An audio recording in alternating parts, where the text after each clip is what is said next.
Hey, welcome back to Métropole Grid. My name is Andre. Thanks so much for tuning in. It is November 12th, I think, 2024. Hopefully you're doing well. I've been pretty under the weather these last couple days, not doing that much better today. Actually, no, a fair bit better, just still not great. I've been out this whole weekend, just kind of on a couch, eating soup, my partner taking care of me. I'm not in a great state, which, you know, could be worse, could be better. Hey Lucille, here to watch the grid and make last minute changes to my UK Nationals deck in a state of perpetual panic. Deck submissions are probably the morning of. So you're going to have a long, nice ride and figure out what is the best 45 to 7 cards that you can put in your deck. For those who don't know, UK Nationals is this weekend. It's going to be a really big event. Shout out to Not Yeti's birthday. But it's about 100 players. I know they still have a couple tickets left. The capacity is like 120, something like that. And it's going to be big. UK Nationals are always really, really huge events and incredibly competitive. This will be streamed if I'm not mistaken. I'm not 100% sure where it'll be streamed. I think there's a chance it'll be streamed on TMKF Netrunner, but I need to get a double check on that. If someone knows, let me know, please. Birds of the Revenge, good day, everyone. How are you doing? Welcome to the stream. Hope you feel better soon. Scott, thanks so much. Yeah, I'm it could be worse, could be better. The worst part is, like, I was meant to work on a whole bunch of content. We were meant to have a video out Monday. And so what happened is on last week my partner got sick. She just got unwell. She was holding on. She wasn't doing great. And it was like Thursday, I was like, I'm not feeling the best. But then Friday morning, I had scheduled many moons ago. I had scheduled my COVID booster. So I went in on Friday to get a COVID booster down the street. And then things got so much worse. And I want to be very clear, I don't think it was the COVID booster. I think, like, you get a bit sick after, but I was just totally out of it all weekend. And so no video stuff got worked on, just kind of sitting there doing nothing for mostly sleeping, watching YouTube, just like brain rotting on the couch. It was fine. Bahram streaming. Yo, TMKF. Okay, so it's going to be streamed on Bahram. So I'm subscribed on the left, I'm pretty sure. Yeah. So this is the link, Bahram. If you just search that, it comes up, but it should be streamed here, which is sick. Ba is streaming every, I always get the date wrong. I want to say Monday, technically Monday evening for Bob, but Monday afternoon for me. And then does video content sporadically. It's really good. Gilhar, how's it going? Sick. I don't know if I said Grendel. How's it going? Good morning. How are you doing? I think my problem is I've spent the entire meta getting good and practicing decks and getting hard stomped by Lat and Aesop. The good thing is that this is a UK Nationals, Lucille, so everyone's just going to play MBN. It doesn't really matter what's good. They're going to find an excuse to convince themselves that MBN is the best thing in the format. Excuse me. So just make sure your Reality Plus matchup is pretty good. Am I right? Heyo, UK coded. I do think more people are going to play Aesop, considering Aesop did really well at Worlds. Whether it's a jukebox decks or like Aesop style, Jai style Aesop deck, I think you're going to see both of them. Targeting Lat seems like a thing that you should be doing at every event, and like people should have done it at Worlds. So the fact that the jukebox decks has a good Lat matchup, like that definitely helps for sure. Hey JD, if Lat and Aesop are the best, then everyone would be teched against Lat and Aesop, and so no one will be playing Lat and Aesop, so you should be good. It's the tier 1, tier 2, tier 3, tier 4 meta. This is actually a really real thing. And I think most Netrunner players don't go past level 1. So the idea is like a level 1 meta is that you bring what's the best, right? So like, oh, Lat's really good right now, so I'm going to bring Lat at Worlds. And that worked out. And then there's the tier 2 meta or the level 2 meta where it's like, I know this is what's going to be good at Worlds. So I'm going to bring the thing that's good against the thing that's good at that. And so you end up showing up at Worlds with like, I don't know, Jukebox Aesop. Or BTL, I guess, technically. That's meant to be a good matchup. I don't know if Ag Infusion's a great matchup, but like you end up in a really targeted meta for sure. And I can't think of a really good example of a tier 3 meta, because I don't think a lot of people, or a level 3 meta, because I don't think a lot of people do level 2 metaing that hard in Netrunner. I think a lot of Netrunner players just do level 1 and some people do level 2. But level 3 obviously is like, bring something that's good against the thing that you think people will bring against that's good against the thing that you think people will bring. Who knows? And by Reality Plus, you mean Asmari? Yo, what's up, Cold Lava? I don't think so. I honestly don't think so. I think you're going to see some Asmari. I think you're going to see more Asmari if somebody comes up with a cooler Asmari list that people are not expecting. But I think Asmari is like not really performed well over the last couple months. We're supposed to bring the good decks. I have to get new decks. Koga, it's okay. Sometimes you can just show up with a bad deck and be a good player. And Koga, I'm rooting for you, okay? Just bring an okay deck, you know? Make sure you have your reps into CTM. What do they mean they're all in Drago? How is it possible they're all in Drago? My runner deck also loses to R+ because nobody was playing it and I have not teched into it at all. Oh, you definitely should. You really should. I think Reality Plus is one of the other decks that at World people said like, oh, it beats Lat. I don't think people are super favored into it. But we'll find out. Everyone knows that you bring one deck that is on meta and one deck that beats the meta, except that is what they want you to think. Show me the thing that reliably beats Lat and I'll bring it. Jukebox is decently tacked into it, but it's not enough of a blow to go to level 2. I don't have enough rounds into that matchup to know if Jukebox is like the Lat killer. Some of the numbers support it being the Lat killer. I also shout out to Ion Fox getting this deck list that we played 2 weeks ago as a deck list of the week. I don't think this is a Lat killer. I think it can win games. I think it should be changed. I don't know if Ion wrote in the write-up to be like play a pivot or something. I was so frustrated playing this deck. To sort of like sit there and hope you draw well game plan just really, this doesn't do it for me. But that's neither here nor there. What I was trying to say, I don't know what beats Lat consistently. I think Lat's pretty cracked. Pretty cracked. Hey, Lockman, I refuse to let myself go past level 2 thinking for Worlds. Was worried I'd go loopy. I think you can easily end up on like level 3 or level 4 or level 5 and think you've done something very, very, very clever. And then turns out like no one's chasing you down that long, long hallway. So you might as well just stop at the first or second door and have a good enough time. So I hear you. But I do think overall, like we haven't seen, I can't remember a meta in which people like the level 3 deck was the right thing to do. But I do think on average, Netrunner players are more likely to level 1. And I mean that with all due respect, but it's like Netrunner players very often. And that's because I think there's like a huge portion of the player base that like wants to do well and plays okay. That just knows like, oh, this is a good deck. I'll play the good deck. And so you end up in a meta that is like, you know, obviously like 40% lat or whatever. And that works. Koga gets a heart. I'm repping the Zmari, but it's not cool. I simply accept losing to Lat. You can beat Lat as the Zmari. It's not easy, but you can do it. Steven, how's it going? I brought Zmari to the CTK this weekend and it did very poorly. Kit undefeated though. I'd assume it's the other way. How's the CTK on the weekend? I was bummed. It was like a CTK on Saturday. So there was like 11 people coming out, including new folks that I didn't know. I couldn't come out to that. I was pretty sick. I'm glad that it went well. Apparently Montreal's struggling to find a location. So we used to do events at a place called L'Abyss, the Abyss, right? And L'Abyss is like a game store, but it's also like a board game cafe. But then downstairs it has like the sprawling basement that's usually full of tabletop, specifically miniature gamers. Like it's a huge space, but miniature gamers take up a lot of that space. And so every time we go there, there's usually a tournament in the basement, and then we like oscillate between playing on the nice like upstairs restaurant tables for a board game cafe or in the basement where it's like fold out white tables in a dark basement. You know how it is. And recently they've changed their system to be like, if you want to organize an event, you can organize your event on the website. So there's a ticketing page, so we know how many people are coming, so we can like give you space and this sort of stuff. And it's the first time they've ever done it. So like I have some sympathy because it didn't work well. But a big part about these events is that the person who buys a player kit, who buys the actual cards, in this case it was Odo Nuvo, like wants to get the money back to pay for the card. Like you're not meant to make money off the event. It's okay if you do. Generally people who make money off of an event be like a $5 entry, at least locally. If you make your money back for the prize kit you bought, the money generally gets reinvested to the next prize kit. And then you have cooler and cooler prize support. So like for this one, Nick bought a whole bunch of cool stuff at Worlds and they were raffled out at the CTK, which is sick. So things that a lot of people couldn't get because San Francisco is pretty far away. Anyways, the short of the long is their system just did not work really well from my understanding. And then like the money that was collected is all going to the store and Nick so far has none of the money. And so he needs to try and get that sorted out, but it's not open on like Mondays or Tuesdays or Wednesdays or whatever. Anyways, people are not too happy with L'Abyss, but we'll find out how it works. Hopefully you had a good time, Steven. Level 0 meta? Card pretty. Level 0 meta. I like this card. It's really good. I like what this card looks like. R+ had a 32% win rate into Lat at Worlds, according to Kikai. F off. That is terrible. Really? 32% win rate into Lat at Worlds R+. That is so buck wild. The Icy Hot MirrorMorph deck that won AMT last weekend seems good against Lat.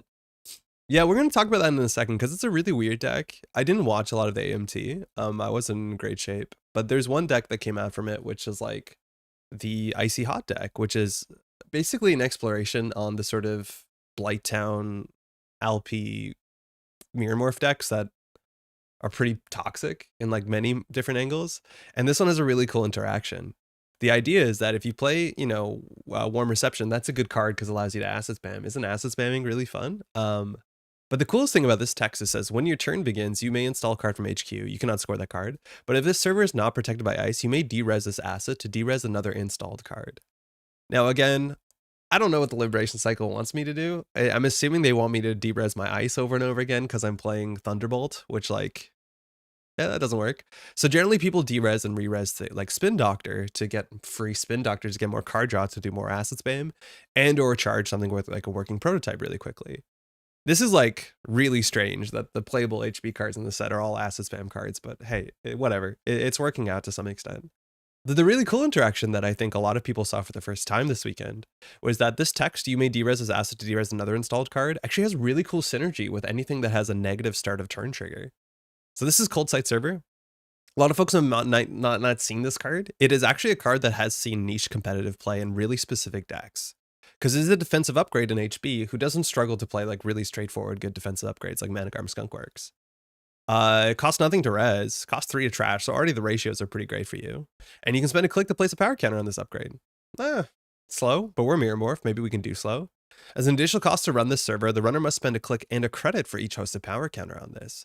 So the idea is that you put time into it and then they have to put time into it. And we saw this largely, the last time we saw CSS do anything was during like Vientian Keeling Ag Infusion decks. That would just be like, every turn I'm going to hit CSS twice and just say you can't run my Vientian Keeling until you flatline. Maximum miserable, but anytime they have a card that says making the server unrunnable, it's usually miserable. What's really cool is this card says when your turn begins, remove all hosted power counters.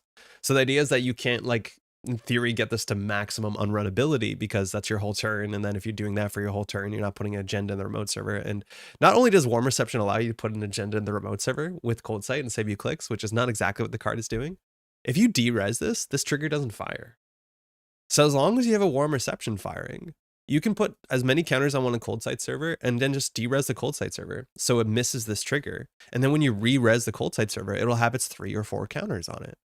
Which means functionally, if you can, and I think this did happen at AMT, if you can get a Cold Sight server on every central server, the runner cannot make a run on it, functionally. Because if this has 3 to 4 counters on it, the runner has to spend like 3 to 4 additional clicks running a central server. And they can't afford to do that because they only have 4 clicks. Now, why didn't they just run the working prototype? Well, that's because it's a front company deck. Again, another card that's kind of toxic. But the idea is that you just can't run the stuff on the table because you have to run central servers and you physically cannot run central servers. I've never seen this combination. It's really neat. I need to see some of the replays. I think from people I've talked to that they say like setting this combo up is actually requires a lot of inaction from the runner. Like the runner has to do something to let this, like, this is a lot of moving parts. Let's be very, very clear. Like you need the front company, you need the working prototype, you need the reception, you need this Cold Sights, you need the ice, you need to be able to hit the stuff. People are not playing pinhole threading apparently, but it's really, really difficult for all this stuff to get there. But this can generate a lock, which is just impossible to interact with. I need again see the replays. I think Kabloosh is like saying don't play this online because it's super, super miserable. I don't know if this is a deck that went into Worlds. People knew this was a combination of cards that could work, but yeah, it did really well at the AMT. It won, in fact, undefeated, at least on the corp side. I don't know how the runner went. But it's fascinating. It's really cool to see that the text on Warm Reception getting around the start of turn negative ability on Cold Sight. I think that's pretty inspired. I think it's really, really, really cool. I'm not sure how consistent this is, but I have no doubt this is absolute miserable. Like concession simulator if it does do the thing that it's trying to do. You level 1 your core deck, but then you level 2 a few flex cards. Hey, Eric. Any chance you've changed your streaming settings in the past, maybe 3 or 4 streams? I've had trouble keeping the stream playback from falling behind. Not sure if anyone else has these issues across devices. No, Eric, I've changed nothing. It's all the same. So my restream server is the same, my forwarding server. My internet here has been the same. If anything, it would be on the Twitch or YouTube side. That's a bummer. I don't know if you can give me any more specific detail than that, but I don't know. I haven't had struggle watching anything else, but I don't know what that is. Hopefully you're doing well. I only caught like the first couple minutes of your stream yesterday. You guys really awkwardly talked about Remembrance Day. And you did a salute, and then everyone was like really uncomfortable for a bit. It was funny. Hey, Fixby, how's it going? They ended up having like 4 other events all at the same time, so we were off in a corner. Still a fun time because Netrunner's fun and Montreal people are lovely, but the venue is not ideal at all. Yeah, it's talking about l'Abyss. That is a bit unfortunate for sure. I think we're really struggling to find a place that is like open on weekends that will serve or sit people. And I think that's a really difficult thing sometimes with Netrunner, where it's like a lot of stores have an incentive or to like sit down and host people playing Flesh and Blood and Magic, because obviously it moves product that they have. But for Netrunner, I think we're finding it a bit difficult to find the space. But hopefully we'll do something. If you have any tips on this about spaces that you can book or, you know, wrangle, whether it's a mall, food court, or a library, there's a lot of spaces and a lot of places that we could be looking at. I just think a couple of the ones that were tried and true are no longer working, and I think people are frustrated. I'm scared of that AMT deck. Yeah, I would be too. I think it's going to be pretty miserable to play against. On its own too, it's like 24 assets. And most of these are must trash. Like, if you run into most of these, you have to trash them on site. MC Austerity is also a bit of a miserable card. So overall, like, just this package is pretty rough. And then it's doing the thing that, like, you know, play as few 3-pointers as you can and try not to score out until, like, turn 20. Which is also, like, I don't think anyone's favorite. Probably Icy Hot is too slow for paper play. Yeah, I know we had people locally playing this sort of, like, Blighttown decks at local events, and they would time out. But the more you play it, the faster you can play it. But I do remember when this was a meta thing, or like got Decklist of the Week, I feel like in maybe March or something. I know local players were timing out playing this. How does Egg do into Lad? Because it seems like a decent matchup to me, but I haven't played the matchup a ton. Lockman knows it is one of the spots in my competitive play analysis that I feel a bit weak on, that I don't actually know too well. I haven't practiced that matchup a lot. So I was just hoping not to commentate that stuff at Worlds. I probably should have addressed it. I do think the ice type, like, you have ways to play around that. From what I've heard from better players is you can't really contest the remote server that much. Like, you can get one remote server run in generally. A lot of the game is like playing around deep dive and setting up deep dives, but generally you want to contest the remote server once, so they spend money on it, and then you can try and solve the game off central servers. There's a lot of really good like replays on from the World's cast of people playing that exact matchup. I do think what ice you pick up really matters, because I do think Lat's Breaker Suite can be capitalized on. Shout out to the tiebreakers playing like Tree Line, which I'm not sure if it's the right thing to do or like the optimal thing to do, but it's definitely a thing you can do against that Breaker Suite. But you have a lot of options there. What do you want to do? It's a very interesting matchup for sure. Hey Gyro, how's it going? Is this the upgraded prison? Yeah. I theorize about cold sites on all the centrals, but never tried it for obvious reasons. Yeah, it's neat how the interaction actually works out. Hey Alex, people did spot using that to keep Lady Liberty on the same power counters. Oh, that's pretty cool too. Yeah, the idea that, yeah, but then you have to re-res your Lady Liberty, and that seems terrible. You're right, like, it's kind of sick. They can re-res the Lady Liberty and be like, she's only going to be on 2 counters for the rest of the game or whatever. Or 3 counters is more likely. But at the end of the day, like, you have to pay 5 for that privilege. This is 0. But that is cool. Like, I wonder if there's more interactions like that are missed. Hey, Lazy. Hope everyone's having a good day. I'm holding on. I've been pretty miserable all weekend, so we're going to do a stream here for a bit. This is the first time I've had coffee in like 5 days. I just stopped having coffee. How does the deck score? The deck scores by eventually the runner literally cannot run, because they have to run the central server first, and every central server requires them to spend like 4 extra clicks. So the runner can't run, and so you just install advanced agendas on the table. It does full prison lockout, like the biggest prison lockout. There's a lot of prison decks that just get you to a spot where like running doesn't make sense. This can get to a spot where we literally cannot run. Very weird. I can't keep up with 144p streaming. I have like 100 plus megabytes per second right now. I can watch your old streams on full resolution. Our stream last night was something. I was out of my element in the most extreme way. Oh, sorry to hear that. Hopefully it was okay. Yeah, but Carrie, it just scores out. You never put these on remote servers. In fact, you don't ice remote servers, I don't think.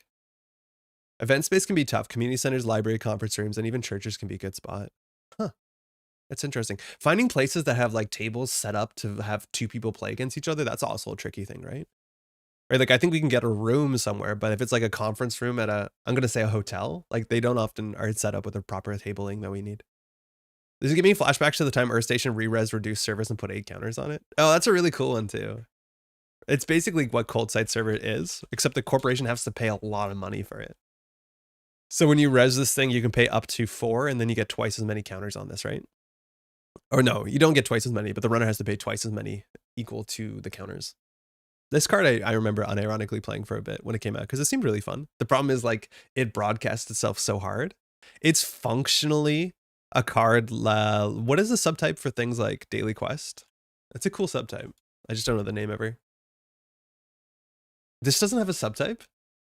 Oh, I thought this would have a subtype. Huh. Is there another card with this text? I really thought it would have a subtype. I got the stream on both TV and phone and not seeing any issue at 1080p. Uh-oh, Eric, it's you. Egg had a 45% win rate against Ladder Worlds, according to the Kikai. That's pretty good. That's better than you'd expect. Literally front company. Literally that. Yeah, why does this not have a subtype? I assume this had a subtype. Okay. 20 refreshes, it's working. Yeah, every refresh just like generates more and more power. Aesop win. When the runner can't run centrals due to cold sites and can't run remotes due to front company, you can score, yeah. For a 3-pointer, it's worth it. I think it mostly scores at MCA as well.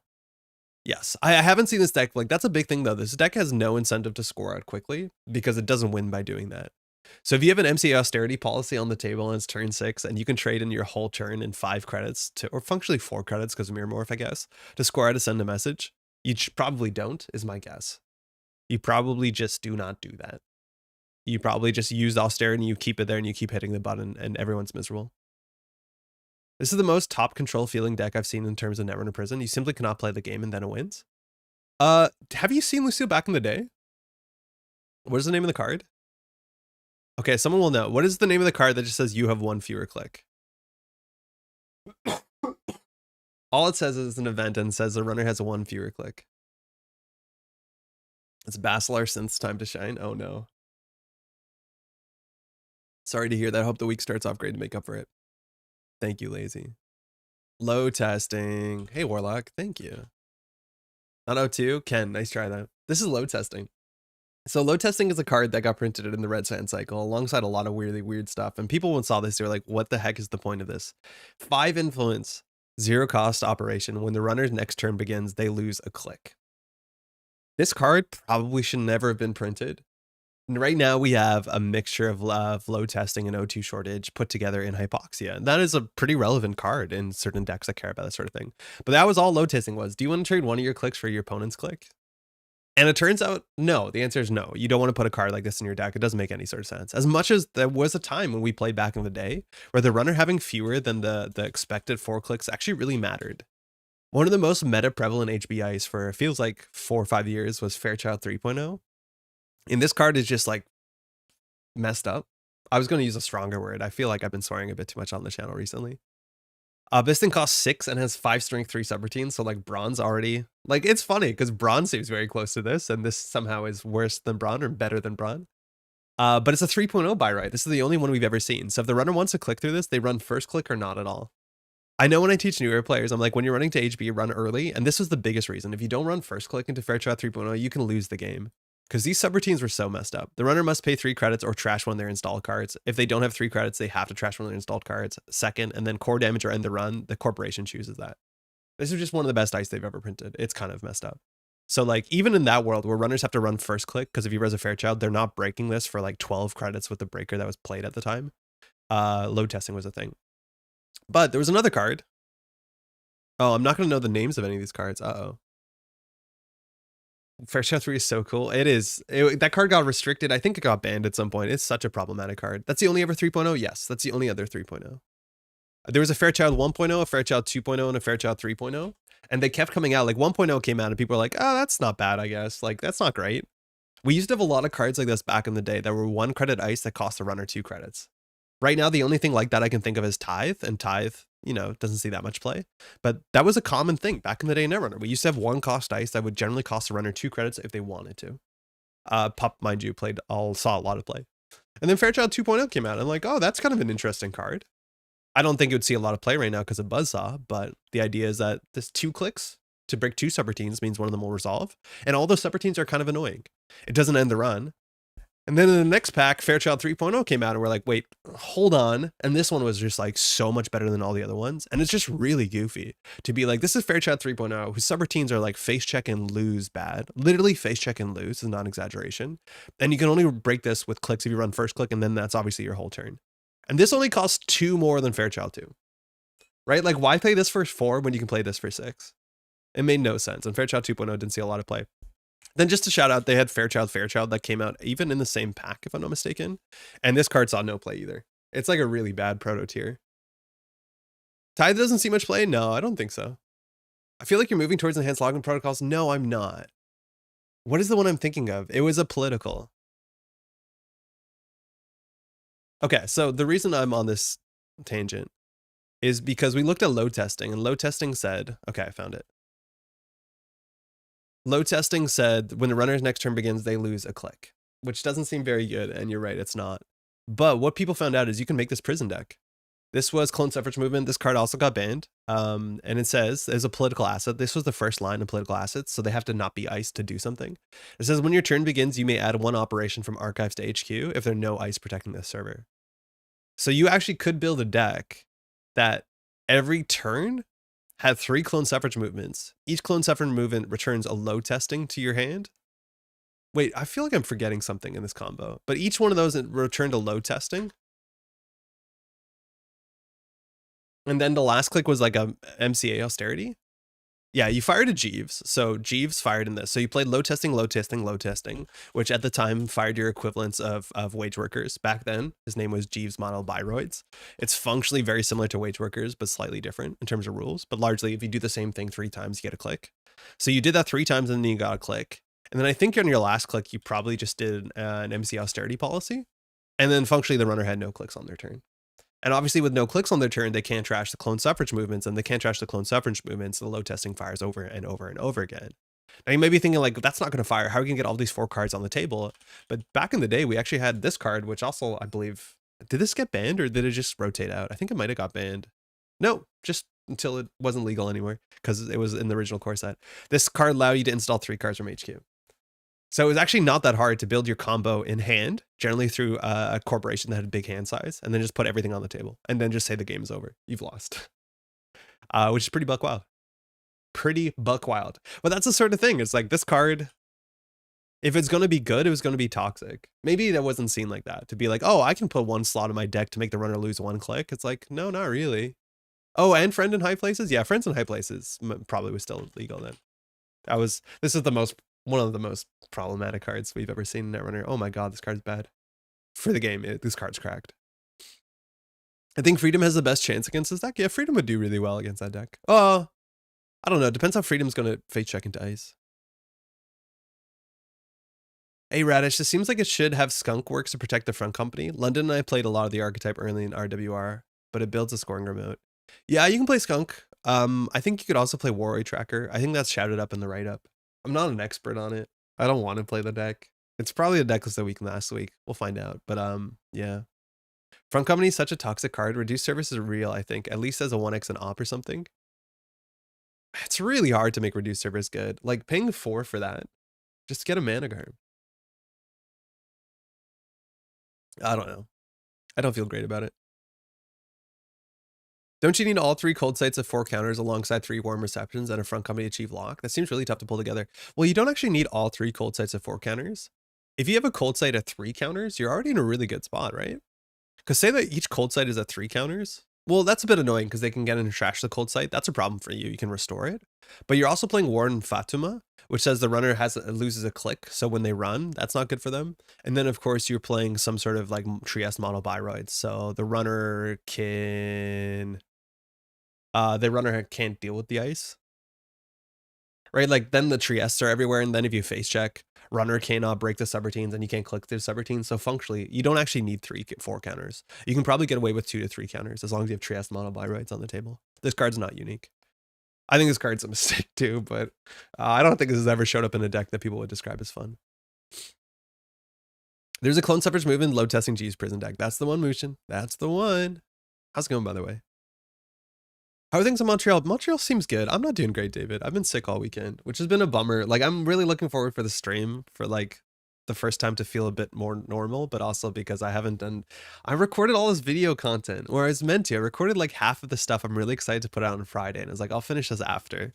And then the whole weekend was gone. And now like I have to restart everything. Let me talk to you about video content in a moment, which I catch up on chat because something funny came up. Tithe songs have been on the rise lately. I haven't seen it in a lot of stuff, but I like Tithe a lot. Hey, Ginchlin, good day. How you doing? Fairchild rotating was so big because it means you can just face check HB Ice now. Yeah. There's a lot of really good stuff that like quietly happen on the back of Netrunner, like slowly because of rotations. And honestly, it's a really weird thing, except it's really true. And sometimes this is a result of a meta being like a bit unhealthy and us getting used to it. But for the last little while, what was more important for Netrunner? Was it having nice new cards or rotations? And I want to be very clear. I'm not saying this to say like Null Signal Games has not been putting out banger cards. I'm a huge fan of the Tom Initiative. That's such a great set. But like when Tom Initiative came out, we lost some really bad stuff in rotation that entirely changed the game. That even if it was just a rotation and no new cards, the game would have been so fresh and so vibrant in a way that was as exciting as getting new cards. Like that's all I'm trying to say. I'm not trying to be ungrateful. But like just losing cards can be the most important thing. So suddenly Fairchild 3 wasn't everywhere, so you could face check into HB. People are face checking with one click left into HB, and it's not wrong. Funny enough, with MIC, it's actually usually the opposite. If you're worried about MIC, you should face check last. However, you shouldn't face check into a drafter or gatekeeper last click often. But yeah, that's really cool. Like that changed everything. Another one, of course, is like bin breakers going. It's hard to understate this. We used to have almost every faction would play 1 to 3 copies of these breakers that you never installed. You just threw them out. And then you installed them when you ran into an ice, if you decided you needed them. And it just fucked up the game. It just messed up the game in such a like very weird way, where now like ice and face checking and like it forces the runner to install cards and take tempo hits, and you feel like you can rush them out. It just made the game feel so much better. It's not just like, oh, I res the drafter. Of course you're going to break it with your MK Ultra for 5, right? Like it just made the game so much better. And then of course, I think this is the one that gets quoted the most, is like just losing hard hitting news so you don't just die on turn 1 because you've interacted. Like the game is so much better. I think Oppa Research still is kind of the pits, but I feel like the tag archetype is hard not to make the pits. It's friends in high places. How's it going? I don't know how to say your name. Also, if any of them got trashed, you friends them back. Yeah, you did. I got top 4 regional playing click denial, voter initiative, enhanced log and load testing, cold site, and riot suppression. That's super rude. I'm guessing the deck ran localized product line to fetch 3 load testing as well. I bet you usually just cold site behind ice in server 1.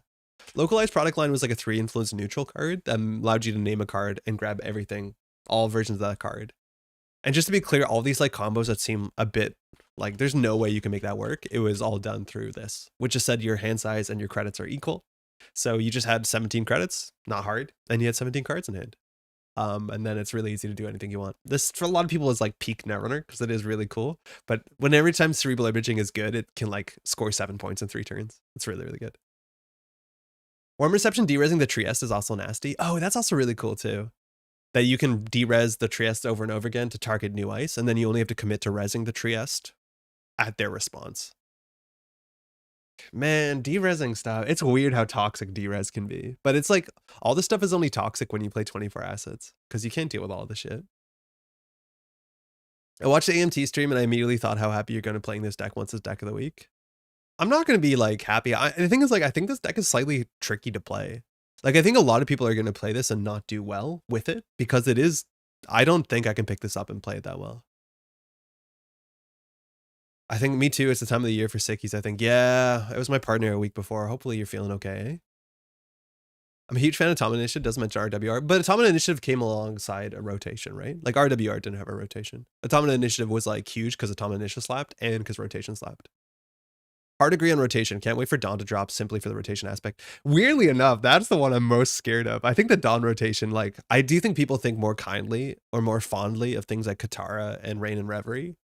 But I do think the Dawn rotation is like, I don't know. I think you could spend literally hours talking about what's this game going to do without Rashida. And how is the core, like, I feel like the entire damn meta of the game is balanced around Rashida. And it's up to NSG to figure out if they're going to reprint a Rashida and how it's going to work. But like, no joke, I think the entire game is balanced around Rashida. Was there a period of time with both Banhar and Bin Breakers? Yeah, there was. I'm pretty sure there was, JD. Because Banhar is from the Borealis cycle, and we lost the Bin Breakers when Atomic Initiative came out. So yeah, I think so. Is it Eternal Stream playing Noise, Matt? How's it going? No, we're going to be playing something like Noise. We're going to be building a Noise like. I'm here for the video editing story time. Okay, we'll get there in a second. We do some diagnostic CI 7 combo puzzles. I was never that good at them. I was never a big CI player. I have a bunch of CI content on the channel from back in the day with young Andre. But most of them were like hasty relocation decks, which are way smaller, smoother brain stuff, which is totally fine. Rashida rotation is going to make Corp unplayable. I worry. I feel like any format I play without Rashida on the Corp side has just felt bad. I just feel like you don't have a lot of agency. You just can't go fast enough. You can't draw cards quick enough. And almost all the things that you do are going to be worse than what the runner can do in the same amount of time. I think that's what I've run into like playing Startup Corporation is if you don't like go for a really late game, long, like value engine, the runner just like, how do they have trick shot and you don't have Rashida? You know what I mean? Like, I think there's going to be a big hole there to fill. There's no Rashida in the Prison deck, I think. Yeah, check that out. I wonder why that's like that. Rashida will probably get a soft reprint. I'm assuming so. But the thing is, like, it's really hard to do a soft reprint of Rashida because, well, it depends what it is. If it needs to be neutral. If it's non-neutral, then it has to be faction-based. But if it's faction-based, it has to be hard to play it so that every deck doesn't end up playing like 12 different Rashidas from every faction. So it's a bit of a design problem to figure out how to give this effect to everyone without just making it a neutral 3 of. I don't know. Friggin' Diesel's rotating. There's some big cards going. Yeah, I know. Some wild cards are going. And I have no doubt like we're going to see a large portion of Dawn just to be like, this is the new Diesel. This is the new whatever. And it's just hard to make a Diesel that's like different. I'd be totally fine if they just reprinted Diesel and gave it a new name, I'll be honest. Can't imagine Dawn releases about a solution to the Rashida problem, right? I have no idea. I'm not playtest. But it's like, there are big parts of rotation that I'm like, I don't know how this is going to work. Charlotte's a soft reprint for Jinteki. Charlotte, sort of, but Charlotte's not Rashida. Charlotte is like slower and expensive, and Charlotte's, I think, closer to an NGO front. The fact that this is an install 1-click, draw 3, gain 3, it's definitely very different. I love if they printed a different custom Rashida-like card for each corp, make the corp factions feel a bit different. No, I agree, Alex. I think I would like that. I just think then they either have to be high influence or they all have to have like the same subtype and then have some sort of subtype limiting on them. Because it's hard to be like, here are 4 different really good, unique utility cards. How is every corp deck not going to play all of them, you know? Charlotte's great gas, though. Charlotte isn't great gas. Like, I'm surprised that people aren't playing Charlotte the way that people play NGO Front, like install, advance. And I think that's largely because there's no Jinteki Corporation right now that's doing install, advance. I think Charlotte's only seeing play with La Costa, obviously. And then, like, she's a very good value option. In BTL, I think she's probably not, like, she feels better than she is. In Pravdivos, I think she feels better than she is. I don't think it's right in Pravdivos. Even people are playing it as you saw in MirrorMorph because clicking this is better. But, like, all those things don't do what Rashida does. Like, it's kind of like saying that Daily Quest is Rashida. And I think the big difference is that this draws 1 card. But, like, it's kind of like saying wall-to-wall is Rashida. I don't think anyone's calling wall-to-wall Rashida. But Charlotte is just wall-to-wall with more steps, but a bigger payout financially. Planogram is going to be the best post-rotation Rashida? I hope not. I genuinely hope not. And it's more so not because, like, Planogram is a card you put in your deck that you play to draw 3. The fact that this Rashida is a start a turn trigger that cares about the remote server that makes running interesting, and then you start your turn with 9 cards in hand, and 9 cards in hand starting your corporation turn just feels good. It allows you to do your whole turn. You don't have to spend a third of your turn just to go +2 cards. Sure, brings a lot of variance. Maybe it's better to have a low power replacement than ban some runner staples for side balance. I think you're going to have to if Corp gets depowered. I do think early game Rashida variance is massive on both sides. Like, I think we've played games last week where it's like, if this Rashida doesn't fire, we lose the game. I agree with that. Maybe Rashida can scale with time. Like, she can have a threat-based payoff. I think I'd be okay with that. Like, if she's below threat 2, draw 2, gain 2. If she's above threat 3, draw 3, gain 3. Like, you can do a lot of stuff with that. I don't know if we're expecting to see threat and Dawn. I'd be really surprised. I just want to be very clear. I think Rashida is so important to the game right now. It's really hard to get away from it. Soft reprint of Rashida, which RFGs instead of trashing. I don't think Rashida recursion is actually that common at high play levels where that's like a concern about Rashida. Right? Like, actually, corporation assets not RFGing, I don't think it's a big problem right now. Runners in startup are tuned for Rashida meta. It makes sense that corps feel bad there. Yeah, I agree. Exactly. Almost all the cards that exist in startup were designed around corporations having an access to a certain speed, and then the corps don't have that access to that speed in startup. I don't play enough startup to know whether corps are just cooked there, but it hasn't felt fun so far. Why would you IA Charlotte? Because it looks like an agenda. And then you can gain 7 cards and draw. You gain 7 credits and draw a card. And if not, you gain 8 credits and draw 2 cards over 2 turns. Right? Like, if the runner runs it, fine. They ran it and you got 3 credits. Like, it's not good. But if they don't run it, they still have to consider running it. Because otherwise you're getting 4 every turn. Like, imagine that you're playing, and I'm surprised we also don't see this to some extent in Gentech EPE, right? Like, say you install Advance your Charlotte, and then the runner doesn't run it, you res Charlotte. You gain 4 credits and draw a card. The runner still has to run your Charlotte. Like, they still have to spend a click to run your Charlotte, and when they do, you still just gain 3 credits. But they can't let the Charlotte stay there with an advancement. Maybe they can, but then if you advance it the 3rd time, now they're in a bad spot as well. So, like, I think that's the kind of thing. If you install Advance Charlotte in, like, a Shell game Gentech deck, they have to run it. It's also, like, technically in another NGO front, but I think people just like NGO front better because it's more money quicker. I could see that. I saw someone suggest printing a neutral Rashida that has slightly different effect based on the color ID. No, that's kind of neat. That might be a bit of overhead, though. Understanding how a card works for every different identity is probably pretty difficult unless it's elegant. We don't have time to install advanced events because additional draw clog up HQ. With Charlotte? Yeah, well, not on the next turn, but on the turn that you have a Charlotte. Target Netrunner player going to have the mother of all caffeine headaches at Diesel. Rashida type cards are corp with old FFG executive agenda points when trash text. Oh, that would be, nobody would play that.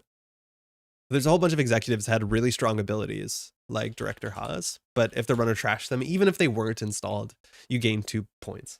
These just didn't see play. Like 5 seems like a really goofy number. Obviously, we see normal trash cards with 5 on them. Like, that's just, you can't play this. Nobody will do it.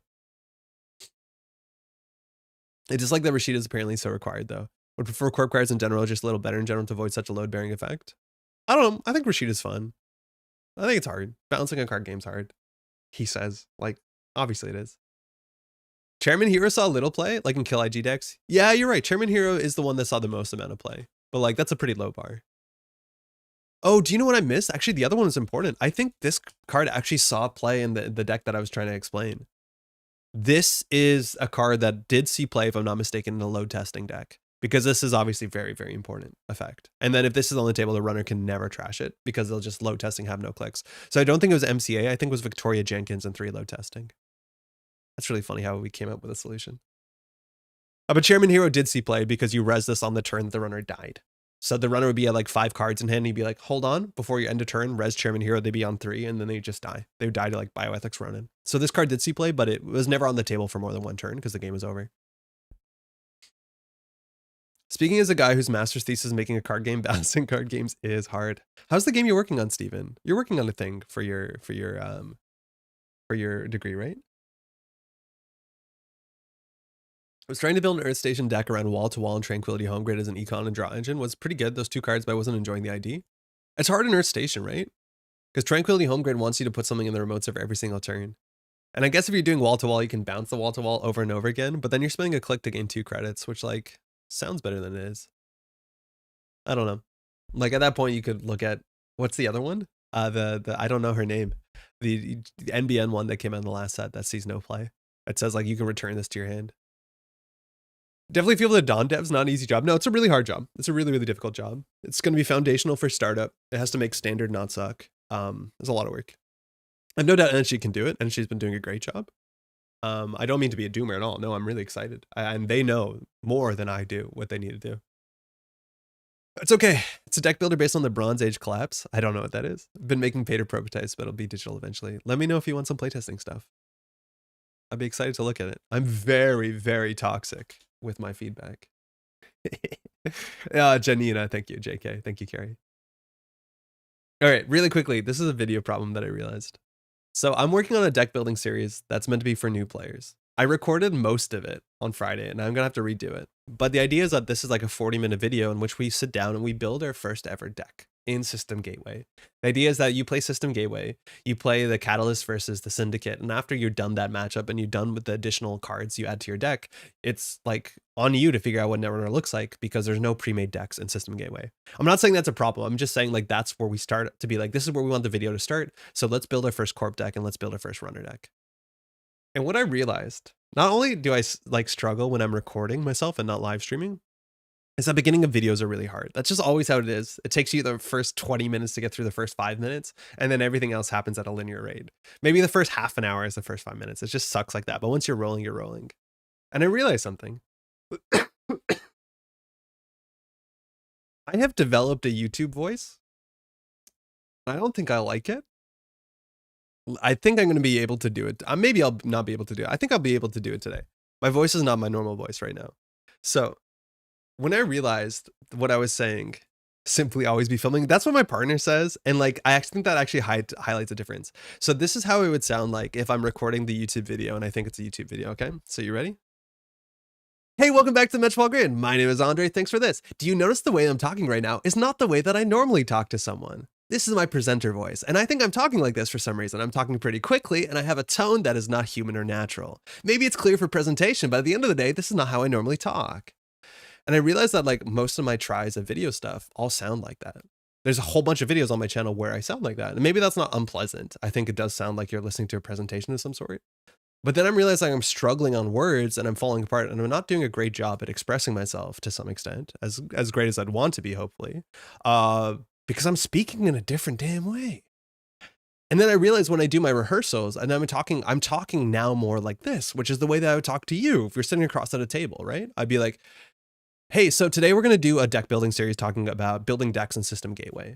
And you see how the tone is totally different? I'm talking like I'm talking to a human being, which is probably what I should be doing in the first place anyways. But as soon as I realized that, oh my God, it became so much easier to record. Today, you're low energy and more natural. Yeah, specifically today, I'm much lower energy. Generally, the streams are much higher energy than this, and still in a way that's like relatively natural. Oh man, I feel you on this. Eric knows. But I just realized like, shut that shit down, buddy. You don't need to talk like that. I think your video voice is more of a smooth radio vibe, but it's definitely a voice, right? And I think I'm going to do this next video series just without the voice, which I think is fine and honestly might be better than fine and might be preferable. But I realized so many of my problems of getting an introduction down is I'm good at talking about Netrunner when I don't have to make a presentation voice about it. I can talk to you like we just have been for the last, like, I don't know how long we're on, 55 minutes about stuff just in this normal way. I recorded my entire common mistakes video twice because of tone. Yeah. And you watch it back and you'd be like, why does this not sound like me? Just do a Christopher Walken impression. You're overthinking, Andre, both are 100% fine? Maybe, Piotr, thank you for the feedback. Maybe both are 100% fine. But what I'm realizing is that the second one, the one that is much more natural, requires me way less time cutting and re-editing and doing all that sort of stuff. I quite like YouTube, Andre. Thanks, Dave. Got cut off. Apparently Canadians say bullshit or F you like a donkey's hee-haw, and now I'm very conscious of that. What are you talking about, Patrick? Got to put those weird pauses like you're giving a TED Talk. For someone who talks as much as I do and as quickly as I do, I think there's something to be said about taking a pause. Because people do want to hear your next words. Like, it is kind of cool. I don't do that enough. I won't pause for no reason, though. We had a new player at Pub Runner this week. Been playing for months with just the OG core set and never net decking, which was amazing. Yeah, that's wild. What I actually found is really cool, and you'll find this over the series, is that using just System Gateway, there's actually like 3 different archetypes of corp decks you can build. Like you can build a score and remote deck, you can build a damage deck, and you can build a tags matter deck. Like you actually have a lot of options, which is kind of sick for like what's only 43 corp cards. Can we actually make a deck that JK works? I think the most I've seen JK do something is probably with like Tranquility Home Grid in Atea. And it's still like, it is what it is. Excuse me. I don't think one is necessarily better or worse than the other in terms of what your audience receives. I enjoy the more official presentation, college or lecture vibe, but I also enjoy the friendly chatting with me over the kitchen table vibe. Damn it. I was hoping for really strong, no, I appreciate it, Ethan, to push me into doing the second one because the second one is much easier to do. So look, no matter what, I'm going to do the second one like this. I'm not going to address it in the video. If you watch that video series or that video when it comes out, let me know what you think in the comments or just let me know in a stream after. Because I think I'm going out of the way to make sure the next video I record doesn't have the like Andre presentation voice. Hey, Blurby. JK and Tranquility Home Grid feels amazing. Highly recommend. Yeah, it's just a lot of influence. I don't know how to do it. What the heck does like a donkey's hee-haw mean? It just happens. I will not explain further.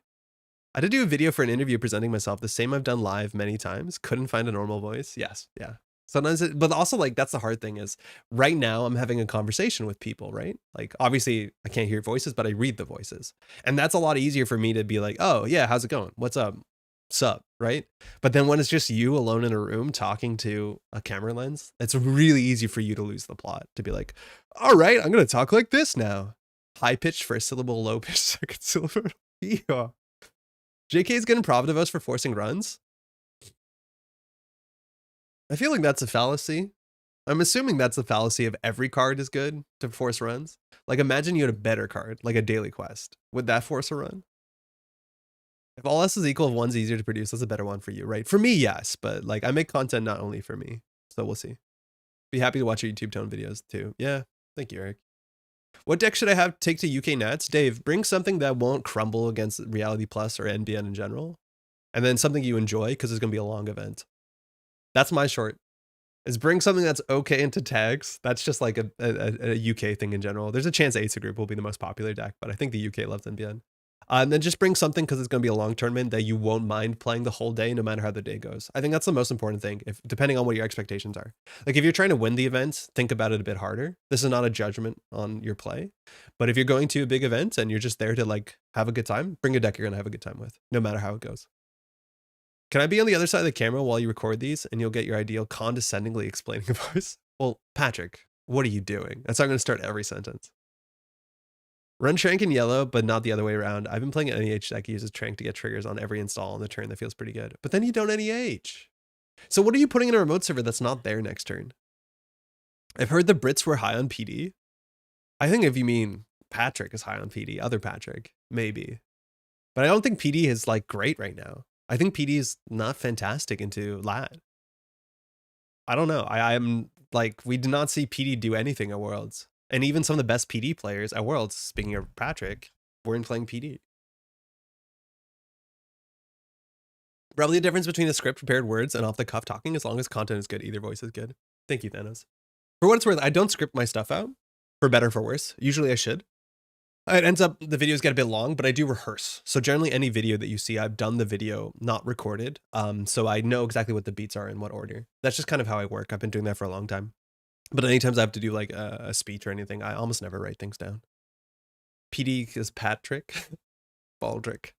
Rodham definitely played PD at Worlds. Wait, did he?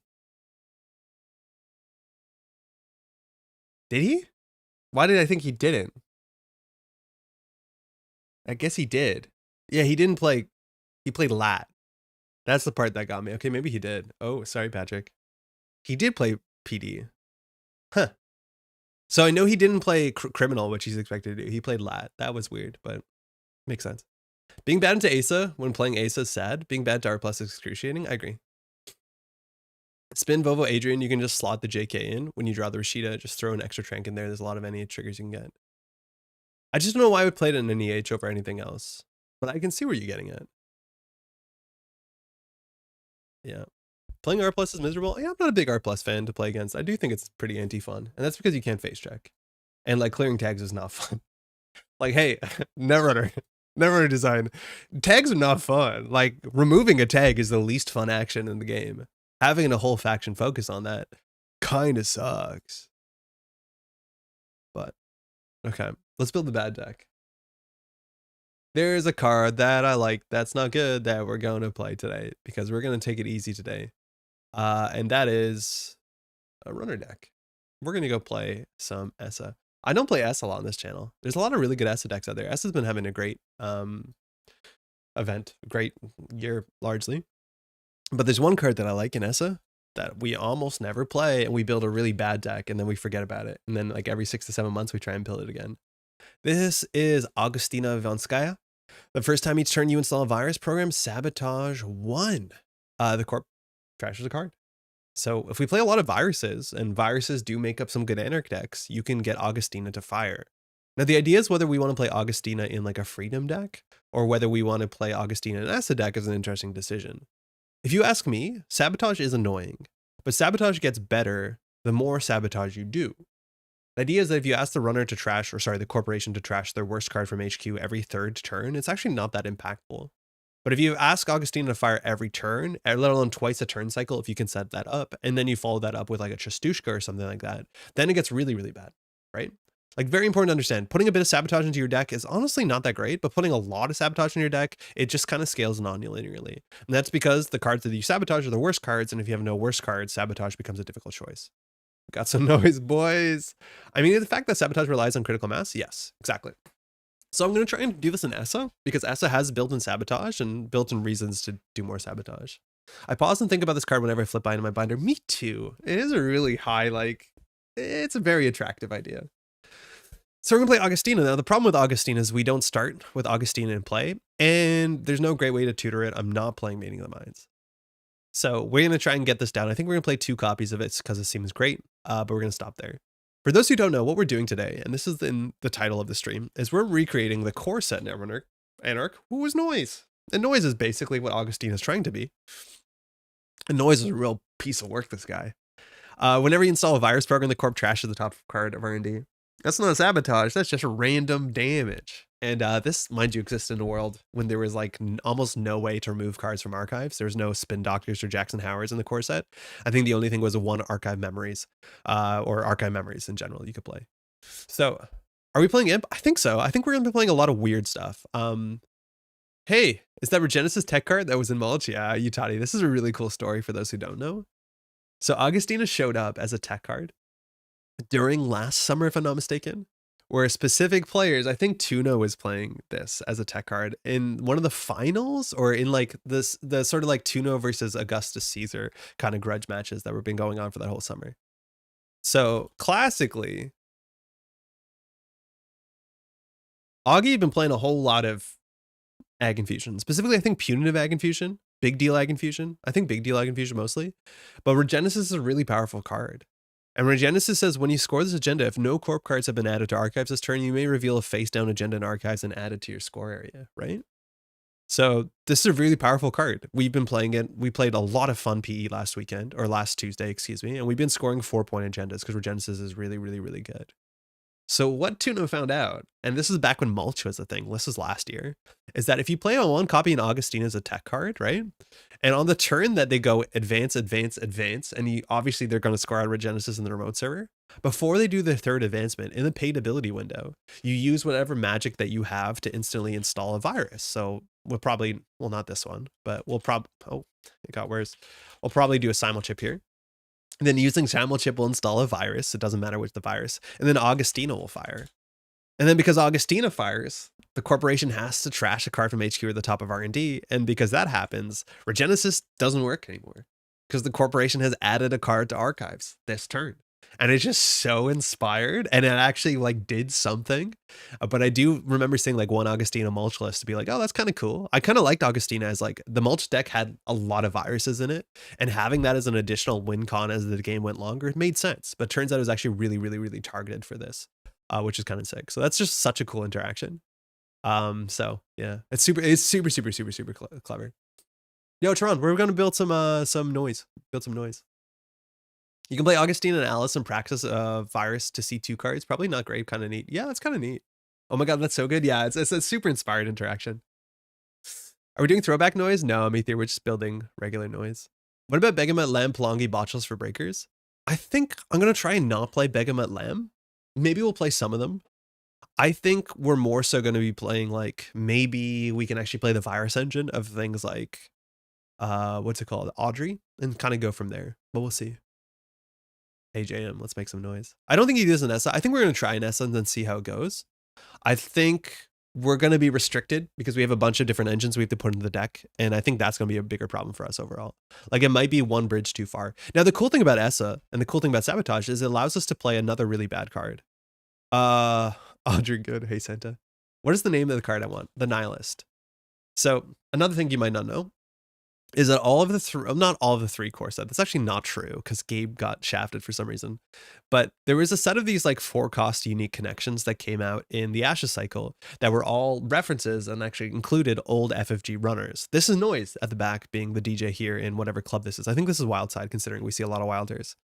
This is the first time each turn you install a virus program, place 2 virus counters on this resource. Not a lot of resources get virus counters, that's cool. And when your turn begins, you may remove any 2 virus counters from your installed cards, and if you do, draw 2, unless the corp trash is the top card of R&D. This card's really bad. And this card was really bad when it came out on the basis that like giving your opponent a choice is usually not great. This is a very expensive card, but your opponent will choose whatever's the least bad for them. And denying your opponent 2 card draw is like pretty reasonable. Now, the idea is that if you play Sabotage in your deck, it's actually harder to trash more cards from the top of the Corporation's deck because then you're bleeding more and more and more and more cards. So hopefully there's a chance that this will be the draw engine that Aesop can use because the Corporation might not be able to afford. Now, the 2 virus counters on this resource, those we actually can't use in any way. If we were playing something like Freedom, those virus counters we can use to do Freedom stuff, but those virus counters will have no synergy with our deck in general, which is not great. Nihilist is actually fun in Ocarina. Oh, that could be cool.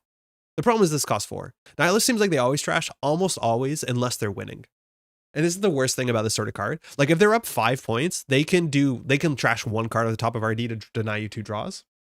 But if they're losing, they can't, which make this card feel really, really bad. Like when you pay 4 credits and it just trashes 2 cards from the Corporation, like that is terrible. But yeah, giving your Corporation just the ultimate control of whether or not you draw cards, especially when you're putting this card in your deck as a draw engine piece, is like pretty damn cursed. So we're gonna try and see how bad that is. Toilet Seat Inside Job is iconic, yeah, but that's not Gabe. That's Kovac. I don't know why Gabe was shafted. Someone on the design team was feeling horny. Oof. We'll need some Friday chips. Oh yeah, we can Friday chip the Nihilist. We can Friday chip anything though. It doesn't really matter. All right, this deck's not gonna be good, but we're gonna have a good time doing it. So what else do we want to play? So we need to install a program or a virus once per turn. This is the first time each turn. And the corp turn and the runner turn are 2 separate turns. Now it's hard to install programs on the corpse turn, but it's possible. This was shouted out in chat. We can try Prognostic Q Loop. Prognostic Q Loop is a lot of influence, but we can install the top card of our stack if it's a program, and that will install viruses on our opponent's turn. And that can be quite good. 4 credits install Nihilist seems extremely expensive when the Earthrise Hotel is right there. Meteor, I want to be very clear. I totally agree with you, but also like, come on. If we're going to put Nihilist into any deck, it's going to be this deck. But that is like exactly it. Like at the end of the day, what does this card do? And if it doesn't draw 6 cards, is it straight worse than Earthrise Hotel? It is, unless you can use these virus counters in a way that makes sense, which you probably can't. It's straight worse than Earthrise Hotel. I'm not going to pretend it's not. So let's play some prognostics. We can play Simulchips as well. Nihilist should trash 2 off the top. I think it would be more nicely, what's it called? Symmetrical? That's good. Augustina gets a double dip on turns, but Nihilist is still once per your start a turn. Yeah, Nihilist is only your start a turn trigger, just like Earthrise.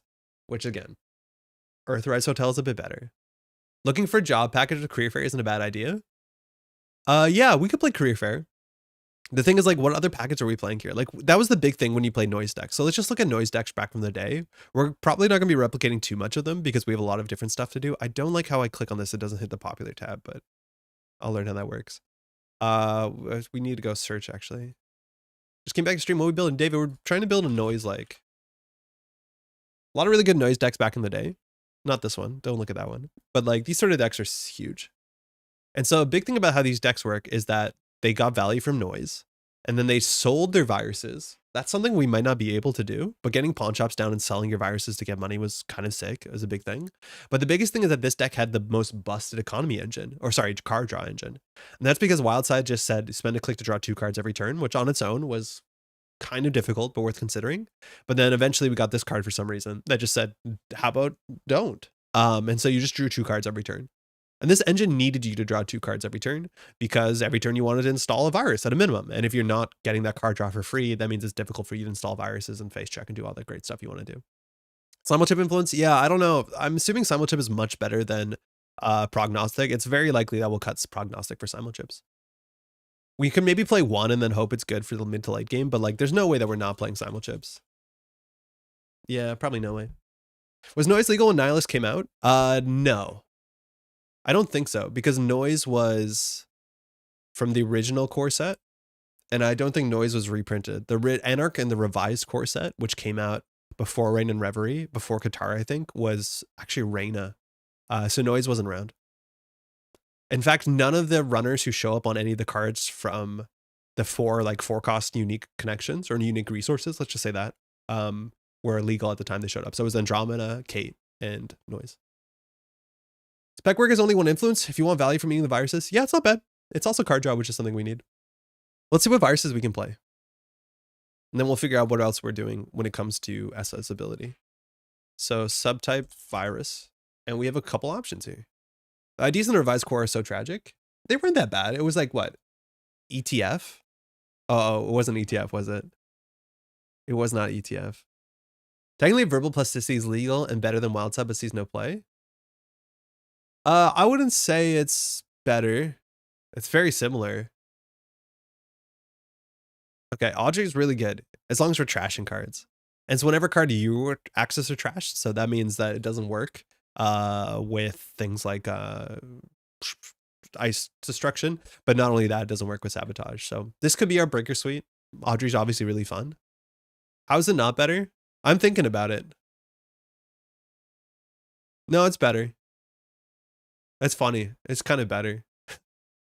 Botulus seems really good. It's a virus. It's also botulus. Chisel. If we want to destroy ice, this can be something. Now, destroying ice matters if we get like a conduit down so we can close the game out relatively quickly. Is Chronotype that based? Yeah, Chronotype draw 2 cards was pretty messed up. Also, back in the day when these decks were around, like Faust was a thing. So having card draw being that accessible every turn was super important because your icebreaker used cards in hand in a very, very, very strong way. But yeah, it seems pretty wild, but drawing 2 cards every turn is kind of messed up. Basilar verbal, now we're cooking. Don't encourage the Basilar players. I don't know if I want to play Chisel. It doesn't really work with too many things we do, but it's a virus, so we'll just put 1 on this as a bookmark. Plot. What are we going to play into the deck list of the week? XR. This is neat. One of the cool things about Noise is that Noise had actually a bunch of these, like, kind of, they seem middling, but they were the sort of viruses that pushed you forward, that encouraged you to run, right? Like, obviously, a data sucker is Leech, and Leech was a really good reason to be running anyways, and it comes down really cheap with Noise. But at the end of the day, you had weird things like Lamprey. This card was actually really important. It forced the corporation to Aesop HQ, and it made ice destruction on HQ really matter. And it says when he made a successful run on HQ, the corp loses credit. Like, that actually really matters because this is not first time, this is whenever. So if the corporation, you could Lamprey lock them. If they purge, you simul chip back or you clone chip back Lampreys, and you get something really, really, really gross. We're building a solitaire. Hey, that's what it says. So there's a lot of weird cards like this that Noise played that were actually quite good. We don't have that many like them. I think we have like Enga, and I think we're actually going to play Enga because it's fun. An E-Mark influence with 2 pinholes, you're breaking with Audrey? Yeah, probably. Basilar verbal net. Do you know how Basilar is like 14 influence? And it's still really bad. Real talk, Basilar I think is awful. Okay? It's so easy in this game to get +1 click worth of value on your turn by playing anything, right? So, like, let's humor this, right? What is Basilar worth for us? Basilar is only uniquely worth something if there's something you need having 5 clicks to do, which is largely deep dive type cheese. Now, I'd argue there's a lot of playable cards in the format that don't give you -3 cards in hand that don't do that. That can give you extra clicks, whether it's Hannah, that's a very good card in the format, or DJ Fenders, which is really, really good. I wish Enga was a virus. Yeah, me too. And I wish it didn't trash itself when it was empty. But hey, we can't all have what we want. That sounded really snarky. It was only snarky, but not at you. Like, what are you doing with the extra click of your turn? Is Basilar better than daily casts? With Basilar, you can run Cold Tide Server. I guess then it's the best card. Maybe Steve plays it, but conflicts with Banhart so much. No, you like losing 3 cards to install this. It doesn't trigger on the turn you put it down. This card is so rough. Like, I think it's easy to get this down to be like, oh, I have a 5-click turn. Forget about all the costs you paid up front of it. I have a 5-click turn. But most cards that you play in Netrunner give you 5-click turns worth of value, right? Like, all Netrunner is doing more for your click than the basic action card. So heaven forbid on your Basilar turn, you click for a credit or click for a card draw, because then that's saying like Nuka is Basilar, right? Like, obviously that's only slightly flawed, but at the end of the turn, unless you're making 5 runs, having an extra click is pretty bad. We get a click verbal. There you go. But you know what I mean? Like, I think it's really easy to forget that having an extra click sounds really good, but it only depends what you're doing with your click. And at the end of the day, just doing something better with your click is almost better than getting a better click. This is a 1 credit Rozeki and that is banned /S. Yeah, it's unique though, so it's worse. Anyways, for real though, consider that when you're building a Basilar deck. It doesn't always make sense. Fermenter is good. Xer. I don't know if we need to play Xer. This is a bit expensive at 2, I think. We get a click verbal. Very funny. Bring back Chrome Parlor. That was like, don't do damage. Are we playing Begema Pelungi? I honestly don't know what our Breaker Suite's going to be. I think we'll figure it out. Pelungi makes a lot of sense. God of War, probably not going to do the tag angle unless we play Freedom. And we're going to play Resources, so we're probably not going to do that. Wait, can we, are we just building a, are we building a Seb deck? Have we secretly building a Seb deck this whole time? Y'all, they're all connections. Whoa. Imp's really good. Leech is really good. It's very good with Audrey. Muzazi's not that good. The Nihilist, please, cranked. We're going to have such a great time. I'm not going to get upset about it. This is Plague. Or Plague. I don't know how to say this word. And I honestly think part of it is like being a child in Alberta. Literally, I get roasted for saying this card. I would say Plague. And I know that's wrong. What does this even do? Oh, that's bad. Plague. The Black Plague. I remember being a kid in 5th grade and doing a whole presentation on the bubonic plague. And then people ended the presentation and they're like, what the hell are you saying? Buddy? It's not Plague? You can't stop me, I don't think. I crossed over Helianthera. People are excited about Helianthera. I don't know why, but why not? Plague? First one was right? Yeah, first one sounds worse. Plague? Plague. It's a plague on society. Doesn't that sound better? Like plaque? It's basically plaque, but then you change the Q to a G, and I'm weird. It's plaque with a G, but it's plague. Nah. No way. There's no way you're convincing me that's correct. I refuse. I choose ignorance. It's a Blaish. What's a Blaishy? Add Crude Devil Charm Solidarity Badge. You got a sub deck. Yeah, I know, we're cooking. I like the funny Canadian pronunciation. Sea Beast. The thing is, like, it's not me. Sorry, it's mostly me. Like, I do think other Canadians don't say it unless they're specifically maybe from Alberta and their parents are English second language. There has to be some Venn diagram of people who ended up calling this Plague. Is it Acacia Gaming Time? Almost never. I've definitely heard other people say it like that. Yes. Not alone. What is happening in my ears? Oh, is this a plague? All right, let's search X virus to see if we have cards that say virus on them. It's just so that we're not missing out on anything cool. All right, cookbook. Yeah. Going to make a cake. Crypt. No. Whenever you make a run on archives, you may place a virus. Then you spend a click and trash it. You spend a click, my friends, to search your program for virus and install it, paying its cost. So I need to run a bad server 3 times to be able to spend another click to go get a program and then install it, paying its cost.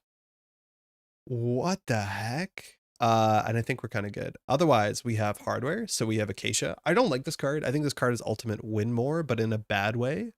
I don't think this deck needs win more. It probably needs please win some. It doesn't need this. Would it be used for rejig to reinstall viruses? I think it's a cool idea. It depends what viruses we're using, right? But like rejigging an imp is kind of novel. I think that's kind of fun. Friday chip. Yeah, we probably should play one of these. When you trash a corp card, that's only our imps. Do we fear Crypt is possibly better than Nihilist? London? I don't think so, but like not by a huge margin. Forgetting to put win sum in decks for years. Win sum is really important. You need a modicum of win sum in your deck. I forgot what we can put in the deck. Somebody had a good idea. Rejig, thank you. Let's try that. Okay. And now let's try and build the rest of the shell and realize this deck doesn't do anything. And then we'll probably panic and change the identity at some point. Gachapon. Oh, that's a cool idea. Gachapon's kind of neat. It allows us to fire our ability on the corpse turn. We still also need to figure out how to like win. So maybe we play like a conduit. Let's look at the viruses that don't exist within our faction. Oh, Contaminate. Contaminate's a good card. I forget who's playing Contaminate in their what's it called deck? Crew deck was sick. I think it was maybe Captain. All right, so let's see not the enter cards. So not that many options. Tranquilizer, this was a meta card for a while in some of the mulch decks. Phaserum Entangler, this card's really good, but I don't know. The King was as well? Okay, that's cool. Palangi, we have to figure out what a breaker suite is. There's a chance that we can just do Palangi Bigamut, and that'll be good enough. So let's play one of these. That's a lot of influence. The problem if we do this is we can't play Conduit. Amakua / Entangler votes. The problem with Amakua is that it's anti-synergistic with some of the stuff we want to do. Right? Like Amakua wants us not to trash cards. And if we don't trash cards, it doesn't fire what's it called? Wait, how does this work? Anytime you install a virus? Yeah, okay. So this doesn't do anything unless you install a virus. I keep forgetting about that. So the idea is that if we don't want to run Friday at chip, like Amakua is just kind of hard. Right? Like it's really good and it's a virus, but at the end of the day, it is just anti-synergistic with Imp and Friday chip and all this other stuff. Yeah, and Audrey, obviously, right? So I don't think we do Amakua. I like Conduit a lot. It's a win condition that we can swap to when like the time is right, but this means that we have to cut something. It's probably the prognostic Q loop. That feels rough. I don't like how that feels.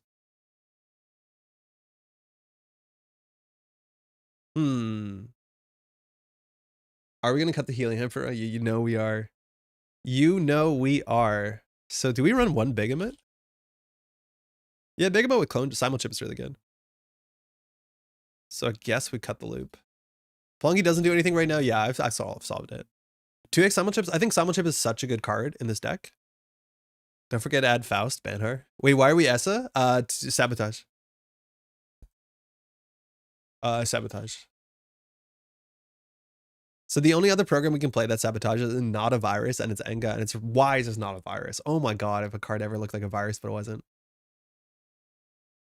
Here's a Contaminate is a good card. I've been a believer for so long with so much eyebrow raising. It's cool. Like if you lose to getting purged out, try not getting purged out. Right? So unfortunately, this trash one is empty. Sucks. And this guy's just a real little piece of... We can charge the Enga? Yeah, we can charge it. Well, we can't. One can. I don't know how we. How does one charge the Enga? I don't know. Threw together work on my own? Okay, hold on, Gyro. It's actually really hard to copy paste from here. I don't know why. Also, Gyro's figured out how to beat the piss. Hold on, I think we have to do it because it's not published. I think my structure is wrong.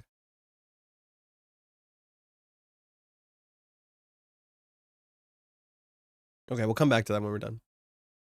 I've watched enough streams. Yeah, let's go. I mean, would you prefer to Enga to get purged when you run archives? Yo, that's a really good point that like very, very quickly brought me back to earth, but I think you can give a virus power counters. Real talk, give a virus power counters. I don't care. I'm not going to care. I'll be the first person not to give a shit if you give a virus power counters. We need the ESA package. Yeah, well, we need to play all the events that are really good. We also probably want to play Lagu. So like, we have to play all the recursion too. Oh, we're going to be playing 1,700 different cards in this deck. So let's go to the event and then just hide that and then play all the good events. So Chestushka, I think we do play Chestushka. I think this is why we play ESA. We have 2 influence to play Stone Ship. There's no way we're charging our Enga. Okay, what else are we playing? Laborates, yeah, let's get some recursion. It's Anarch after all. Moshing, maybe we'll earmark one. I like Praxis a fair bit. Chestushka has nothing to do with ESA? Yeah, well, because it's sabotage. It's just sabotage. And sabotage is good in a deck that does sabotage. I like raindrops. I like running hot. I like steel skin. I like strike fun. Price. Would District 99 be a good include with so many programs? It's really hard, Matt. Because our deck is already probably hella slow, and I don't want to add another slow ass card in it. Like, the problem is we're going to draw District and Nihilist and be like, well, both of these are pretty bad. You know what I mean?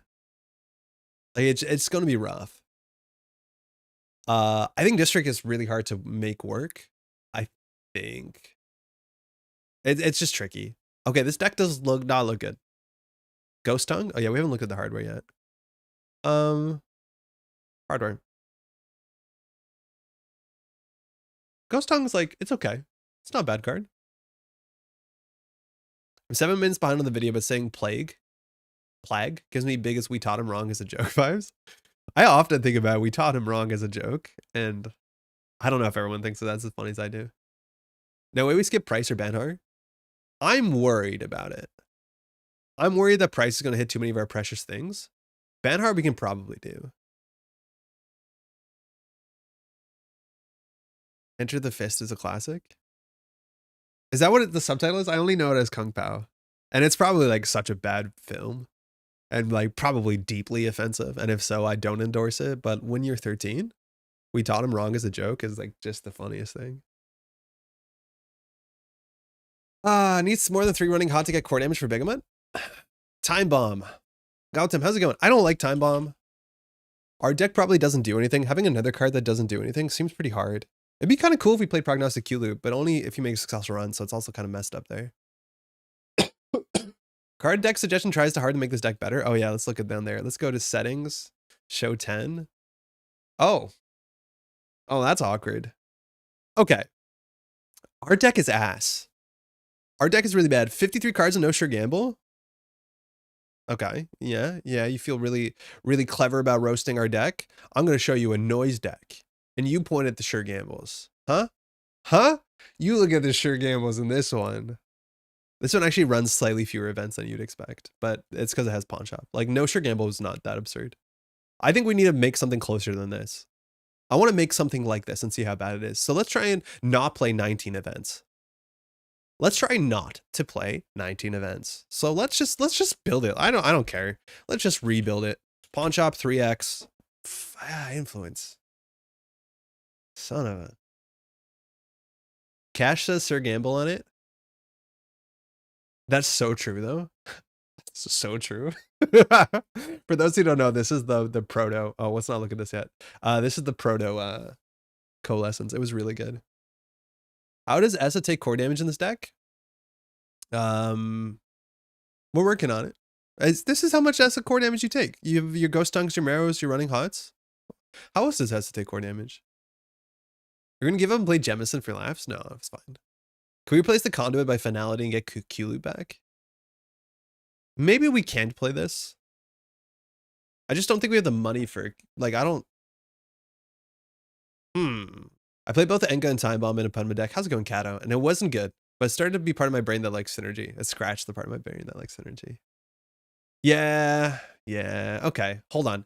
We are going to restructure this. We need to add money to the deck. How much influence is Coalescence? It's 2. It's not a virus. Piss. How do we get more money into the deck? How do we add money into the deck? So Running Hot we want. Rejig we have to cut. Raindrops we have to cut. Don't worry about this. Moshing we'll cut. Labor Rights is good. Maybe we can just play an Ashen. Acacia? Oh, fuck. They're never gonna purge. Why would they purge? Why are they purging? Fermenter. Oh, wait, we have Fermenter. We're solved. We're fine. Everyone's spending so much time on their good formatting. I appreciate it. This is looking better already. So what's our draw engine? Oh, shit. Augustina is important. Nihilist is really important. Pawnshop. Could we play 3 Augustina? Paladin Puemo is kind of like money. Yeah, Paladin is a 1-of seems totally acceptable. That's a good idea. Ashen. Yeah, I think Ashen, like 1 Ashen is fine. I hate myself, but like that's going to happen. What runner can we play that's not Essa? Purging because you ran their virus. It's a choice. They can choose not to. Oh, this is only a virus program. I don't think that matters. I think Nihilist doesn't care where the viruses come from. Yeah. Osh, Alice. Paladin twinning. We don't need a win condition. We just were hoping our opponent loses. You know what? I'm going to play this in Alice. That was a great idea. And now we don't have to play any of this stuff. Now we're just an archives deck, okay? Everything is fixed now. We've added so many more deck slots, which like we love deck slots. So how many viruses do we run in this? We had like 18 and 4 icebreakers. Okay, we have so much room for activities. S virus. So we run 300 Heliamphoras. Opportunity, no. I'm building this Q-Loop in Freedom. Freedom makes so much more sense. F, Alice. True Energ, I don't need to win as long as we can lose. Just an excuse to play 50 cards and have an easier time cutting slots. You know how it is, Scalar. Can we free up one influence to play cheeky Asmoon Poulat? I don't think we'd want to. This card's not good. Unless you need a specific virus, which I'd argue we don't.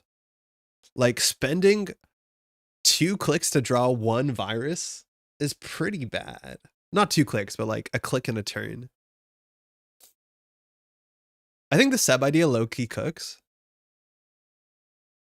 But we have no ways to get tags. Okay, hold on. Before everyone runs away. How do we make this make sense? Like, then we don't play Paladin. Like, Asmund is really slow. Good thing Crypt is legal. Don't even, Kyle. How's it going? What are we selling to Aesop? All of this. Actually, now that you said it. Like, if we don't have Deja Vu, how good is this? Keiko and all the companions? We don't have enough companions events to support half the companions. Okay, so what do we need here for this to make sense? We need more card draws so we could play Lagu, but we'll run out of cards. Don't worry about it. We need to play like 2 Laborites. We need Jesus. It's not that bad yet. It's not that bad. This gets cut. Okay, I think that's a big problem. Is like, if we, back in the day, you installed a virus and you just got rid of it. You don't care. Behemoth doesn't make sense. Yeah, I got to that. That was just a vestigial.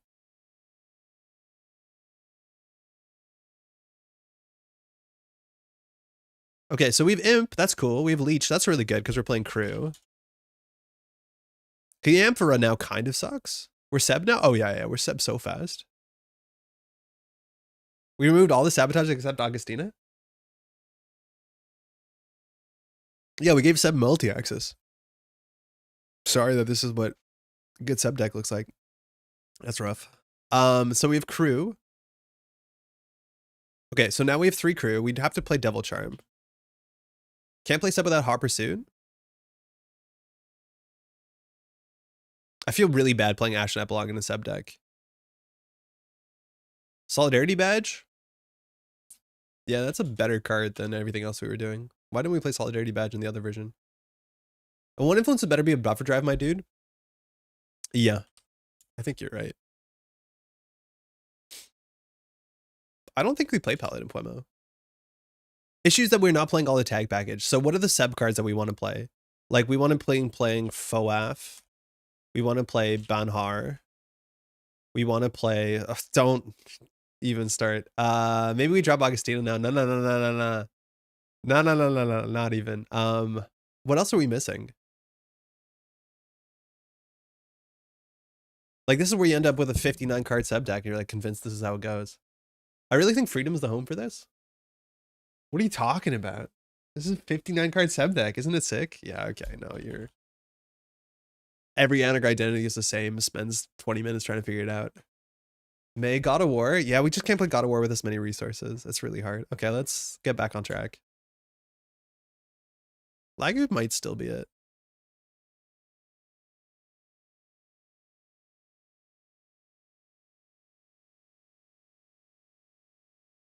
Okay. Do we just play Onicom? This is the most that Metropolitan Grid has ever felt like an old TCD San Francisco stream. Not gonna. I don't know what that means. I haven't said weird words for no reason yet. That was meant to be respectful of CTC. Augustine was the last bastion to keep the ship of being named Theseus. Well, what if the boat became a different boat? You can keep Crew? Yeah. Grow up. Hey, Solemn. We don't have enough viruses, I don't think. The one Chisel actually looks pretty inspired, I'll be honest. How else do you make a Freedom deck? Do you actually just play Yusuf and say you have no viruses? I don't know what program we play. Like, what are the options? Onicom is like kind of hella fun. We don't play the Praxis, I don't think. Onicom is like hella fun, but we're not playing enough events. So then the other options are Lilypad. Kind of really cool, honestly. That could be it. Knobkuri, it's banned. Knobkuri, do you see how it doesn't show up? It's banned in this format. Splash for Hermes? I actually like Lilypad. I know like Augie was playing Lilypad to rebuild Mulch. I don't know if it was in Freedom or not. We play Freedom with Augustine. We still run 3 crew over Chisel. Yes. Crew is much easier to play. You don't have to pre-install it. Yeah, I think Lily's actually good because it means that our engine pushes ourselves forward. Like, it actually might be one of the better choices we made in this list. Like, no cap. Is this deck good? Is this deck good? I feel like I don't like the price, but pricing a Lily pad seems pretty good. Paladin back? Yeah, can't be upset about finding that little guy. Lily pad's perfectly commonly picked, but is green and therefore cannot be correct. Look at our influence, cranked. This shit's so good. Dude, green's the good faction. Like, we should put a damn trick shot in this. Need an Ashen. I'm hoping that we don't.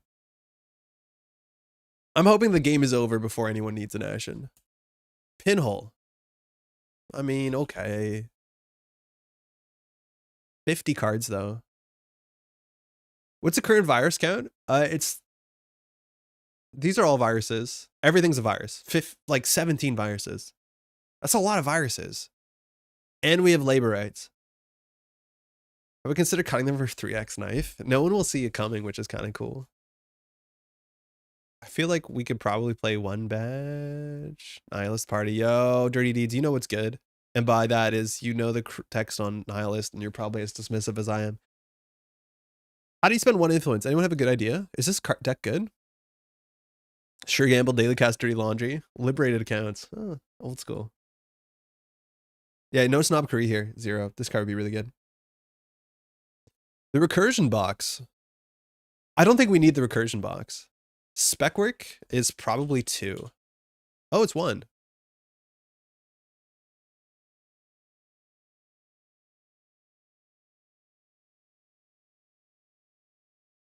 Yeah, is this better than build script?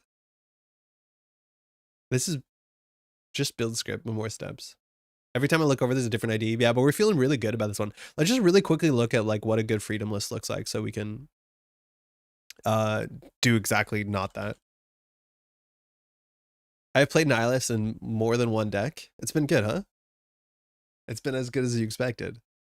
Infinite Earthrise. Ooh, oh, that's the problem. This is, yeah. Only this many viruses? That's cringe. Keiko? Yeah, I could see it. Buffer drive, boomerang, not a bad option. I'll play 1 badge. And then look at all these good events. Ashen? Holy shit. We really doing that? We really playing Ashen? And buffer drive? Come on. It doesn't have to be like that. How many pinhole are we running? 1? Okay, you've given me the strength that I needed, Abraham. Badge is not your draw. Yeah, I agree. The best list is sick. The boss list is sick. Yeah. Best list or boss list? I think we can cut the Friday chip because they did. I won't tell anyone about the Ashen. It's fine. Thank you. 48 cards honestly feels pretty good. Now, if you look at this deck, what is the economy, right? No Sure Gamble. Some daily cast. That's a big difference between us. 2 Paladin Puemo, though. I actually think we like 2 Paladin Puemo. We want to open with the Paladin Puemo.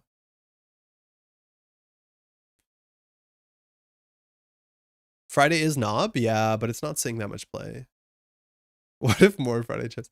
Fermenter's basic daily cast. Okay, so opening this hand, amazing. Paladin Puemo. Solid. Is Boss running Yusuf? No, not even. They're also on Consume, so they have more money than us. Don't worry about it. Paladin Puemo, Solidarity Badge, run, find a 0 trash cost. Trash it. Next turn we'll draw a card, draw a card. Our economy is really bad. Oh, it's really quite bad. Imagine having to pay 4 for the Nihilist. We're never going to afford this. Like, our most expensive, clunkiest card literally cannot be installed with Paladin Puemo. It's weird how connection can be a downside. So I guess we have to hit this with a price. Let's draw this draw. Okay, this draw. Pretty bad. It's pretty bad. It's pretty bad, honestly. We just need more economy in the deck. Do we play crew? This deck didn't run crew. This deck did run crew. That's my deck. This deck did also run crew. Keiko? Yeah, Keiko honestly might be it. Keiko was a shit ton of money. And then we have 6 influence to work with. The problem is like, this is my favorite deck. The only chance is hitting Nihilist with a price. Yo, Pellegrini, totally, 100%. Like that's our best hit by a mile. Maybe we do have to cut this for Keiko just to get 2 credits a turn. Like that probably is correct. Like this is card draw, but why do we need card draw? We have the Nihilist. What do we do with the influence now? I guess we can play a consume? Brand new sentence. I mean, it's a 0 MU virus. It's not just draw, you need the MU. It gives the same amount of MU as Lily Pad. They both give 2 MU. Yeah, they're both 2 MU. Cody, what's up? Entanglers, I don't love entanglers. I feel like that's not how we're going to want to deal with ice. Like, I think when we have an entangler, but we also have chisel and we have crew, like, I feel like that's the better way to deal with any ice. That's really annoying. 50 cards, 1 extra influence between us and the divine powers. We need more econ. Yeah, but like, this is the problem. As soon as you start doing that, you start running into problems like, oh, that means we have to put more economy. So what do we cut? Well, probably we cut Augustine and the Nihilist. Okay, that makes sense. And then you just end up running the other list. I agree we need more econ, but what about if we just play this perfectly and we don't? Do you actually play Imp and Freedom? No, you don't play Imp and Freedom. Why would you play Imp and Freedom? Well, that solves a bunch of deck slots. Have we tried this in ESA? Don't even. You'd almost get me there.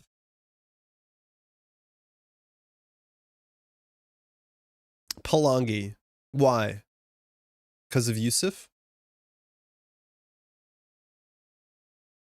It's a virus? I know it's a virus. But ideally, you like never use the counter. Like, is 15 viruses enough? I feel like 1/3 of our deck being viruses should be enough for this card that we'll eventually maybe draw sometimes. And the Nihilist. If anything, like, I think we might appreciate a sure gamble. And just because, like, we have clunkers that we need to install. Gets to draw a couple of fermenters that are opening it. The thing is, like, in Freedom, you'd often don't crack your fermenters. You use them just because they get 1 virus counter a turn. Like, no joke. I honestly don't think we play Cookbook in this deck. Yeah, I don't think we do play Cookbook. Because, like, Botchless, you don't need to be cooked that fast. I think we don't play the Cookbook, and I think we can play, like, 3 daily casts and call it a day. This card would be really good with Pawnshop. Much better opening, right? So we price, we find a Nihilist. Okay, that's fine. We draw 2. That's fine. So here we would play the Audrey for free, I imagine. Then we can Fermenter or Leech run a Central Server. Yeah. Oh, this honestly seems okay. Bring the noise. No raindrops? No, I don't think so. We're not on, what's his face either. We're not even on Banhart. Don't worry about it too much. I think it's really hard to build it. This is the problem, is like all the Anarch generalist cards are so good, it crowds out the weird stuff. Like let's talk about this. Deck is meant to be very interesting, right? And then it ends up just playing, you know, the majority of the deck is the Anarch basic package, right? It's like, okay, we're gonna play Laborites, we're gonna play Moshing, we're gonna play Pinhole, Steelskin, Strike One Price. Like these just show up in every Anarch deck no matter what, and that's already like so many slots in your deck.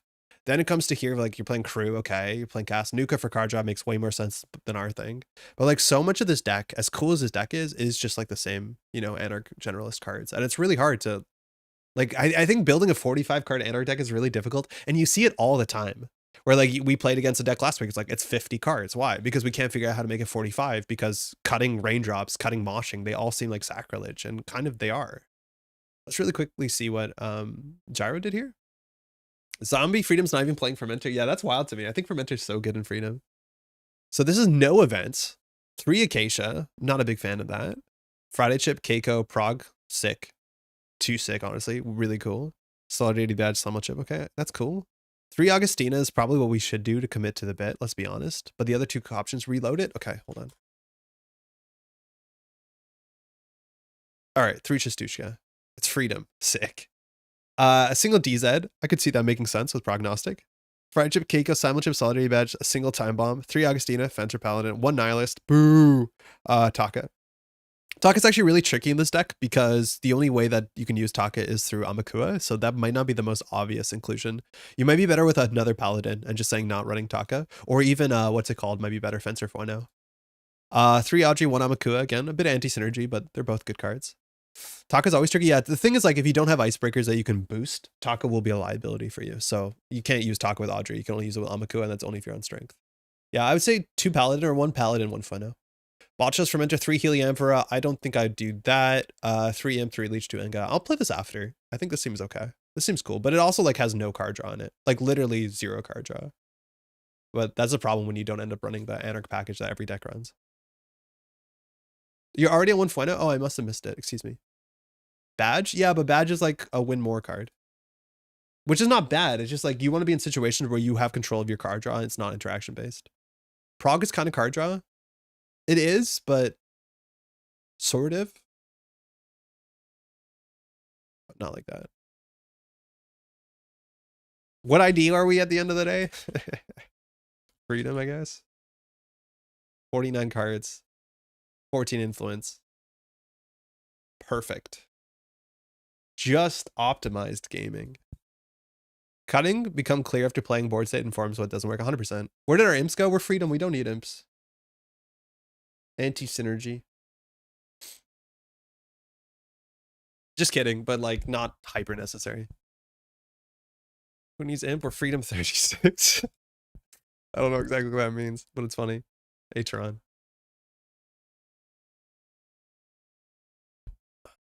That coffee got really cold and really bad. All right, Aesop group. That could be a fun matchup, I imagine. So we're opening with a Nihilist, which means like we're off to the races. Now we have no virus accruing power, but we do have the Consume, which is a 5 influence card, so you feel good about it. Tron went for the mulligan. We don't have Banhar. Banhar would make this matchup a fair bit easier. Hey, hey. Best of luck, have fun. And we don't know which sort of Aesop this is, whether it's Jukebox or whether it's Jai based. We'll find out relatively quickly. I don't like this hand. I think we'd be very happy to open up with anything that accrues virus counters so we can snowball. Because if we get an early Audrey, we can actually contest remote servers. So I'm going to mulligan out of this. Chisel Consume seems like the best bet with this hand. Problem though? Yeah, but like Consume doesn't do anything unless we have a way to accrue virus counters. And Chisel doesn't do anything really easily. We could do like Chisel, Devil Charm run the remote server, but then we're down 3 credits. And he probably doesn't res. Like you want to use Chisel at instant speed so that he's forced to res and then you can respond to it. Which means like simulchip shenanigans. This is better. We kept our Consume, which is pretty wild. I'm going to be in the first tournament this week, Andre. Excited to face with some new folks face to face. Cody, are you playing in like UK Nats or are you doing something smaller? Also, I'm so glad you're going out to a thing. Let us know how it goes, but like organized play is kind of incredible. I hope you figure that out. Time for some Palace Cafe. All right, we want to face check this. This looks often like Rashida. If we start with a price, what can we hit here? If it's a Botchos, we can pre-install it. It beats half of Gatekeeper. A drafter here could be annoying because of the hedge fund, but not the worst. Leech, Crew, Audrey, and we lost a Labor Rights. So we could just do Crew, Devil Charm, run the remote server. If we do a strike fund here, we'll have some money. Because if we have to do this, we'll be down 1 credit. We have no way to get virus counters, which sucks. If we install the Consume, we're on 1 credit too, so we can't. So I think we'll just run this first. Because ideally you want the Consume down before you trash stuff. So that might have been wrong. I wonder if the Leech is better and we just run Centrals. But if this is Rashida, we need to stop it. So do you res a Gatekeeper into this? I think you would. I think paying 3 to get rid of a Crew and a Charm is like kind of sick. This is an MIC. Tehran can't do anything too bad to us. And then that's a really hard res. Like this is a Brawn if Tron is thinking. This has to be something like a Brawn. Otherwise, like a drafter, you would snap res. A Gatekeeper, I think you'd snap res. Oh, maybe we just DC, reseed. No further action. Okay, so I'm assuming this is a Tranquility and we're a credit short. So this has to be a Brawn. Nico, okay. I don't think we want to show that we have a strike fund unless we need to run first click next turn, so we'll just draw up.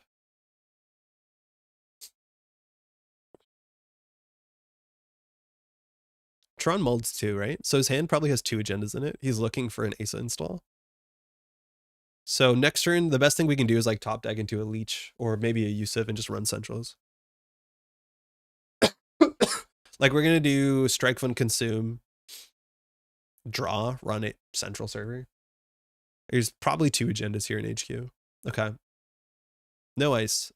Sick. On 2 credits, we can trash, I don't know. Tranquility's 1 virus counter. This is probably a spin. I don't know what this is. Maryland? Nico. Okay, we'll trash that. It's free. And now we can run HQ and then maybe trash something here. He's flooded if he's putting a Nico on the table. It's gonna get rid of that, I think. That's pretty sick. Brutal. Yeah, that's pretty rough. He was definitely trying to set that up. His hand has more agendas in it. But now that we can just rip through central service is really good. Notice our card draw is bad. But we have, don't worry, we'll find a Nihilist. It'll be, it'll be sick. He's drawing. His hand must be flooded. Casualty Snipe's best card. Yeah, he was hoping probably next turn to do a triple install and then fully up for money. We're gonna have to spend some time drawing up. Okay. So this is exactly where, this is what Tron needed. Okay, so this is a jukebox. We can't really contest this. We'll draw once. No card draw or money? No, but that's for neither of us, unfortunately. Do we click for credit or we hit consume? This is where like I don't play a lot of freedom. So if we click consume, we gain 2 credits. That is better than clicking for credit, but it means we don't have a virus counter. If we have a virus counter, we can trash fully operationals from hand. I think that's a bit better. But I think it's actually probably better to just like run HQ here. We don't need to click for a credit. Because there's, yeah. Now we can do this if we wanted to. We can go back. We've already freedomed. We could just take 4 here. Next turn we do price, and hopefully price gives us something to run central. So I think we just click 4. Click for credit's probably better. Yeah, I just realized we don't need to. We have to watch out. We only have 3 clicks on the turn. Like the only thing we can't trash is ice. But luckily with crew charm we can. And there's definitely like 2 agendas in hand, so we probably should just go HQ. So let's start with the price. It's a devil charm, can't install that. Nihilist, daily cast botchless.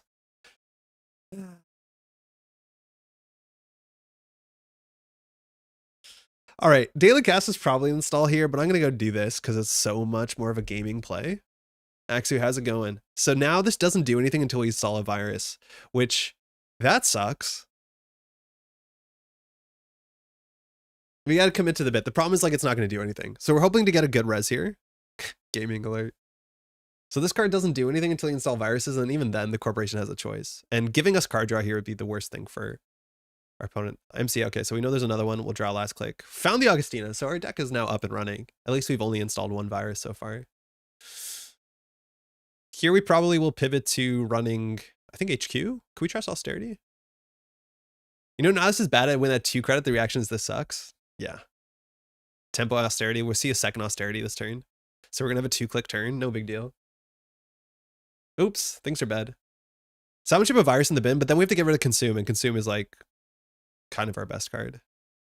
Spend 2 virus counters? Why are you letting me to do that? Why are you rubbing it in? We have a 2-click turn? Fucking tempo austerity. This might be an agenda. Gatekeeper. We can't let that fire. So we can trash only Rashida. Oh, that's sick. Nico. Less than sick.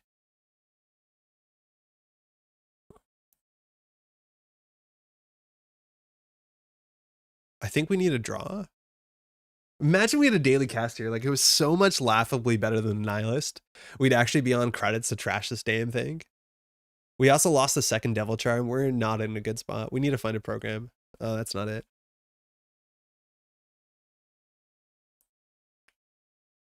He has agendas in hand. Now we're face checking poorly into drafters. He didn't res on HQ last time. We think the innermost on MC austerity is a.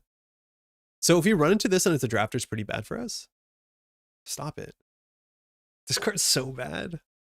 An Earthrise would have been so much better. Like, imagine this was an Earthrise hotel even. Oh my god. I'm glad that we ran into this problem as soon as we did. It's unbearably bad. All right, let's just run everything. This is 3 to trash? 2 to trash, okay.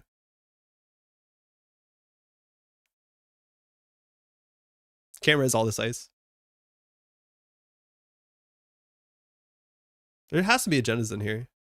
Sick. Now this is the connection so you can get cheaper installs on Paolo's Cafe though. I mean, So we install viruses, right? So now we have to figure out what to run. I can't believe we haven't found an agenda yet, but that's the second spin doctor. So we probably take the 4 and run Nico. If it's a drafter, it's really bad because last click the spin doctor and can go back and the fully operational goes in hand. That's really, really bad for us. So we probably don't do that. I think next turn we just do this, and then hopefully that with 2 spin doctors we can do like Augustina, Fermenter, and go from there. Run back HQ. I don't want to run the last click because if it's a drafter, it's really bad. You might say like he could have rezzed it, but like without Freedom's text, we don't actually do that much pressure on HQ. Admittedly, we did cut a lot of the viruses, token generation, Friday, Cook, Imp. We still have like 17 viruses though. This Nico campaign's been really bad for us.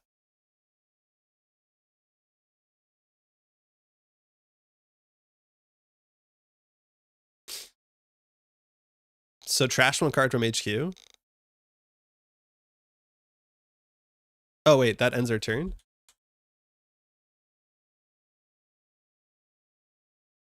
All right, we're gaming. Got him. 4 card investment, 3 turn, 2 virus counters. It might draw a card though. 2 cards.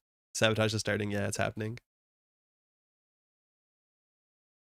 Last spin doctor. That's really good. See what goes back. Again, a lot of times you leave a spin doctor in the bin. So spin doctor and spin doctor. So no spin doctors in the bin, which is kind of cool for us. So let's see what happens here. All right. So he should be able to score from hand here with austerity. So if it's a Vitruvius, we just lose. If it's a, what's it called also? A Luminal, we also just lose. I can't believe we didn't find any agendas in HQ. But yeah, this is bad. Now, luckily his money isn't great. The Nihilist has been so painful. Oh my God, Harv, how's it going? It's been so bad. Just incredibly bad. Let's see what happens. What are you going to do? Let us draw 2 cards? Heavens no. Yeah, you just trash 1 card. We played an Earthrise Hotel for that. Like relying on this on card draw, you can see how this is awful. It's so bad. 3-click gaming.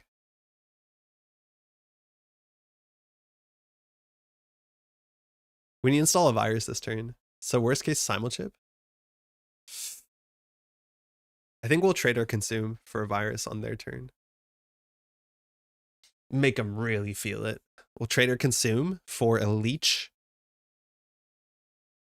Actually, we could do Bodulus. Hey, Doc, how's it going? Nihilist fired hype. Technically, it was sabotage too. Can't believe it's just 1 card, I know. Again, noise was deemed unhealthy. This one, maybe I'm a virus hiding. This is something we need to draw into our pinhole. Okay, at least here we'll lose. Second austerity. Or are you just going to score out? Yeah, let's go. Vitruvius with counter, really bad for us. This has to be Luminal, yeah. You can crack Fermenter instead of trash and consume. I like our Fermenter as a virus per turn though, but you're right, that's probably more responsible. It just doesn't get the Nihilist trigger. It's hard to tell what's more impactful here. I think we should have to eat a drafter. I think we should have to start face checking. But I'm pretty sure that we're not going to get value from this consume. We need just money right now? I don't know. I don't think we need money. We actually can't do anything with money. But maybe you're right. Maybe it's better to like do this. Fully operation. Okay. Only on 6 credits. One of these is a brawn. I'd rather keep the fermenter around because it threatens the wage workers, right? So we'll install... Huh. This is an important decision. We ended up on consume. Yeah, we did. We cut our console for Keiko. So we ended up with like 6 influence to work with. I think we only have 14 influence in the deck. It's not optimal. Install consume? I don't think so. F it, yeah, whatever. We need money. Yeah, that's fine. I think putting a Botchless on one of these ice, forcing the res on the second ice is good. All right, 1 card from the top of R&D. Take that, Augustina. Then we do the Nihilist.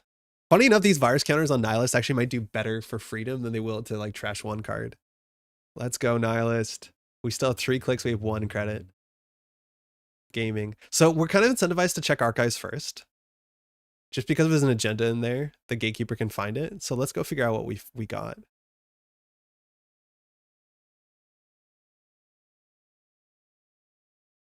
We find them a virus, are gonna be pretty upset. Chrysium, Powers, Drafter, and Wave. Okay. Nihilist fired again. Well, fired is like in quotes. But yeah, the text on it did something. Pop Fermenter first? I don't think so. Even if they purge the Fermenter, I think we're okay with getting one virus counter returned. We saw much of it to get consumed back. I don't know how it wasn't better to do the same with Fermenter. Because it cost a click. And it was on their turn, so we can get a Nihilist to fire. Cool. All right, money's not good right now. So all we need to do is... What the fuck? All right. Oh, we don't have 3 clicks. 4 clicks. Click for 6 is a good click. I don't argue that we can spend the credits. If that's a Rashidun server one, we're so bad. There's a 6 credit click. I agree, but like I don't actually know how we're going to use 6 credits.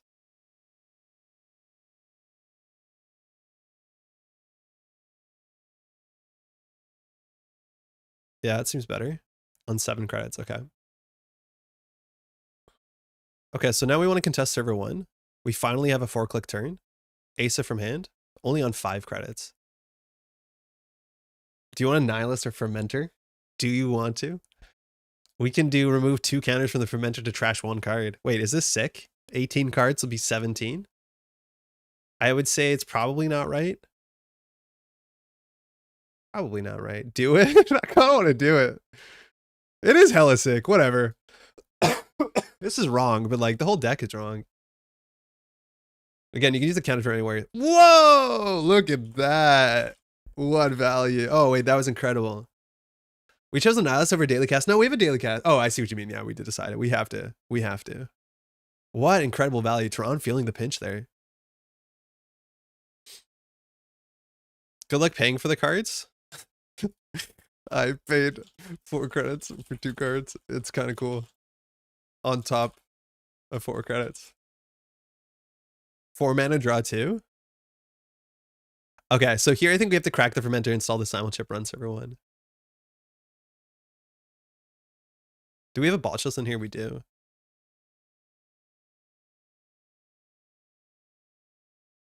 Don't worry about the math behind Nihilist. It's hella fun.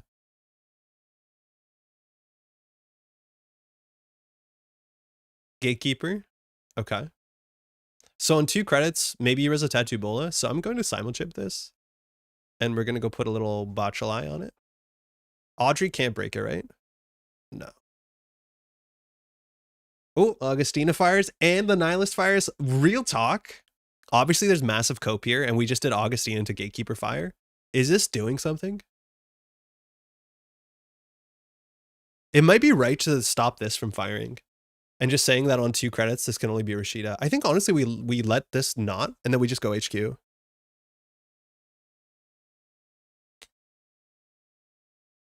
Because we won't get a freedom to fire. Why is the Nihilist 5 influence? Because all these cards that came out in the Ashes cycle that are odes to old Netrunner IDs were all 5 influence. All right. So this sucks now because Tron's on 3. So if this is a Gatekeeper or a Drafter, it fires. It looks like it's an ablative or expensive. Okay.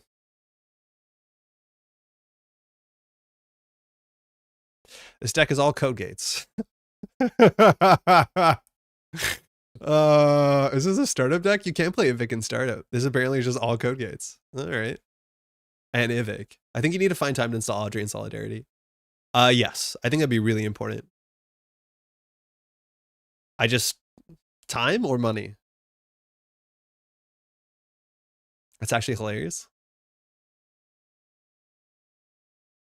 Just click me for 4 credits. Okay. Let's see what happens here. I guess we do this first. Funny enough, we can take the counter off Botchless, but like there's no reason to do that. Come on. We need card drop, please. Turns out Wall of Thorns for 4 is mid. It's fine. I wonder if that means there's an Ivic on the Innermost of server 1 because I wasn't rezzed. Ah, got him. I think we tempo labor rights because we haven't seen a strike fund. Oh, we've seen 1 strike fund and we've seen no still skins. I'm going to tempo labor rights. Shit, I missed. Oh, I hit really good cards too. So I think we put back in simulchip. And I don't think we're going to need the labor rights recursion package. So it's probably simulchip. Leech. Leech is really good to run archives this turn. Like we need a cheap virus. Fermenter's also really good. Maybe it's just price because price is our best card. Oh, okay, good. Augustina. We're being really annoying. Like, let's be honest. I don't know what's in the remote server. Trash one card from HQ. So if we run archives, we get to see 2 random sabotage. One random, one non-random. On 7 credits. We can't steal Ikoas anyways. We've done our 2 once per turn installs. Let's just run archives. Wage workers in the remote. Yeah, we can't really deal with it. Like, we're going to win by mill. Okay, there's an Ikoa in there. 2 Rashidas and an Ikoa. So the Ikoa doesn't go anywhere because we're short of credit. So let's just draw up. We can install the simulchip if we want to. It gives us the ability to flicker the leech for a fermenter. That's probably the play. I was never a big mulch player, but we honestly have mulch gaming going on. Hey, friendo. Jai, how's it going? Fuck. It was off-world office in the remote server for such a long time. So let's see what happens here with the botulus. So we actually can get rid of these counters, but we have no reason to.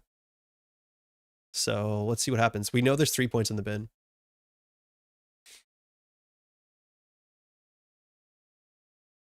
Wait, no? We lean into installing a both run and corp turn, adding votes for Lilypad. Oh yeah, we should have simulchipped on their turn. I totally forgot. So top card of R&D. We have, where did our money go? Didn't we have money at some point?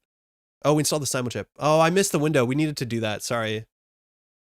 I know I saw the outcome, but I missed my trigger, which I need for money. Yeah, this is a really, really bad thing. Why not spend counters from Leech? You're right. We should, because we're going to sell it. But I need to do this on his turn. Okay, so on your turn, I'm going to try... well, we can't because we're going to trash this. So this has to go down for Fermenter. So this is on his turn.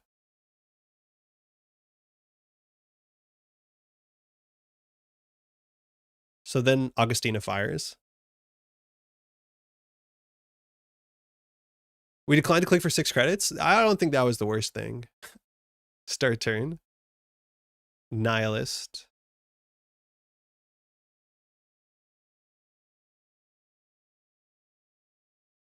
Parts of this deck feel really fun. Okay. So Augustina is still active today. We drew 2 cards for 4 credits. Yeah, but we sabotaged like 3 or 4 cards. Like, I'll be clear, it sucks, but it sucks in a cool way. All right, so we want to spend 3 clicks running archives. We have to click Fermenter. So we can draw once, click Fermenter, run archives. Okay, that's fine. Do we need to run archives this turn? Because the other thing is we can install a Botulus or an Audrey. We need to install a virus counter every turn. Like, we're going to win by mill, maybe. The problem is if he does install advance, do we lose to that? We might, which means we need the Botulus money. If it's a single Ikoa, we don't care. I think we can't steal the Ikoa. It doesn't do enough for us. I think we have to just hope the spin doctors go. Install a bot on that remote. Yeah, you can make another remote server. But pre-installing the Botulus on the remote does something. There's 2 soon left. Let's get the 3-pointer. I don't know if it matters. Like, even if we get this 3-pointer, we lose probably. 2 spins still in play, yes. But I don't think we can win unless we do Augustina every single turn. Like, for real. We could probably have to run. Yeah, I think we ignore the Ikoa. We have to win by milling. We literally cannot win by stealing 7 points unless we get them all in archives, which means we have to count on the Ikoa being there later. So I think we draw once. Yeah, at this point, if they spin it back, we're like, okay with it. So giving him a credit might not matter. We could run HQ. At this point, though, we have to worry about ablative. This is where running is really hard because ablative is kind of a cursed card in general. So we have to crack this. The question is, what do we install? Audrey probably isn't it. I wouldn't have done credit strike fund Botulus.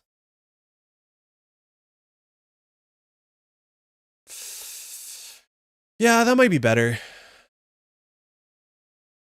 It's a bit slower though. What is the fermenter doing for us? Not that much. So this is good.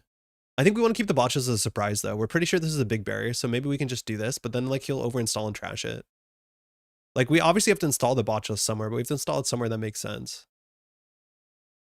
I also don't like installing a virus last click because it makes Augustina easier to parse. Because you can just trash from your hand if you know that you have a spin doctor in there.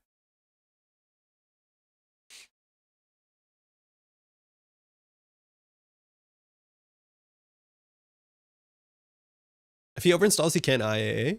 He might have seamless or biotic. But like which wage workers, he doesn't have to install advanced events. He also do install advance. All right, one card from HQ. Oh, cool. Augustina fired. Save botcha for the next turn and Audrey this. I think if we Audrey this, we won't be able to afford the botcha list. But I think if we did like the strike fund play, maybe it makes sense. I think we know the innermost is the most expensive, so that might have been wrong. This is what you do to get rid of freedom, like just trashing the botch list would make sense. But here with wage workers, he probably does install advance or has seamless. So let's see what happens here. We're just slightly too slow. Obviously like load bearing slightly, but pretty big. Top card of R&D. Okay. So spit doctors, we don't know. There's a lot of points in archives. We have exactly 2 credits. I think we face check this. And if it's an Ivic and you res the Ivic for 5 credits or whatever, it's fine. Ablative is just effed up. Like, sorry, Ablative is just a messed up card. Ban me, please. If we run into Ablative, he gets a spin doctor back, the game's fixed. Like, for what it's worth, we probably shouldn't run into ice. I legitimately am so like frustrated with Ablative, where you play any sort of like sabotage destructive, like running into ice is the worst thing you can do. Because if we hit an Ablative and he pulls back a spin doctor, all our effort for the last couple turns like just disintegrates. Archives first, we could do strike fund run archives. You would need a seamless to win here, which we haven't seen that yet. Let's start. Let's see if the spins everyone. Is there a bin doctor? No. Well, we don't know. I haven't been tracking well where the sabotage comes from. It looks like server 1 might be a spin doctor. Okay. MCA, Ivic, Drafter. So we just got an Aqua. Honestly, I don't know if we steal it. I do not know if we steal the Aqua. It does not help us win. I think we needed 5 points here to steal it. Yeah, I don't think we steal the Aqua. Aqua costs a click and 2 credits. I don't think we steal it. So we lose here if we can't get through the wage workers. We lose here if it's seamless, advance, advance, advance, wage worker to advance. Or sorry, triple advance, seamless, which means we need to stop Tron from having 4 credits. If we run last click, Ablative is really bad. Yeah, we're just slightly too slow. I mean, this does something. Do we just install a virus for freedom? Yeah, maybe our win condition is install Audrey and then Nihilist wins. Running Ivic is fine. No, running Ivic is pretty good, but we saw the Ivic from hand. So I'm not sure. Just run HQ and hit the seamless with freedom. Okay, sick. Sounds like you need Helium for us for spin. Sort of.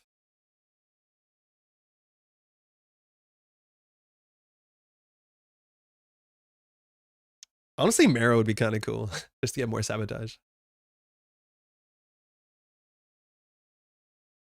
Here is like really tricky because Tron trashed the top card. So there's one unknown card. Obviously, Tron doesn't have a 5-3, otherwise he would have pushed it out. The Nihilist has felt okay. Like legitimately, we have different financial problems, but the Nihilist has felt okay. So if we run archives where we actually could get 5 points, we can't win in these 3 cards because this was a choice. There's no way you throw out an agenda there. So between 8 cards, whoa, there's still a lot of points. Okay, so 2, 4, 6, 7, 8, 9. So there's still 11 points and 2 spin doctors across 11 cards. Probably need to run everything. Maybe it's just really hard though. An ablative or a drafter just totally messes the game up. Like no joke. It's really, really bad for us if either of those things happen. Right? Like an ablative can solve spin doctor from hand. Like you just can't run. I don't know how many freedom trashes we got versus how many core damage we would have gotten for extra sabotage. Honestly, the sabotages would have been better. We haven't been doing freedom that much. For plans to deck them out, spin doesn't do anything. Well, I don't think we can deck them out because next turn Tron can just jam the winning agenda or biotic. Like these decks run biotic, not inconsistently, or even audacity. So we'd probably lose to that. So if anything, we probably just have to run HQ here. We can draw once. And hopefully find an Ivic. We have to hope this is an Ivic. Giving a credit here doesn't matter. Oh, it means we can't steal Aqua. Whatever.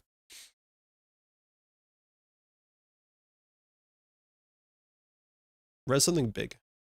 Yeah, there you go. That's an evict sec. We're hoping this hits our steel skin. God damn it. Really? Doesn't have to be like that. All right. I wonder if they can't play Ablado because it's not a code gate. We really needed that to hit the steel skin. We made that play for that reason. I think we have to steel skin, but I don't know what we install here. We can't afford anything. Pinhole can actually help with wage workers. Simon Chip is our like best play. We're 1 credit short. Just Audrey trash it? Oh my god, you're right. I haven't played Mulch in a long time. We could always just throw this out to draw 2 cards. Yeah, hold on. Sorry. Too late. We saw 3 cards. Wait, do we draw? Have we seen Ablative? No, we haven't. I think we've only seen Code Gates. Oh no, we saw a Drafter.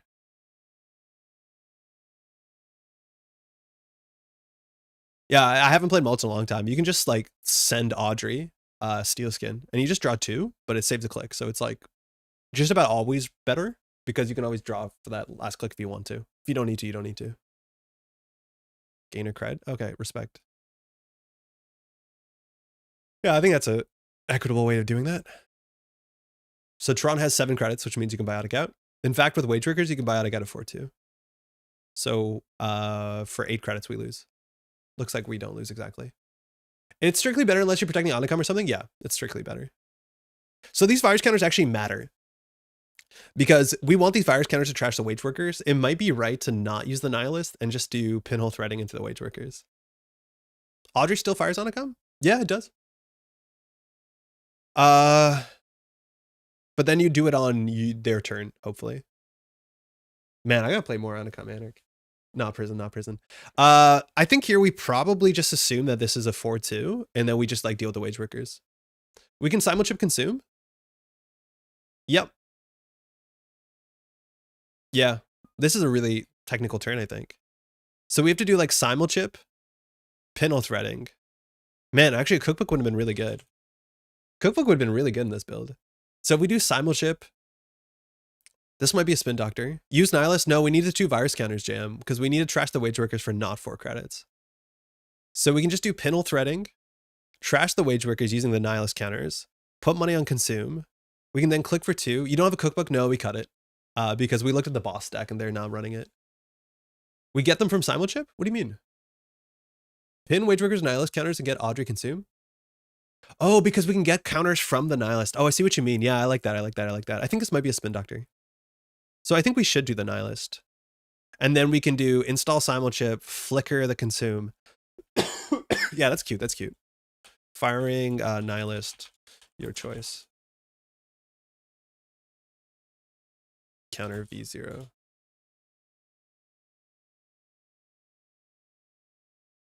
SMH. Like we've almost milled him. We're getting somewhere. I'm assuming he doesn't have a biotic because he would have won the game. Draw 1, discard. Okay. So if we do simulchip, then we can flicker, I guess, the consume. Is there something else we'd like to flicker? We can always flicker a leech, which actually goes a bit further. It doesn't give us money, but if we flicker a leech, then we can pinhole threading, and then the pinhole gets a leech. The other options, we can flicker the consume, which gives you mentor. Fermenter, probably. Yeah, fermenter's the most money. Is fermenter not just better than consume? It's better than consume, but leech actually might be better if we just need virus counters to run. Because like a leech with 1 counter and Audrey with 1 counter might do us enough. I think we go for the leech here and assume that we can win on low credits. Augustina fires. Wait, this deck is sick. I like the leech a bit because I think we're going to need a run with Audrey. What's a trophy symbol with the next on archive? The number of agenda points. It's just remind us that there's 3 agenda points. It shows that this is a thing from, I'm pretty sure this is a cyber feeder thing, but it's just so you remember when they run archives, if you have a spin doctor, there's points in there because it obviously doesn't show it when there's cards on top of it. Top of R&D. Sick. We'll have an Audrey counter. Botches gets us S1 a lot. I don't know. Yeah, maybe I overvalue the leech counter.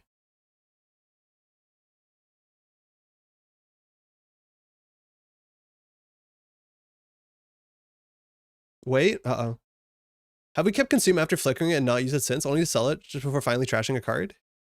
Yes, but I think the Audrey is more important. You can't trash it if it's an agenda? No, we can't trash it in agenda. Freedom is only non-agenda cards. I'm confused. Why do you know that there are agenda points on archives? Oh, because there's a face of Ikua. Not only have we ran it, but we've ran it. We've ran it twice. So we flipped it, we didn't steal it. It has additional cost, right? Yeah, just an Ikua. Otherwise, we shouldn't know face-ups.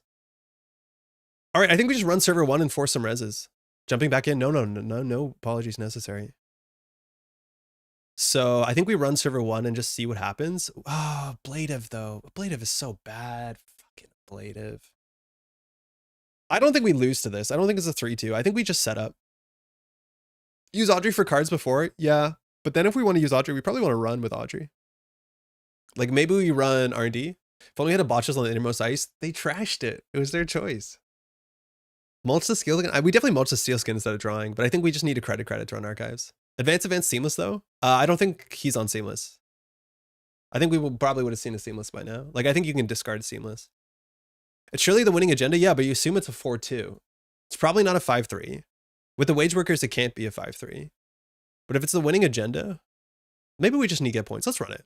We need to get points. I just like at the end of the day, if this is an Ablative, we're so cooked. Man, Ablative is just so messed up. Is it a Vitruvius? Could be.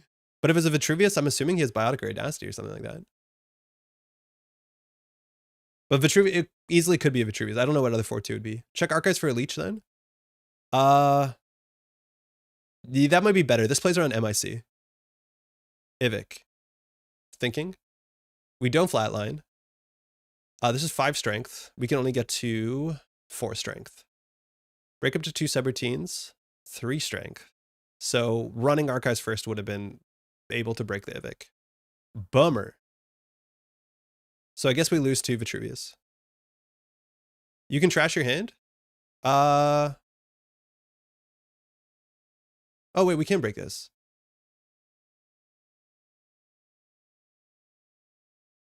I keep forgetting that Audrey is gated by subroutines.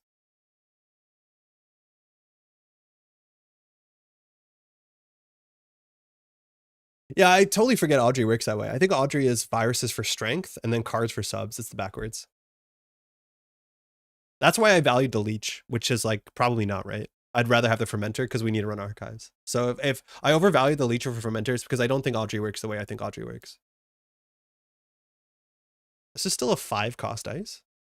Leech is fine. Yeah, but I think we need the money because we need to steal Iquas. So this is an Ivik, so it's going to be 2 cards from hand.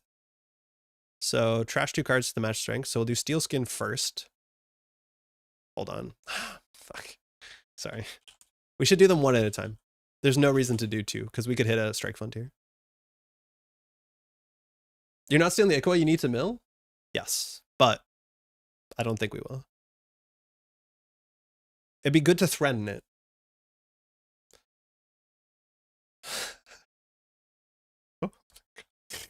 I'm a mess. Stop it, Audrey. I'll figure it out, don't worry. Why is it always the worst, the last box? Okay, I almost hit. Trash 1 card, start here, draw 2. Okay, fine.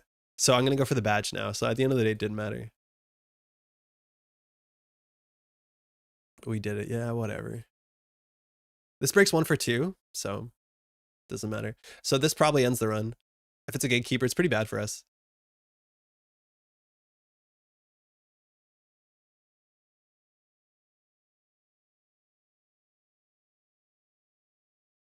That doesn't end the run.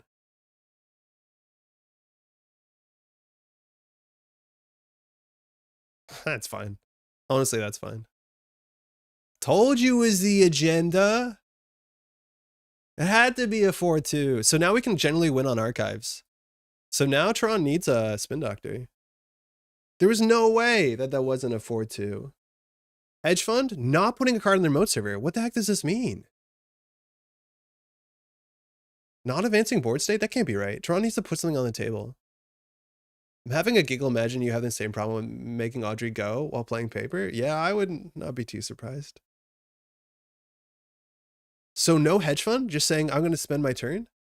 Win in archives? Where the spins? I don't know. Spend 2 virus. Shut up. Click for credit and run it. We'd have to do credit run it. Biotic Vitruvius detected. Yeah, I'm assuming that Tron can win from hand. And then you don't play the hedge fund to keep cards in hand. So can we get through Ivik somehow? Like, there's no way this play makes sense unless he has Audacity or something in hand. Why credit? I don't know. So it has to be Biotic, right? It has to be Biotic because he started the turn on 4. So we have to run R&D. We do credit, run R&D, run archives. He can't spend a credit. If you don't res here too, we can trash a card if it's specifically Spin Doctor and then run back. Son of a bitch. No, why? Hold on, that's not a nice way to talk. That's a very not nice way. Archives first because drafter ablative. Yeah, I think that's true. This would kill us with Ivik. Yeah, but imagine, no, we know where 3 Iviks are. We're actually okay. We could die to bloop though. Yeah, thinking. The 3rd Ivik is in here, so we're totally fine. The thing that we do risk is the bloop. I don't think we give a credit. I think we end the run here. If not, we can go to 1 credit Axis. Hope it's a 3-2. Bloop's just a core. Oh yeah, you're right. We're fine to bloop. So we can go down to 1. Then do credit run archives. We can't. Go in? I don't think we can go in here. Because if we go in, we're on 1 credit and we need 2 credits and clicks to run archives. I think we have to bounce and run archives and just hope there's enough points in there. It's an agenda, but if it's an agenda, we still don't win, right?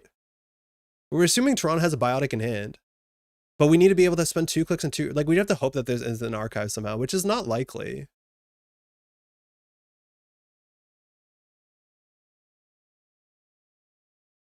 Like here, we just hope. I don't think it's in here.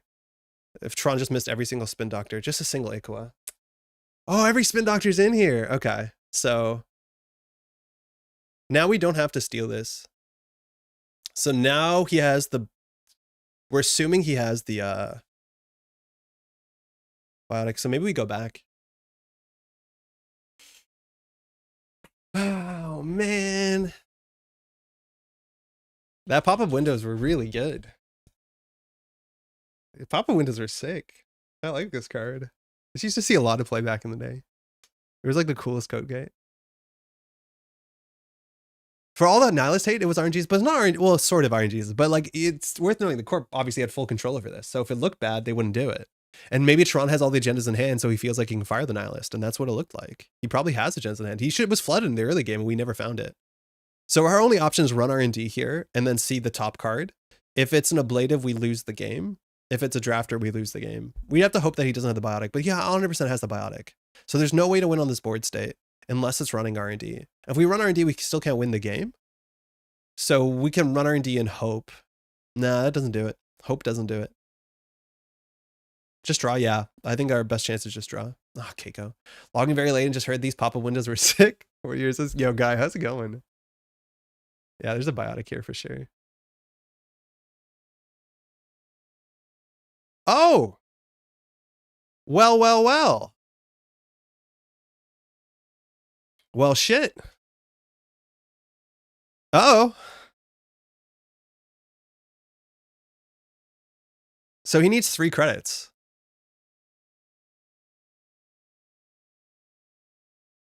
That's a board state. Nanad, how's it going? We hit a bloop. It was okay.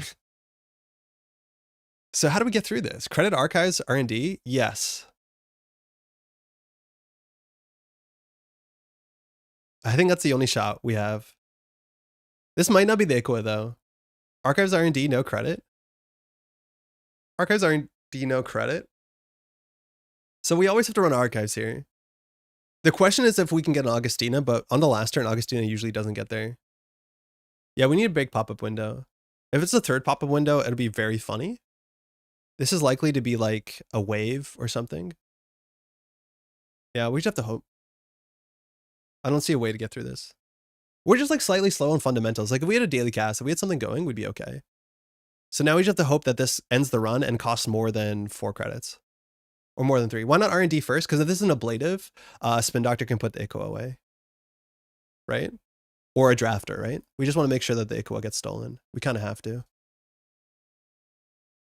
Only had to click for 6 button at some point. Whatever, London. I don't think that was the worst. Son of a bitch. Oh my god. I was like, there's no way it's the 3rd pop-up window.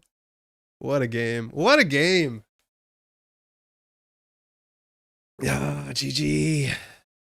What a game. Honestly, our deck did the thing that it wanted to do. It was an 18-turn game, so it's pretty slow. Shows cards, hedge fund, Iqua, pulse, send a message. Whoa, 3, 6, 7, 8, 9, 10, 11, 12, 13, 14, 15, 16, 17, 18, 19, 20. There was no points in R&D.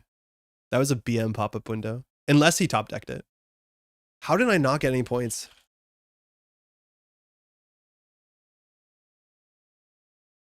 Oh, usually Tron jumps into chat, so he might be able to hit us. Yo, Rahid, how's it going? How did I not get points from HQ in the early game? I can't believe it. We saw so many single axes on HQ and whipped all of them. I had 2 Equas and Sam in hand for the past 5 turns. And like I was saying that can't be too surprising considering this is what the Nihilist does. It gives them control. I don't think Tron would be milling off the top of the deck unless he had points in hand. There's 1 Ico in the early game, okay. So this deck is only running like 8 agendas? Yeah, 8 agendas. So the density is just pretty low. But at the end of the day, it was like you had to run HQ here. And I think it makes sense. It was better than R&D. We actually got close to the mill out, but the problem is like Augustina doesn't do a mill out, right? Because you can just sabotage from HQ. My early game was F'd because it was all assets and no ice. Yeah, I could tell. I was guessing that the ice on the table was not Bloop and Ivik. I thought it was like big 6 costers. Turns out it was Bloop and Ivik. When did you read my mind for my next jank build? Yeah, Solomir, it's been like not good. It's her first game, but it's been fun. I'm on 20 ice. Jesus. Why do you need 20 ice? You have like waves and shit. The Bloop was like a real jump scare. I thought you were just on only code gates. I don't honestly think Ivik is like, imagine if this Ivik was a Brawn. At least if it was a Brawn, I could have maybe triple clicked HQ, which would have probably been correct. Its value, a 5 cost Ivik is like, I wouldn't call it value exactly. Pop-up was sick. The pop-ups were so good. You're on 2 credits. I'm like, I'm going to face check. You're not running Ablative, are you? Man, Ablative is so messed up. I've been brewing Lilypad and Freedom to keep the virus draw flowing. Yo, Solomir, we had Lilypad, and then we looked at our deck and been like, we have no influence. Oh, sorry, we have no economy. So we ended up trading to 2 Paladin Puemo and a Keiko. This is our first game. We haven't installed either of those cards. But we originally had Lilypad, and instead now we're on 14 influence and a Consume. Consume was pretty good. I don't think we played it perfectly, but I like the idea of Lilypad. I think Mulch would play Lilypad modernly if it could, maybe. Yeah, okay, so there's no ablatives. So we were scared of the thing we don't have to be scared about. But yeah, we got down to 2 cards. Like, his econ slowed down. The pinholing the wage workers. If he didn't draw the pinhole, we would have lost. 1 bloop, 3 drafter, 3 gatekeepers, 3 Ivik, only 6 influence, 1 MIC, 3 pop-up window, 3 pulse, 3 wave. Pretty fun. 1 bloop. Man, double pop-up window. Pop-up window's kind of cool. Kind of cool card. Always has been cool. I really like the original art, but Alexis's art, and this one's also fantastic. Thanks for the game. Fermenter plus Simulship is all the econ you need. Cope. That's kind of how we've been coping. All right, let's make the deck better. And how we're going to do that is we're going to cut the cards that are situational and make them not situational. I don't imagine a world where we can play Ash and Epilogue. What is that bias slots for? I think Solidarity Badge. I honestly don't know if we can play Solidarity Badge. It just seems so situational. Tuna put Lilypad in the Mulch Necromancy deck. I think that was Augie, not Tuno. But yeah, 100%. Yo, Hexnet, what a chat. I tried to make Ivik work in startup with pop-up window, but there weren't enough good code gates. Yeah, it's a hard thing, obviously, with the smaller card pool. This deck would have been so much easier if also we had Banhar. Biobands. It's pretty expensive biobands. Augustine apology form from me to Augustino Vonskaya. I've been thinking of doing a deck building and tuning blog via series and NRB post. I think people would like that, Joe. I think you're a person who tunes decks, which is something that not a lot of folks do. I think Augie got the idea from Koga. Oh, super cool. Okay, what worked, what didn't work? I feel like we're not going to use the chisels the way the deck wants us, so we can cut the chisel. We just want to put as many cards that can hit the table and make us run. Like, do good things for us. So like maybe cutting the solidarity badge and running like 3 copies of like blood in the water. That's not what it's called. Raindrops cut stone. Like maybe that's a good thing to do. Banhar, we do not have the card draw to sustain Banhar. We just don't. Not enough sabotage? It's hard to put sabotage in this deck. Maybe we do want to put more sabotage in the deck. Maybe we can just play Devil Charm. Not Devil Charm. We can just play Time Bomb and say, I don't care.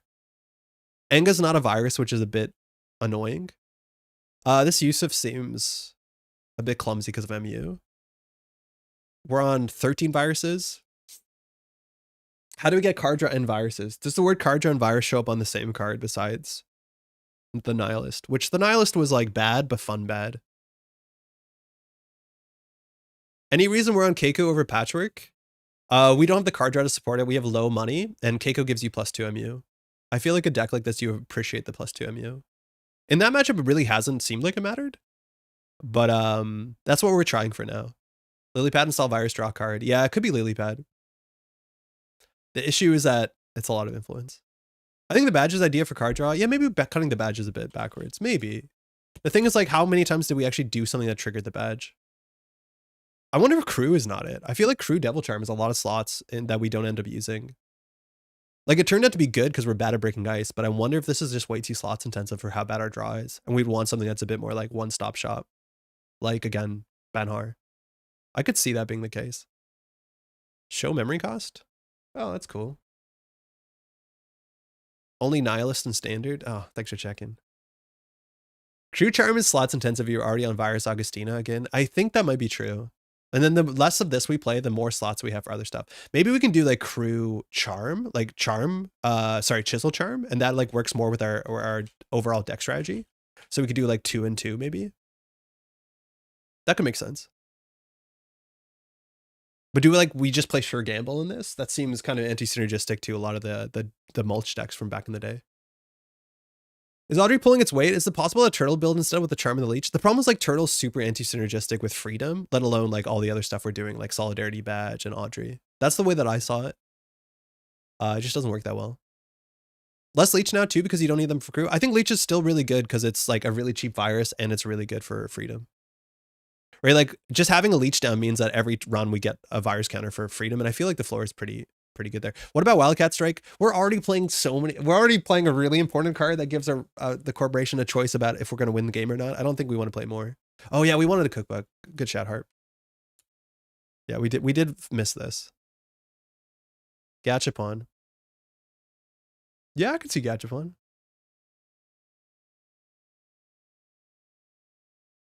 Maybe we cut 2 Devil Charms and play Gachapon? Is Gachapon and the price too much? You can pivot to Turtle and change the host, but then you might as well just be playing reg deck. Well, yeah, exactly. To some extent. What if we buy them in choice? DJ Steve, Wildcat Strike, Nihilist. Oh, DJ Steve is good. Heliamphora doesn't... I don't think this would do anything. Like in that matchup, if we installed this, you may host a face-up on this program. When the core purged a virus counter, they trash 2 cards at random. They never purged. Tron never purged. I think Tron never felt like he had to purge. We want more mulchy. Why not throw in the Ashen back and add Lagu? I think we would appreciate Lagu because it's Lagu. I do like that. Have you considered cutting the Nihilist for Time Bomb and Verbal? Would do just as much for the same cost. Tron. Know how much fun Nihilist was? Like legitimately?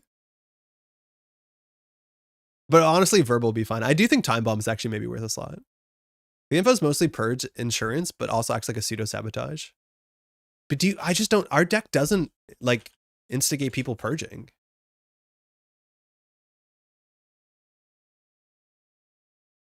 I don't think we run enough for DJ Steve to make sense. It might not. Okay, we have a 3 influence hole. That is what I'm most worried about. I feel like we can do a lot with 3 influence. You should play S if you want to do the mill gameplay. Actually, we started with an ESA deck and we ended up on Freedom because we had slots problems. Do we need labor rights? Depends how much better we can make the draw on the deck. I think labor rights actually felt pretty good. Yeah, without Turtle, yeah, Turtle's the one card you need to purge in the format. Physarum is not that easy to use because we can't install it mid-round unless we simul-chip it, and I don't know if that's the best use of our simul-chip. Pinhole is in 2 lily pads. Lily pad is 3 influence though, no? Yeah, we can't do it. We have to cut more than that. Title this video digging my own grave. If we could play a Gravedigger, you think we'd play a Gravedigger? Solemn, we definitely would. There's actually one turn where we're thinking about purging and then you spent the fermenter counters. Did we decide to cut Aesop because of MU? Also, we never drew it. But Aesop's fine. I really enjoy playing Freedom because the direct interaction leads to more interaction on the corpse part as well. Yeah, I could see that. How do you spend 3 influence in a Freedom deck? Boomerang seems kind of sick. Nuka seems kind of sick. Yeah, these are just fine options. Oh, where are we?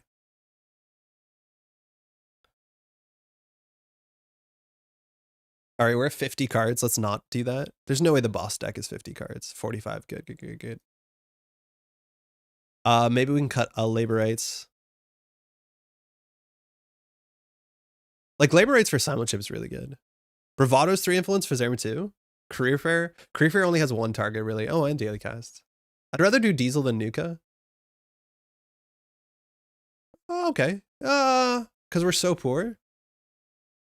I feel like if our start of turn is draw 3 cards, we should always be able to install a virus, and I kind of like that. I think Raindrops is bad without Banhar. Raindrops forces them to res.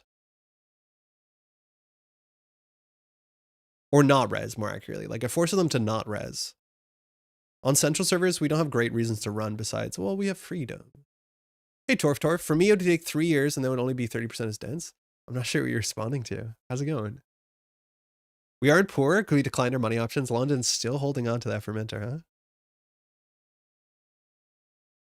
Okay, let's play 1 Nuka and play 49. We played 49 last time. Never had issues with that. Maybe we should play 3 Augustina. Oh, we're playing a Heliamphora.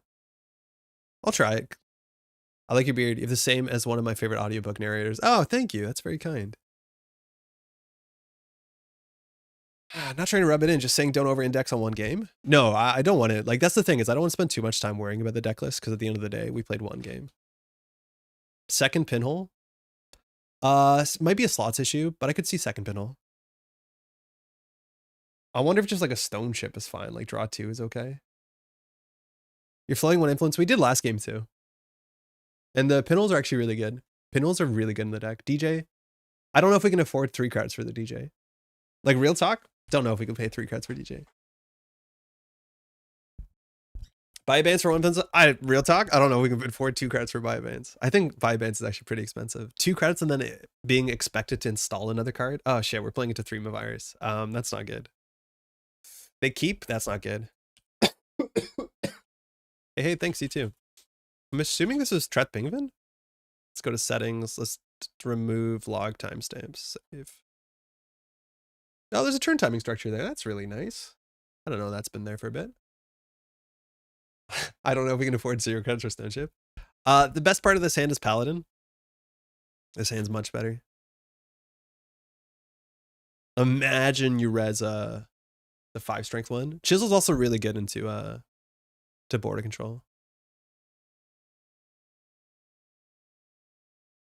All right, worst part, we don't have Augustina. Best part, send it. Rah! I used to have HQ as well. This is really annoying because you have to do this. Like, this is why I like the raindrops. Do we draw for the Augustina? I think we have other problems, but yes, we will. He's here. So this is definitely a Rashida. So if we do Chisel run. That's not good enough. That sucks. How does Heliamphora and a virus interact favorably? I think we do Paladin Simul Chip? Like, what do you do here? Chisel does nothing here, really. We'd have to run it back and they just pop the border control. We give them a credit. Like, obviously, it's Paladin. Oh, we have 2 clicks. We could do Paladin, Nihilist, Fermenter. Yeah, that's fun. Fermenter. I don't want to over Fermenter because a single virus is going to cook us. But at least we're Nihilist gaming. That's a reader. And we can barely afford this. That's great, isn't it? We really need a cookbook for these chisels to do anything. Turn 1? Yeah, I know. But imagine we had an Augustina that turn. Sabotage or like random damage is actually pretty detrimental to Ob, considering Ob plays a lot of 1-ofs.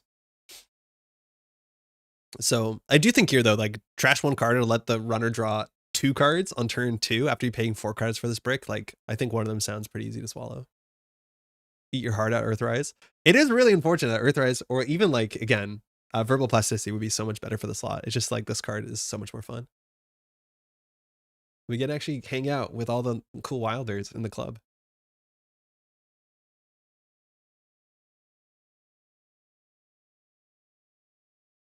Infinite Earthrise, infinite value. Yeah, take that, Essa. Let's see what happens. Paladin, sick. Fermenter, sick. Spend 2 virus counters. What are you going to do? You're going to trash 1 card? Come on. I would love the 2 card draw. Playing this in person is so difficult because I'm going to be like, what's your choice? And I have to act uninterested. Like, you could do either of them. They both seem just as good. Fuck. Only infinite until you're out of cards in the stack? Yeah, that's why we play labor rights. All right, so this seems like it's going to be a push out pretty aggressively for probably an Eminent is the worst case. DJ Influence seems like missing influence, but then it's good for the club, but like, I don't know how we do it. All right, so we install a virus. Oh, Keiko, that's really good. This works. Do we do credit Keiko? We gain a credit. And then we install a second fermenter.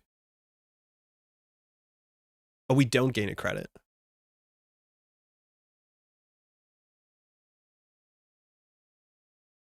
No, that's still fine. Has Nihilist done anything? Yeah, it's milled a bunch of cards. It drew like 4 cards. This might not be the play. I think we just do Keiko on another turn. I think we'd rather just install the fermenter. Using the Paladin eats a trigger during the cost phase. Oh, that's what I'm doing wrong. So we're meant to click for Keiko. Install. Huh. The Paladin Keiko rules, yeah. Yeah, so it's actually not that good. Feels bad. So you need to have 3 credits for this. I honestly think we do simulchip shuffle. Let's keep drawing. Yeah, I think Keiko's next turn. So this is pretty good because it just does what we want to do. And now purging is really hard. Wait, Helianthra is going to be really good into op. So then the question is, what do we do? Do we run archives and snarfle up something? I think we could consider snarfling. We want to go for a snarfle? We've already done our once per turn. Take a credit? I mean, okay. Fermenter first? 2 fermenters, Helianthra. Okay, let's see what happens here. I don't know what to do. He's a believer. Helia stocks up. Like, this is a matchup where there's 3 Mavirus and they want to purge aggressively. But, like, there's a lot of matchups out there. Snarfle is a fantastic word. Oh, we use snarfle all the time around here. You need to make more money to install Keiko? Yeah, next turn we'll probably do credit install Keiko. But we honestly might crack our first fermenter just to simulchip shuffle. Yeah, get an Eminent. Oh.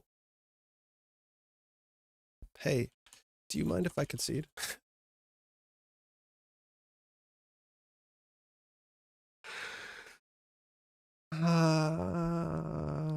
What's wrong with corporations these days? We're just out here gaming?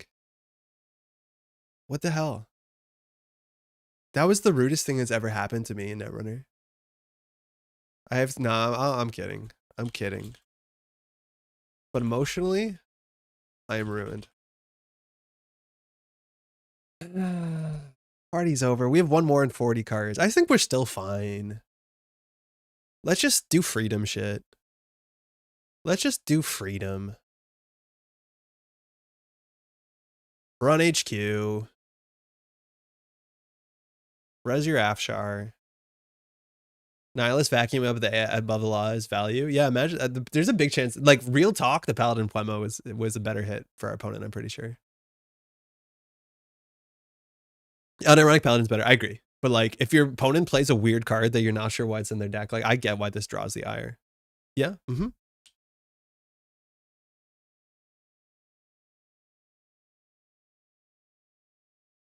Always got nuked from orbit. Could you hypothetically, of course, use Sansa counters? No. You can only pay costs using cards you control. Otherwise, I could... what's Endless Hunger? Your cards. All right, it's a Sandstone. Sick. Virus counters. What are you gonna do? Purge? So Trat has points in hand, has no money. So now we have to figure out how to make points. Man, I want the Nihilist so much. I'm so upset. The party just started. Yusuf says use virus counters from any card. Yeah, but still, that's just a rule that you can only use counters from your cards. Freedom says your installed cards. Okay. But you can only pay costs using your cards. I forget who it was. It was like a really good player who was coming up to Worlds and just playing Endless Hunger and every time trying to trash the corporation's cards. And then their opponent would be like, wait, you can do that? And they'd be like, I'm pretty sure you can call a judge over, just because there were no rules back in the time in FFG day about you can't use your opponent's cards to pay trash costs. Let's just trash something on R&D.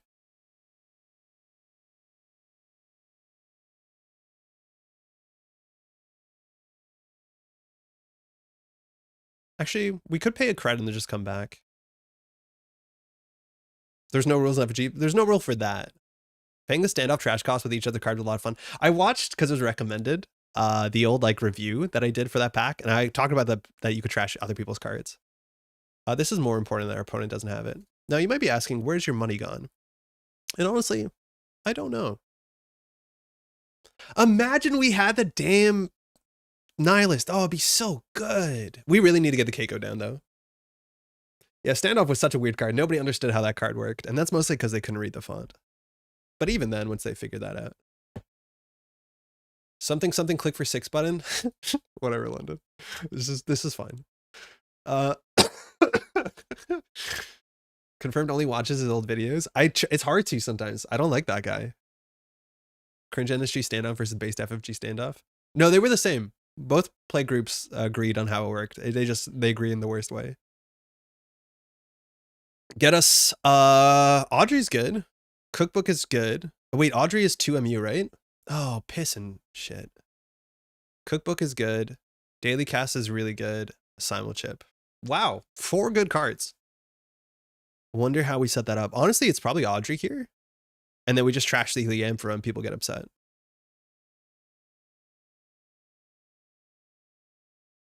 Daily Cast we passed on the last time. Yeah, but now we have 2 fermenters and London in chat. And we can't get both. We just need to get the Keiko down. I know, but we didn't because we hit this button. Like if we got the Keiko down first, this would be easy. But man, that's a really hard choice. Cast for money. I think with double fermenter, we don't need the money. The Cookbook is a one of in the deck. Cookbook into Chisel is really good. I think we might just do the Cookbook. You need Audrey. We kind of need Audrey because we can actually like snowball in this board state. Yeah, sorry, Helium Fra. Oh, sorry.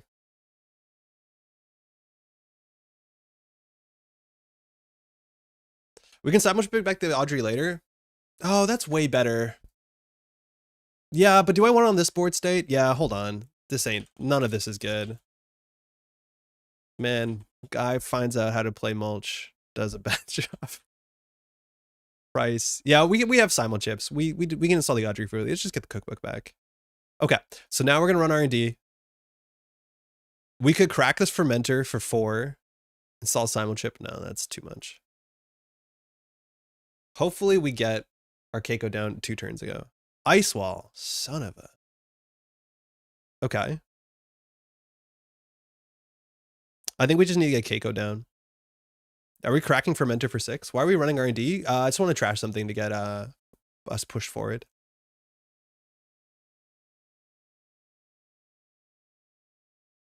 None of this is good. Very nihilistic. That's what he does. It's his effect. Don't do a Rashid on server 1. Oh, that's weird. That's fine. Yeah, I think we're running R&D just to trash things, to push ourselves like arguably forward. Also, just like stealing a point would be good because we have Paladin. Generally, these decks have a lot of points, right?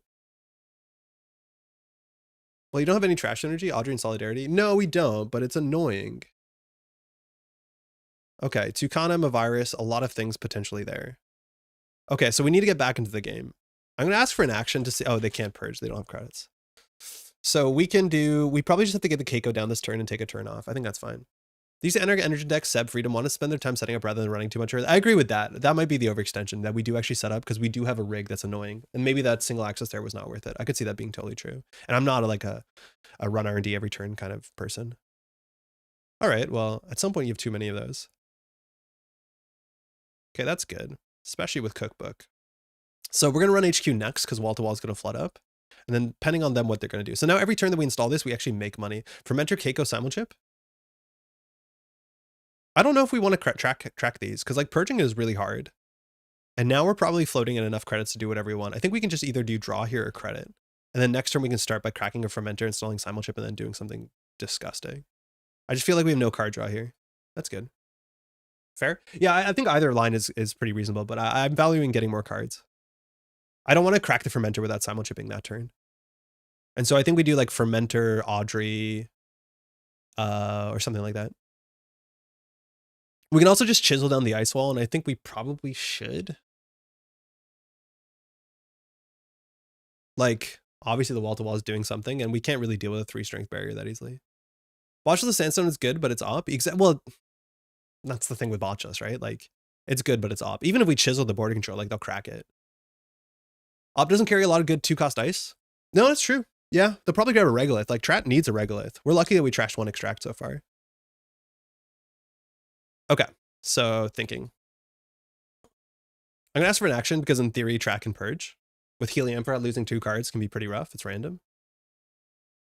Okay. You get a Regolith or a Descent or a Tucana? Yeah, we've trashed 1 Tucana. Excuse me. All right, how do we do this? I am not equipped to play this. So if we install Simulchip, we get +1 credit. That's cute. I think we always start by a fermenter. So we do fermenter. We kind of need to get back in the game financially. So running HQ is probably where the points are. Now we did commit to cracking our fermenter, which like, should we have? So now we can do Simulchip, Botchless, run HQ. We're assumingly gonna trash something, which will be good. Simulchip for Audrey, yeah, that's what I'm thinking. Gain a credit. Oh, virus on viruses. Action. They'd have to res on approach.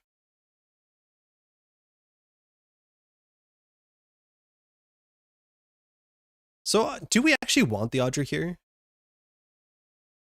Yeah, it's fine. Second Sandstone. We gotta trash something.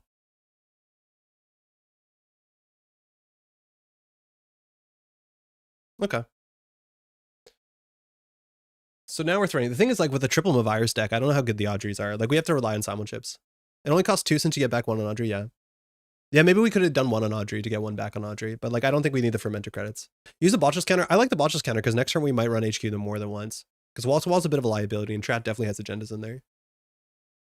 Now, the only thing is, like, if he extracts somehow, then obviously that's a bit less good, but, like, running HQ twice next turn is, like, pretty easy for us to get away with.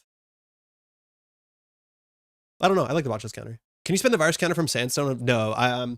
The rule is that you can't use your opponent's cards to pay your costs.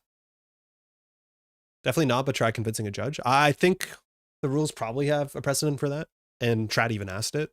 But Freedom specifically says your card, and Audrey says virus counter from this. I think Yusuf is the one that says any card, but again, endless hunger, right? I think using Botchless is better because of Extract. Yeah, but we've trashed 1 Extract so far, and if Trat had an Extract, he probably would have played it by now. Maybe not, but maybe.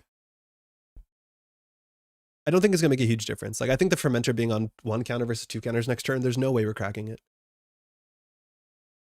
If anything, getting a Simulchip down here, because we're expecting that to happen. Oh, overinstall is pretty reasonable. Yeah, maybe getting a Simulchip down was fine. Huh. Okay. So Audrey still has counters on it. We could face check if it's a 4 cost. If it's a Stavka, we're fine. If it's a Stavka into this. Okay, if it's a Stavka, we'll just install a Simulchip and we'll run it.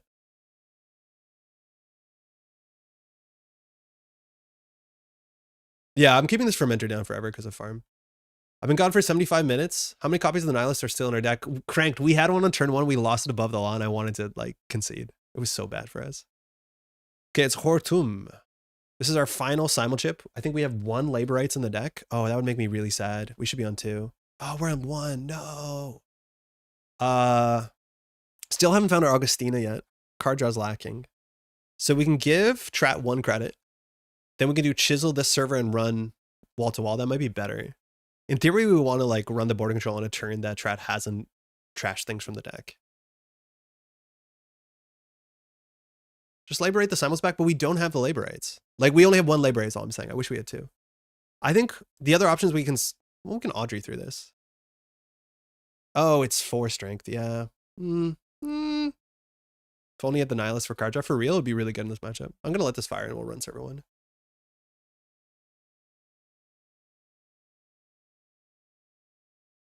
Cameras, everything. We probably want to chisel down the Hortum because they advance it and make it unbreakable. If that's the case, we'll be happy if he does that. We'll chisel it then. Actually, we'll botchless it. Let's be honest.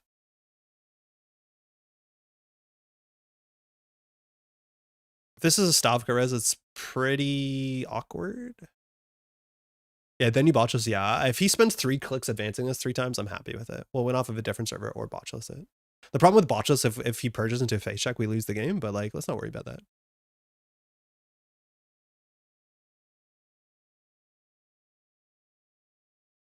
Like Hortum on HQ, we can imagine much worse ice for us. The chisel will be good into Afshars too. Using our simulchips like very perfectly is going to be a big part of this matchup.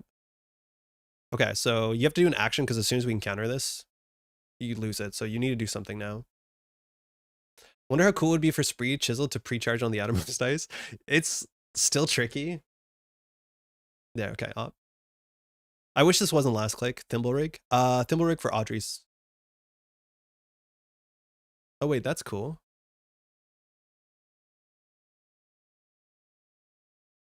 Huh.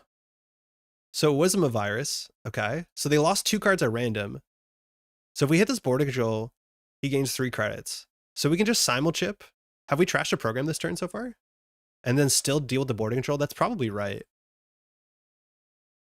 Oh, we trashed the Heliamphora. Ignore this if an installed program has already been trashed. It has been trashed. Oh, fuck. Player can only play costs using objects they control. Okay, good. I don't control those objects. So we can either botchless through the border control. We can't flicker the chisel. In theory, he reses the virus, purges, and we can't react to it. The problem is that we lost. The Heliamphora is actually costing us. Like, it was probably abstractly pretty good. But if the Heliamphora didn't get trashed, we can simulchip the chisel to trash the border control. The problem is we can't do that. So I don't want to put 2 Trojans on the border control because that's like mega cursed. If we could simulchip a Leech, that would work, but we don't have one. Oh no, Leech doesn't work with chisel, does it? I don't think so. No, it doesn't. Sucks. How much are we going to spend onto 1 border control? I think giving Trat 3 credits here would be pretty bad for us. Second Audrey would work. Yeah, there's a lot of ways that we could get through this. Unfortunately, the Heliamphora actually did goof us. That's so annoying. It's really annoying. I mean, you need a Muse. How good would a Muse be in this list? Probably not great. Maybe it's a botchless and just use Chip as Corp loses 3 cards. Yeah, exactly. I think that's what we're going to do. It's just like, this stinks.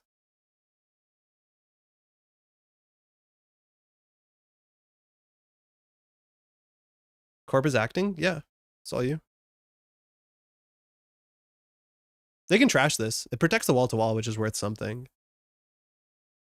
But like, no matter what, you let us break it. Okay, so we lost 2. Feels bad. And we get in, unless they do that. And if he does that, I think overall we're okay with it. Audrey breaks Thimble Rigs, no problem. This thing is like not that great. And there's a lot of cards in archives. Besides them a virus, but on this sports day, we don't mind them a virus. We are not doing great. I think legitimately losing the Nihilist has been so bad for us. Imagine we had a Nihilist every turn. Oh my god, it'd be so good. Like Trat's economy is not there. Do we really have to spend that much resource dealing with the wall-to-wall? Could have pivoted back to centrals, but the problem is the border control fires. And not only does the boarding control fire, Trat has a remote server. Like, none of this we can let happen. Extract came off the top, though. Imagine Augustina early, too. Yeah, I know. Now he's on 9 credits, so we're in a much worse spot.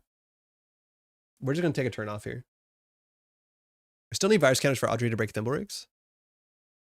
Harp, for a second, pretend that I remembered how Audrey works. Or, like, assume I don't. And I appreciate that, because I obviously don't know how Audrey works. I'm saying it backwards again. What if we had lily pad to get those Nihilist draws before relying on a bad 4-credit resource? Well, the thing is, like, don't play Nihilist. Play Earthrise Hotel or Verbal Plasticity. Like, that's the truth. I don't think you need lily pad. I think lily pad's really cool, though. We need an Augie. Give us an Augustina. Nope. What was Audrey V1? That was in the Little Shop of Horrors. Draw. We're incentivized to install a card here for obvious reasons. We have all the viruses and no virus payoff. It feels so bad. All right. We bleed massive amounts of value to the corporation, but it's okay. We got a leech. This leech install gives us a credit, though. It feels pretty good. I wonder if we should play 3 Augustina, because it's just such an important card. Those are important draws for us. Yeah, those are all the good cards we want. The problem is we need to draw label rights. Next turn we botch us into HQ. Yeah, we could have done it this turn, honestly. But now with the Leech Audrey, we're actually getting a lot of power. I wonder if this is the sort of deck that wants to play Wake Up F a Corpo's Day Up or whatever. Alarm Clock. All Gray All Day has left. Agree on 3x Augie and maybe 3x Nihilist, lean into noise. Yeah, maybe we should. It makes the deck worse, but like, come on, we're having fun. We're legitimately having fun. Turn 9 and you still 29 cards in the stack? Yeah, but we're doing stuff. Audrey V2 is really reference to Little Shop of Horrors? Yeah, Audrey is the big plant-eating monster called Audrey. Seymour, feed me. Like the flavor text is even Seymour, feed me, right? So this is Little Shop of Horrors. It's a musical from Broadway, and then there's a film with a Canadian legend. I forget his name in it. He's really good. What's the name of the Canadian legend? But this is Audrey, right? That's the flower from Undertale. I have not played Undertale. Oh, Spin Doctor. Feels bad. Okay, good things are happening to the corporation. Somehow on 17 credits. Okay. Yeah. Do you want more? What do you want from me? Blood? Seymour? I think that's a line from the film. Rick Moranis. Thank you, Grendel. Rick Moranis is kind of the cool. All right, so Spin Doctor, they're going to win in the remote server. Just saw a touring show of Little Shop. So good. Ah, Spartella. Glad you enjoyed it. I saw the film version of it with Rick Moranis when I was a kid. I don't remember it well. And then I think we saw it at a high school musical production when I was a kid too. I don't think it's my favorite musical, but I probably should watch it again. It's been a long time. All right, what's in the remote server? Tucana into anything loses us the game. Can we contest the remote server? Nearly. We run Spin Doctor, gets auto popped. That's like worth something because they can't allow us to run it. If we do Botchless run HQ, that's kind of cute. Now the Horn's ugly on 2 counters, which is kind of sick for us because we can just let Trat get a credit. We could do Botchless run HQ, run server 1. Then we'll have 3 leech counters and Audrey at 2. If this is what's it called? We lose. If a stop gets really bad for us. Apparently Audrey's the name of the coworker, and the guy names the flower Audrey too. Oh, I didn't know that. That's probably pretty important context.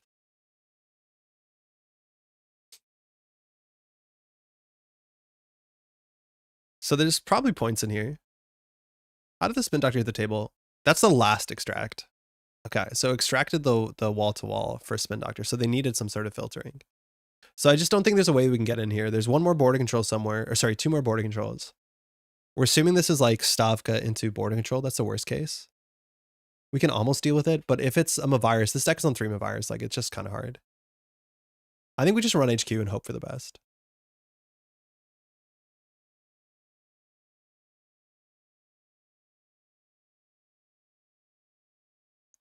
Trashing Spin Doctor first would maybe be good. I think giving a credit to the corporation here is totally fine.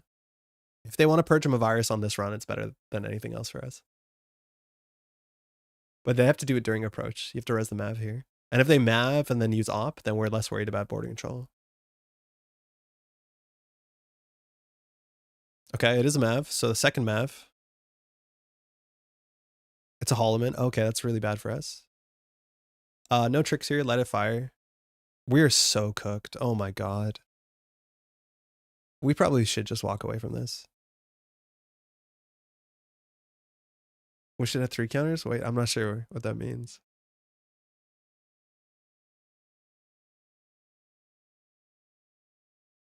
Okay, so we got nothing here. On 17 credits, any face check is generally worse for us than them when they're on 17. So the best we can do is just continue to set up. Holloman's gonna be really bad. Oh, the Horde meant 3 counters. Yeah. That'd be really bad for us. All right, so we draw, we run Spin Doctor. We can always just send Audrey to Strike Fund, but we'll probably use that at some point. You can't let us trash this, so they just get shuffled away. They're going to be on game point next turn, and then with Audacity, we lose in 2 turns. Man, Extract such a card, right? Like, Corporation was stuck on like 3 to 4 credits, and like 2 turns later on 17 with a Tranquility and a Holloman.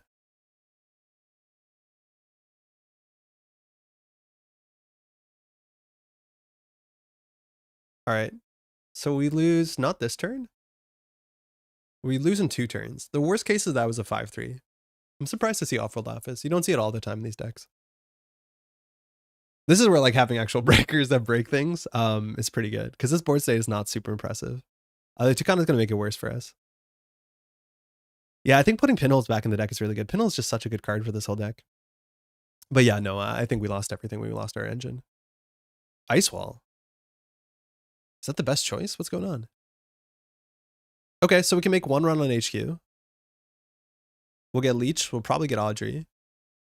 We install Fermenter, we actually get more like fires counters, which can be important. So it's either install the Daily Cast or install the Fermenter, which comes in with 2 counters, which means we can trash just about anything we access. I think I'm going to do that. Gains us a credit, Cookbook, Fermenter, run HQ. The best thing we can do is just swipe the 5-3 from hand. We'll break the Hortum that ends the run. He can gain a credit. Leech gets counter to Hedge Fund. That's not a good card here. If we want to trash it, it's not possible. That's a bad hit. There has to be agendas in hand, right? Like there's 18 cards in R&D. What got shuffled back with Spin Doctor? I didn't even pay attention.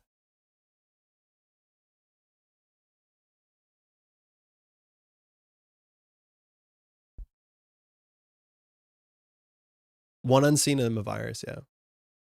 3 Mavirus is a rough matchup, but not many Corp decks are running it. No Corp deck is running 3 Mavirus besides Op. It's either install or Daily Cast, but I think actually like we have enough money that we probably just need to keep drawing. All right, not a good draw. No Augustina. I think we're going to play 3 Augustina, 3, what's it called? We've actually drawn through 25 cards, and we've only found 1 of our combo engine pieces. So here you can score out on Tucana anything really, even if it's a 3-2, a 4-2. If it's an Atlas, you'll score it. It gets you a Tucana. It gives you Tranquility. It's like kind of affordable. Like you spend 6, but you get 2 back and an ice. Like it's totally fine. Also notice that our corporation friend here iced R&D instead of HQ. So we lose this turn to this remote server, assuming that what's in here is like a 5-3. So we either don't lose by Hollow-Minning. We have to trash the Hollow-Min. So if we have a Pinhole threading, we can do it. Moshing might be a good clue to ramp out our unique accounts. Yeah, that's a good point. Is that we can deal with these crap cards. It also might mean Gachapon's a bit better. Not that Gachapon can install the Nihilist or Augustina, but it threatens out our deck once we've got stuff on the table.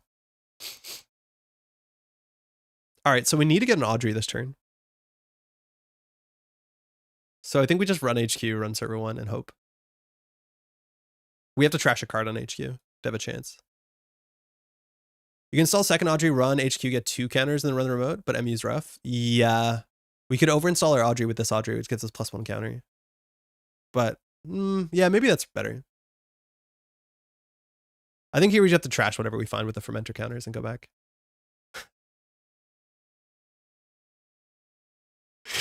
Okay, we trashed it. All right, we got it. We're gaming. I'm out. Okay. The win is in the remote, right? F that. I'm done. So the winning agenda is the remote server. It was logjam into logjam. Oh, not even the winning remote, so we'd have a better game there. You can install this Audrey now with the cookbook and get in. I think that we've been so demoralized that they win. A lot of agendas still in R&D. Yeah, maybe that's what the second ice there shows. So only 3 agendas in the top like 30 is kind of wild. Yeah, this we're not getting through. This, like, the only scenario that we get through this is if we destroy the ice, and we're not that good at that anymore. Did we actually feel the lack of the charm in the crew? Yeah, kind of. We kind of did. No, not really. Losing the early draw was rough. I actually think losing the early Nihilist was so much maybe worse than the Paladin. Like, Paladin was fine, but like we just needed some sort of pressure. Thanks for the game. That was rubbish. But 3 virus is gonna be hard. And then like the fact that the ice destroys itself. 2.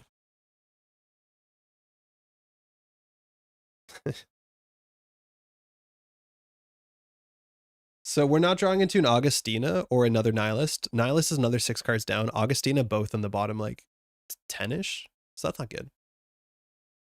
This deck is a bit without a purpose on Nihilism. Yeah, it's pretty bad without it. Yeah, hand is clean. Thanks for game. Hey, cheers. All right, let's do another one. All right, it's currently undefeated on JNet. I like some of the changes we made. So let's just commit to the bit and play 3 Augustine. Cookbook was good. Daily Cast, honestly, not sure about it. It's weird how Solidarity Badge I don't believe in. 2 Devil Charms, 2 Chisels, felt okay. Lagu, I'm worried about Lagu like milling through our deck. The labor rate's actually kind of necessary because getting Simulchips back in is really important. Raindrops was really good in this matchup. But I think trashing Nihilist was correct. We would love the Nihilist. Either 1 damage a turn to op is really hard. Would you consider moshing? I think we'd consider moshing now with 3 Augustina, 3 of this. The Nuka didn't show up. But I just hate that the deck is going to be like 50 cards. Right? Keiku, Simulchip, Devil Charm. If anything, we can cut the 2 Devil Charm and say like Chisel's probably a 1 of. Banhar, I don't think we have the card draw to support Banhar. And I don't want every deck to be the same Anarch deck. Like, that's the problem is as soon as we put Banhar in it, we end up with the same Anarch deck. It's like, I think the consume is also pretty bad now that we can't get it consistently. How can we cut down to 45 for more ag? The thing is, like, if we cut down to 45, we might not need 3 and 3. I think consume for 5 influence, if we can't draw consistently. 2x pinhole, I like 2x pinhole. We just have cards slot problems. Like maybe we cut raindrops. This wasn't running raindrops, was it? No, it wasn't. Maybe this is good. Pinhole's really good. Yeah, let's try that. I could see this being something. The problem with changing the deck list only on, wait, how do I save the deck? Oh, it's up here. On JNet is that I have to go back and change it on NetRunnerDB to add that to the description. Hey, for those who watch the Metropole Grid stream or the VOD, how often do you go into the show notes and actually open the deck list and play it? What's Chisel doing? With Cookbook, it trashes 1 cost dice. So it eats tattoo bolas and stuff. Never? Okay. Good start. Oh no. Not this. Not Architects. Like, this is our opening hand. Daily Cast, Augustina, Consume. Is this good? I don't like Architects of Tomorrow. This is where we need Ice Destruction. I check lists, sometimes maybe 50% when I watch. Okay. I do when I like the deck. Tone. Cutting. Do not subject stuff with this. I probably shouldn't. I don't think I mentally have it in me to play against Architects. Especially if it's like if the man Stegadon. This deck has a dream. I'm so scared of this dream. Are World Champs doomed to play Ice Glacier? No, ours unplayed R+. I'm currently about 1 in 20 at accomplishing the dream. Uh-oh. Pretty rarely though, I appreciate that exists. Okay, good. We have Augie, Consume, Credit, Daily Casts. I don't know. It's probably not it. I don't know what the dream is here, but I'm worried because it means that there's something more frightening than just the Techs and Architects. Best of luck, have fun. This is the World Champ. This is Alec. We have a great time playing against Alec. Card on table. You can't let that happen. Is this a Trank? We'll click for credit in case it's a Trank. Spin. Turn 1 spin. Okay. So we're going to lose Augustina value this turn. Wait. You can't say wait. It doesn't do anything. There's a chat delay. Aug then Consume. If it's Aug then Consume, we can't deal with Tranquility. I thought that was likely to be a Tranquility. And if we do that, we're on 2 credits. Maybe we can deal with a Nico. I don't think Nico's actually a buy right there. But like, I don't think Arzon would put a card out there if we can just straight trash it. So I'm going to let this go. Maybe it's Rashida. It's playing Sprint. That's not good. This might be a Trieste garbage deck. So we can run through this and just click through this ice and then assume that we can trash it for 3 credits. I think the fact that we can't trash, we can't spend our whole turn if it's the Tranquility Home Grid. So let's just set up. Augustina, then Price. Nihilist? Fermenter. Augustina, Audrey. It has to be the Nihilist. Now, unfortunately, we don't have viruses, but we'll fix that next turn. Ah, shit, it's Rashida. So we set up our engine on turn 2. So who can win faster? I'm getting worried about Punitive. All right, so one Spin Doctor out is pretty good. I'm going to ignore the table and just commit to our bit and just set up. So we want a virus that actually is worth installing. Are you serious? Can we not find a virus? We can flicker the consume. Chisel's a virus. I know, but I don't want to install a chisel.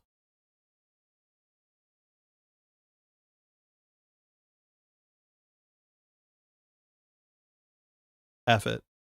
When in Rome.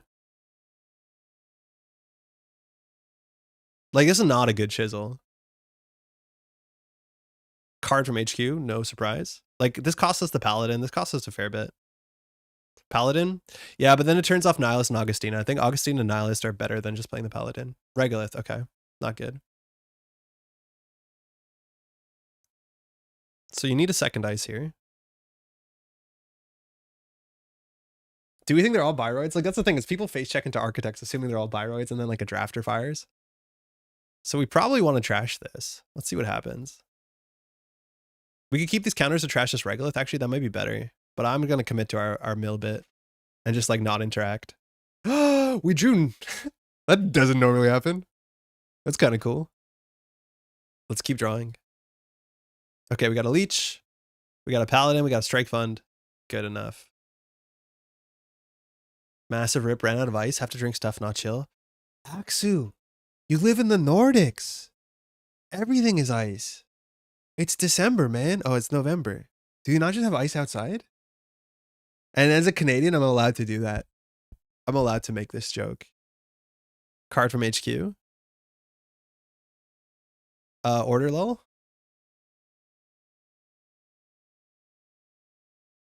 I think we do Strike Fund Pally.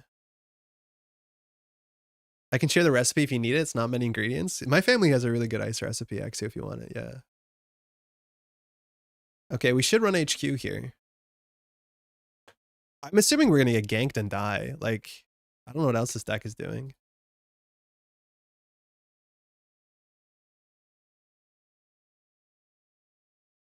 You're not allowed to do that. This is like scares me. It legit starts to snow here at max in a month or something. Wait, for real? We already are snowing here. And it's November. You're much more north than I am. I think you keep setting up. I mean, you're probably right. But like, is that fun? Each time you install a credit, so we shouldn't use Paladin. Like, let's see what the math is, because I can't do this. So if we use no money, we go down to 3, okay? And then we have 1 on Paladin. But if we install Keiko using Paladin, we go down to 3 and we have no Paladin. So it's strictly correct here to not use Paladin. You just make money. Super weird. We install a thing. We won't use Paladin because of Keiko. It's legit kind of warm here, considering the northness. That's strange.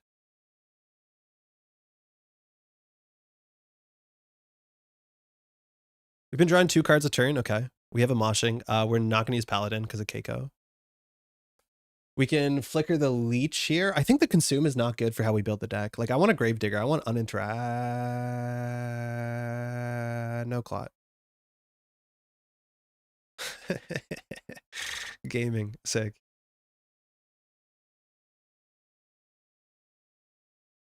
Kind of cool. Infinite credits. Okay, well, at least we get to trash it. That's fun.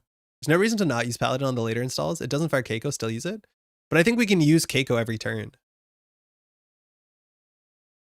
Okay, so this is 2 virus counters. Why not use a paladin and have another credit next turn? Because the credits don't go anywhere. Right? Like, as long as we use 1 credit a turn, it doesn't matter. You can still fire Keiko every turn anyways. No, kind of. Like, I'm not sure it's exactly a fallacy. The idea is that the paladin credit doesn't go anywhere. And so the only difference is if we don't use all the credits in 1 turn, they'll still be there tomorrow. So it's not like we're using a credit. We just gained a credit from paladin. So if we use that special credit on the last turn, we actually lose a credit. But if you use the paladin credit every other turn, you gain a Keiko credit. Now the truth is that if we only use 1 credit a turn with paladin, why should we? Because if we use 2 next turn, I'm not convinced. The credit in hand's better than credit on paladin. That's potentially true. Like, that's the one upside, is that this credit is better converted, but then that's why we should keep it. Okay, we need to pinhole this. We get a new credit on paladin. Exactly. So why do we have to use it? Like, why use it if we're going to have it next turn? Unless we have a liquidity problem right now. Now, I will admit, we have a liquidity problem right now. But that's anyone's problem. Selling a simulchip and Heliamphora without spending the paladin credit just means you have 1 fewer credit and 1 closer to overflowing paladin. No upside. I just don't. No, kind of. Still thinking. How do we get money? We should have simulchipped the chisel for. What's funny is that actually is going to matter this turn. Because we need 4. I think we just do credit pinhole.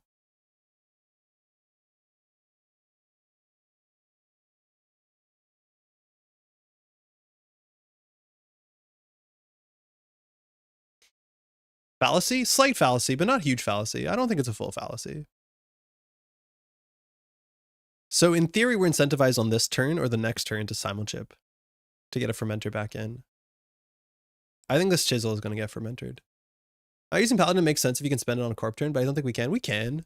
We'll install our 4-cost Nihilist through simulchip and some very, very liberal understanding of the rule set. Price into the goods on a following turn. We want to make sure we have enough credits for this. So this is on our opponent's turn. We'll price for a fermenter because we have a money problem. Hope your opponent does not realize. Hope Janet doesn't realize. What we're going to have to do is convince Janet. All right, so this is probably an agenda, right? So fermenter, paladin, nihilist. Notice how we're just getting the card draw. Oh, never mind. Free buffet's over. Huh. Our economy is messed up. Maybe we could have used 1 more credit on Paladin Puemo. And then we could have played price. Maybe we fallacied. Maybe we fallacied. I'm not convinced. There's no way of knowing. Consume, run archives?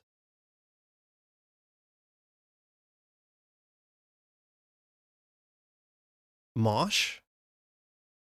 Yeah, moshing is better. Okay. So now we can install the Audrey. That's pretty good. I think we're at the point where we can run archives. Saving moshing for a trashable. I don't think we care. Like, we can use trashings with Audrey. I don't think it's gonna be that big of a deal. So we want to install a virus. Luckily, we figured it out. Our board state looking nice, looking right. Top of R&D. I think I'm gonna check archives here.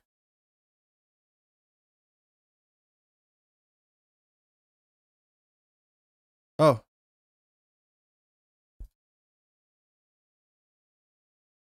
Man, I want to be very clear. I've been sick all weekend. Give me some. Host a card on the Heliamphora. Why not? Architect deployment test. Okay. So this doesn't cost us anything. So we can take one of these cards and make them ours. The options are Rashida, hedge fund sprint, Rashida, hedge fund, architect deployment test. Now Heliamphora is once per turn. Hope you feel better for UK Nationals. I'm not going, but I'll watch it. I guess we take the Eli.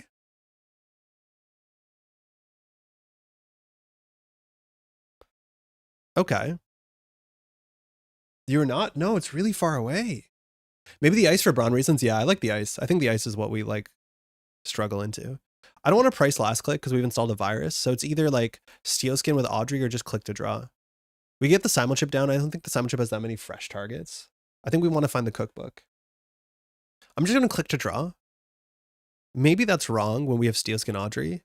We don't have Ashen, right? No. It's like a couple hours trip. It's expensive. I wish I could. So deck trying to do some jank with ADT. ADT is a pretty good card. I don't think jank is what it is, but like something is cooking here. I think it's like low-key Trieste. Infinite flatline or something. I don't know how it would work. Yeah, I'm just gonna click to draw. Like it's weird to do that with Steelskin, but I think it's totally fine. We're gonna have to do it anyways. So we've done literally nothing and got 2 points. That's like a cool thing about this deck. It teaches really good fundamentals. We should run HQ though, because Alex has been starting to trash from the top of R&D. The Augie. Is this deck from Arzon? Yeah. Oh, Joe, you probably have an idea what he's doing. He said it has fired 1 in 20 times. So there's some weird combo here. That's not good. Should email the airlines and ask if you get some freebies as a creator. I have some followers on YouTube. You probably heard of me. Yeah. Enjoy the exploration. Oh, draw 2 cards. Okay. No cookbook just yet. I think we can price for the cookbook. We really want another pinhole. I think we put 2 in the deck, right? Yeah, we did. So if we hit it with price, it's pretty bad. We didn't. Keiko, Audrey, Leech. Okay. Still maybe I'm a virus. Click 2, can we run with 1 click left to run HQ? Nihilist, Augustina's top of R&D. We haven't installed with Paladin, so installing the daily cast makes sense. I think we run HQ. If a virus is really bad, but if it's a virus, we can just simulchip for a botulus. Break 1 subroutine. And it's pretty likely to be a 6 cost, like a Onsell or a Brawn or something. I think we can just draw and install daily cast. Okay. It's asleep. I'm worried about doing nothing because there's a chance the austerity, if it fires, something bad happens. So we just want to get into our pinhole threading. Okay, well, now it's harder. So we probably run this turn. Do we want to do a simulchip flicker to keep the milling happen? He's only 24 cards, but he hasn't done anything. Like he's not pushing the game forward. So let's see what happens with the Nihilist. I think he understands that he can get milled out. Oh, apparently not. Maybe he can't. Let's run HQ. If it's bad, we have 2 leech counters and an Audrey. So we can break nothing. Literally nothing. But we can simulchip for a botulus. There are no botuluses in the bin. Holy crap, I'm making a huge mistake here. Let's see how bad this is. We have no way of breaking ice. It's fine. If it's an Onsell, we'll click through 2 of the subroutines. Hakarl. Okay. So it's a D-res deck. So if you do run, I cannot use paid abilities on this buy ride. So just again, looking through the options of how we can break this. The answer is we cannot. So I'm assuming pitch botulus. Oh, we can pitch botulus. You're right. Yeah, we can Audrey to pitch a botulus. That's kind of fun. Yeah.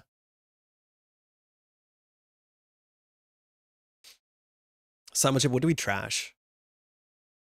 Honestly, maybe the consume. Like, I don't think the consume is going to give us that much value. I know it has a click for 2 credit button on it, but like all these other ones are so much more important. Oh, but MU. Shit. Should have trashed something else. Trash second leech. I really like the leech because we're depending on Audrey. I goofed this. Either the MU.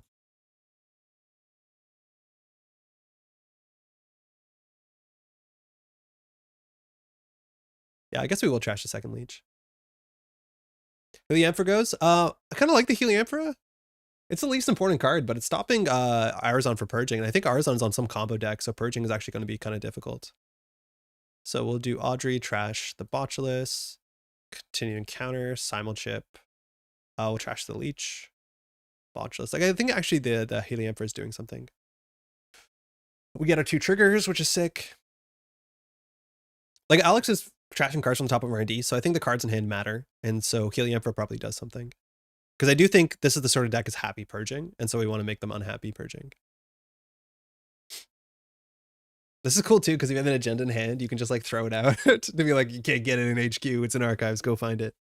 Now we're going to go through the Harkarl as well. So like we have an option here. Trash the top card from AD. We can actually break the core damage and let the end the run fire. And then Alex doesn't get the Architects of Tomorrow ability. I'm not sure if that's right. I want to get the access here, I think, because it gives us leech and all that sort of stuff. But we're taking a core damage. Let Unbroken. No, what am I doing? A breaking. Hopefully it hits the Steel Skin and Strike Fund. Piss. That's not good. Let's see if he gets rezzed. I'm assuming there's going to be like a big old tier. Okay. So Ganked is definitely in this deck.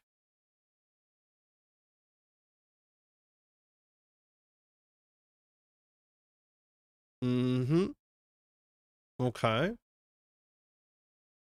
So we'll just run back HQ next turn and win.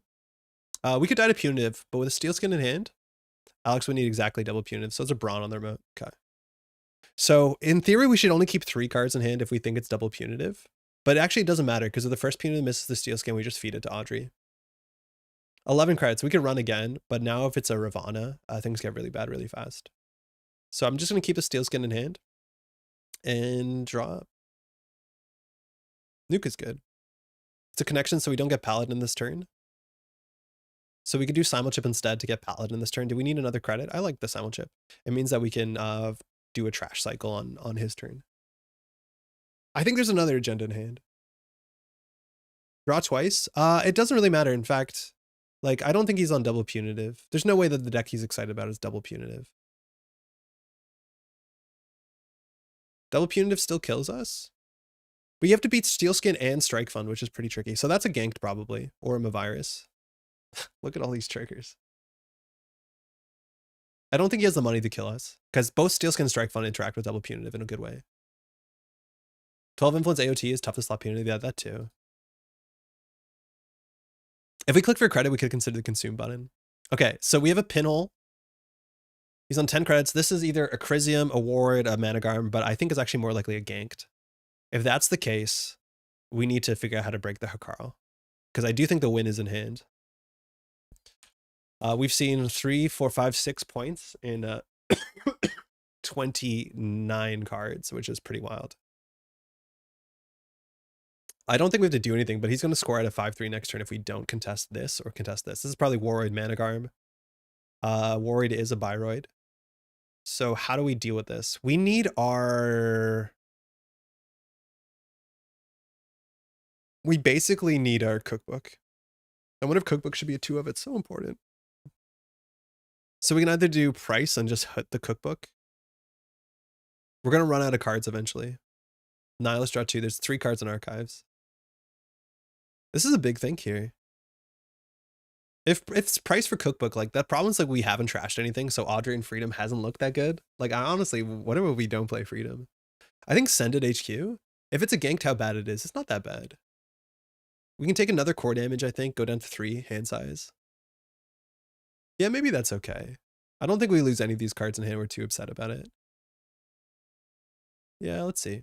If it's a purge, we can double click. We can also just decide to double click through this if it gets ganked. Or a single click more accurately. Fermenton Simulchip is second botchless on a Carl.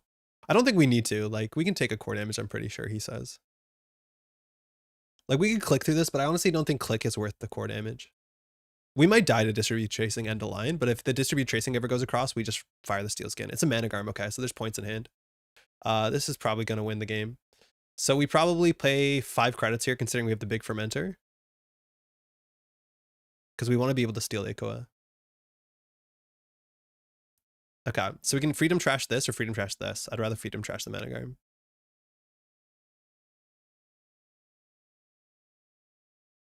So we'll do Consume Leech, I guess. We're never going to crack this Fermenter.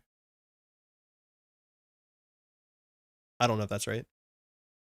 Okay, Audrey has a counter, so there's definitely points in hand. We can run back and get another core damage. I think that might be acceptable. Just clearly points in hand. Otherwise, we can do Consume. Do you think he has to score out to send a message? Like, what did we lose to? I think with the Steel Skin in hand and Audrey on the table, we're relatively safe. We can run back and break. Yeah, you're right. We can just run back and break with Audrey. That's pretty good. I forget that our deck does a thing fundamentally. So 4. So we'll do leech. 3 strength, strike fund. Break up to 2. Zato, the son of a, that's what he's up to. He's up to something, and it's this. Remote server only? I think we never run. Yeah, okay. I think we never run the remote server. Now, trashing this is expensive, but we get Audrey and Consume, so we're going to do it, and then we'll just take 6. Toggle auto-resolve. I think we're just going to click for 6. Is that a core? Sounds like a yeah, I think so. I think we'll just take 6. We didn't install a virus this turn. Not that we can, unless we hit the price button. That's like 3 influence, right? If he purges, he loses most of his hand. I'm just going to gain the money. We have enough virus counters. And now every turn we can run HQ. Restore? Stop it. Managarm? Okay. Pretty rad. That was in Archives. The Nihilist set up the ontological restore play. Still has a lot of work. Now we know there's a bunch of 2/2s in the deck. 2/2s? 2/2s. Okay. So now we have to pressure everything. What is this agenda suite? I don't know, but we're probably going to lose. We know half of the hand, so we just have to keep trashing the hand. Nihilist? Yes. I would say yes. Makes sense. Worth? Okay. We're fine. We have to install a card. We can install the... we have a virus problem. It's fine. Okay, we kind of have lock. I think we can run HQ. See what's going on. There's no Spin Doctor. He would have restored a Spin Doctor? I don't know. Thinking. Running Archives last turn probably won the game. Fun enough. Maybe we should check that when we're on 5 points. We still could consider checking it. Hey, D, is this 0 into infinite Ravana into something? I don't know. It's something with Zato. Yeah, I think it's Zato into some sort of infinite. But I think it's a core damage infinite. Like Ravana into Ravana into Ravana into Ravana. Yeah, it might be. Clearly, Alex said there's something cool here. So we have to get runs. We want to install viruses. So in theory, we could crack this fermenter, but money has no relevance to us. The Heliamphora might not have any relevance to us. We can always reinstall it if we think there's a purge coming. But we might want to just crack the Heliamphora, install this fermenter to get our 2 triggers, see what happens. We know that half of the hand is another MCA. We actually have 4 clicks this turn, so we can run here and double click and see if Alex reses the Iceland Archives. The problem is, like, how do we deal with tier? We don't. Paladin is hungry? Yeah, I know. We'll install a fermenter if anything. But we can let Paladin go. Oh, we probably can't actually. Maybe we need a boomerang because we're on Paladin Audrey. I think that's what like the other list did, the boss list. We'll go here. I think we'll just spend a click in a botulus. Taking another core damage would be pretty bad because core damage actually does matter, turns out. Do we want to click? Or do we want to spend Audrey? We actually probably want to keep the Audrey counters. We're going to trash a card here in HQ, almost guaranteed, unless we win the game. So we probably shouldn't have used the botulus counter. We probably should have just did Audrey in a card. Sorry. And then we can just draw cards with Steelskin. I don't think we need Steelskin. Don't even is consensual gank loop, I believe. Yeah, and then you have to consent to it.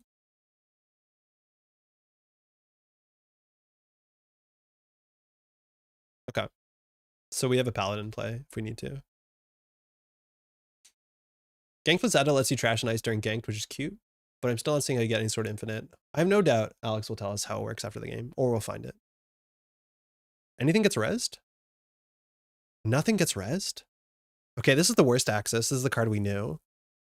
So I think we trash this for 3 credits and we just go back. Like now we're doing this very cheaply.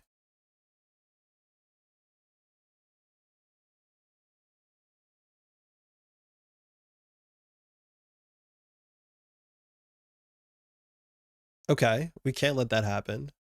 I think we just pay 3 credits again. So we can run Archives. It's pretty safe. We have a click and 2 credits. No ice was res, so either this is way too expensive or it's not Biroids. If it's an ablative, how bad is it? It's pretty bad. The other thing that we have to do this turn is install a virus. So we could like...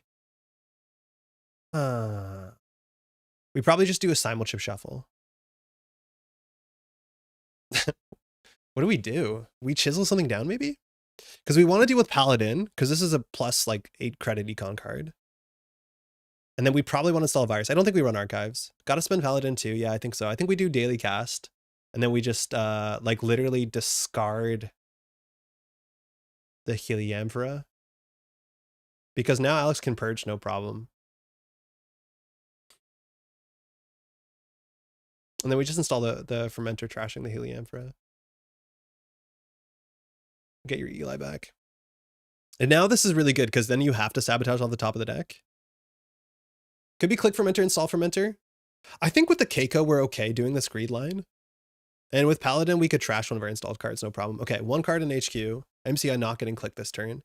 Oh my god, start a turn triggers, fermenter cast, Bonchless cast, fermenter, Paladin. I'm assuming it's just using a Ravana with Zata to do core damage. And if you do that enough times, maybe with the distributing a little more damage, you got a stew going. Okay, 1 card in HQ, we can check it for free. We're going to start with that, then we're going to run archives. After we install the Botchless, I think. We're not feeling the 3 hand size, let's be honest. No res still. I don't think we're running R&D this turn, so we can freedom this card. Oh my god, 17 cards, 3 in archives. We should check this. I don't know what punishes us here. I think ablative is the worst case, but it always is. No further. Nothing. Spin Doctor, Brawn, Ravana. Okay, so we just need to continue doing our mill garbage. So we probably crack a fermenter for 8. Like for 4 is enough. Install a fermenter. We can also put a Botchless on a tier. That's probably better. Yeah, that's much better. Can we run tier? Milling a spin in nice at least. Yeah, it's pretty good. So we should take consume. Because I think he's going to purge.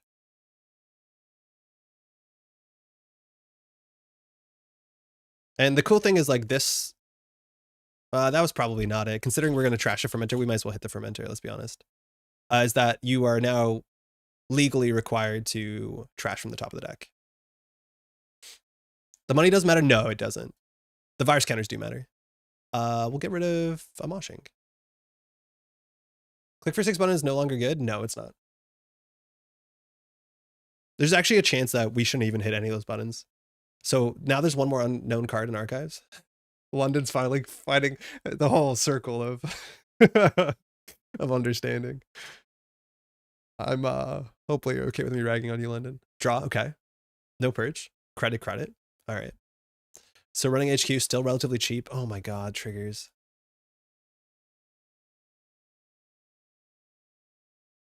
I don't know if you can rip off the top of the deck. Context, yeah, whatever. Okay. So run archives, still not sure what it is. Run HQ.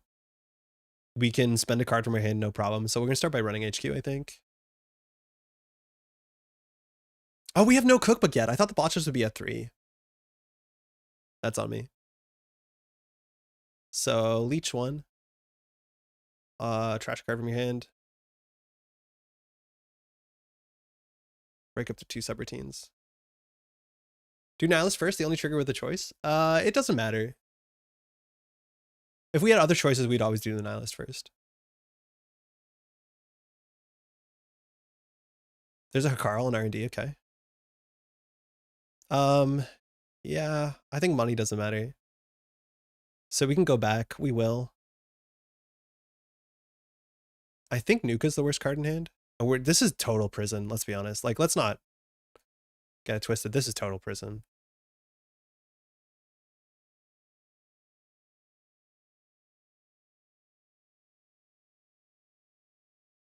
Oh, just so you don't have to click so much? No, that is technically true. Okay. So now we just install a virus, which means I think we trash this Botulus. But no, if we trash this Botulus, then we're a bit weak to purge. So next turn we like go through the Botulus. If it's a virus, we simulchip. We want a cookbook. So unfortunately here, I think we just take 10. No, I think we can, yeah, we take 10. We have an MU problem. Install leech. It might be right to crack or simulchip for a Heliamphora. I think it is correct. I'll have an action, or you take your first. Because we're going to bring back all 3 simulchips in a second. So we want to here simulchip this leech for the Heliamphora to make purging a bit harder. How's Heliamphora worded? Where is Heliamphora? Where is it? Hello? Can you find Heliamphora? Oh, here. Whenever you would access a card, when the corp, they trash 2 cards over mage again. Okay, so it's not additional cost, so I still think they have to do as much as they can. So I just want to get a sabotage here. They did the card from the top, so that might mean the card in hand is actually okay. Again, anytime they top deck a 5/3, they can score it out with austerity. So I'm assuming anytime that Alex starts his turn, he doesn't have it in hand. But this just means purging, he loses his card. So if he has a 5/3, he'll score it. If he's ontological, he'll store it. So he's gonna go for it. Restore, okay. Our ADT is in server 2. Oh, this was an archives. Oh, that's so sick. Oh, we should have just ran archives. He lost the card. Oh, wow, what a play. We can lose to any top deck here. ADT, he's going to look at the top 5, so he'll know the top 5. Wait, we're going to lose from this position. Holy crap, he's playing. So now he knows the top 5 cards of R&D, and he can put one of them in server 2. If it's an agenda, he has to show us. Are we set up to run server 2? This gets another card of the deck. I don't think we can win. Like, he'll know how bad this is. Now, 2, 4, 5, 6, 7, 8, 9, 10. This is 10 points with only 11 cards left. So we lost the tier. So he's going to install a tier at no cost. Do you have to say how deep it was? The problem with putting the corp in top deck mode is that they can still top deck. Yeah, we should have definitely swung over and dealt with the austerity, because the austerity is how they win the top deck. Now, anytime that like restore into the ontological is a problem. Like from the top 5. Like I want to know. We used to be able to know. Yeah, exactly. Yeah, do you have to say that? You can see in the chat log? No, I don't think so. Like, I want to know if this is the 1st or 5th card. I'm going to assume that it doesn't say it, so we don't know. We used to be able to tell this sort of thing. Does anybody know? Oh, position 2. Position 2. That's 2 from the top? Or is it indexed at 0? What's the index on R&D from position 2? Does that mean the 3rd card, or is that the 2nd card? Like, I do think ice is actually indexed at 0. The JNet log says it. So I think you do.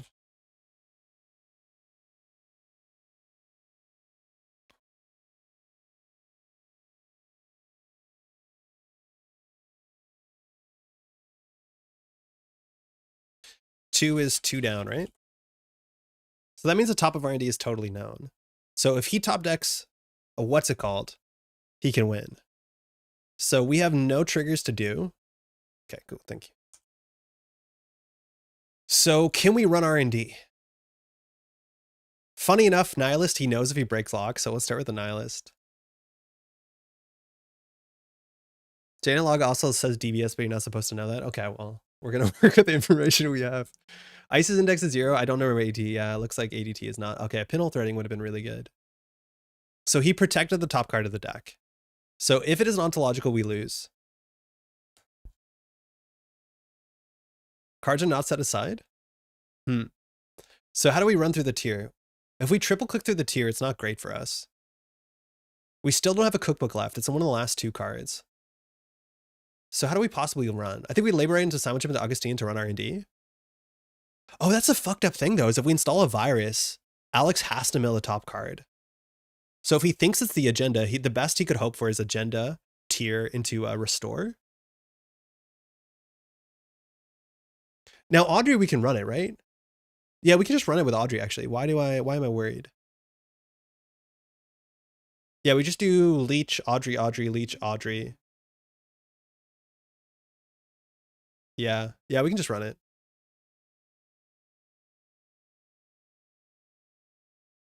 And then we can decide whether we want our stuff to fire. All right, divide by 3s. So we'll do...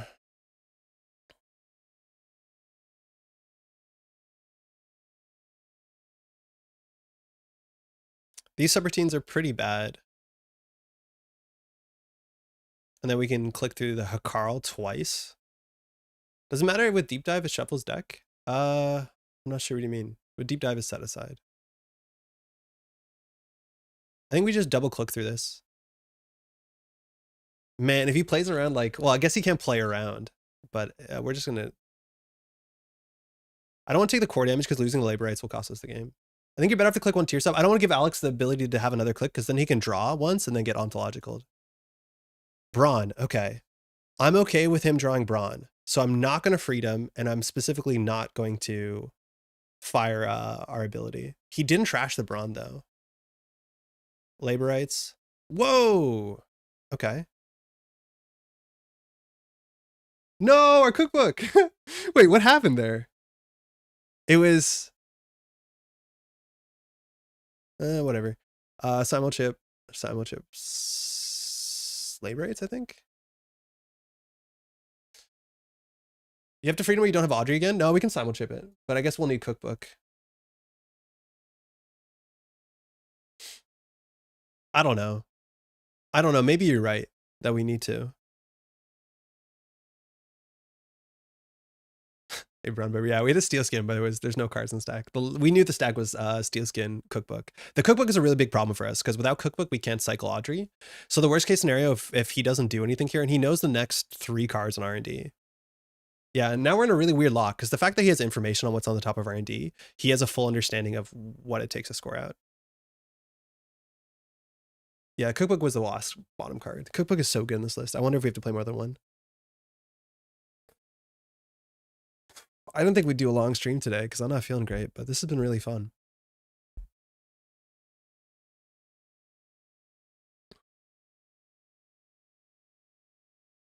Alex thinking. 9 cards left in R&D. We know there's a Brawn in hand, 2 upgrades in server 2, unknown cards in archives. If it was an ontological, could still be in archives. We haven't seen Ikoas yet. We've seen send him messages, and we've seen some really big ice. This deck is on 2 tier, and I'm kind of scared of ganked. But at any point in time, we can trash this card in hand, potentially. The fact that a deck with Helium for a Nihilist is functional is hilarious to me. The Nihilist, like, I don't know if it's better than anything else we could be doing. And here actually giving Alex a choice to trash the top, like this is really funny because he knows the top 5 cards of the deck. Giving Alex the choice to trash with Nihilist might be the worst thing we can do on our turn. Because if he knows the top card of the deck is exactly what he needs it to be, this is a problem.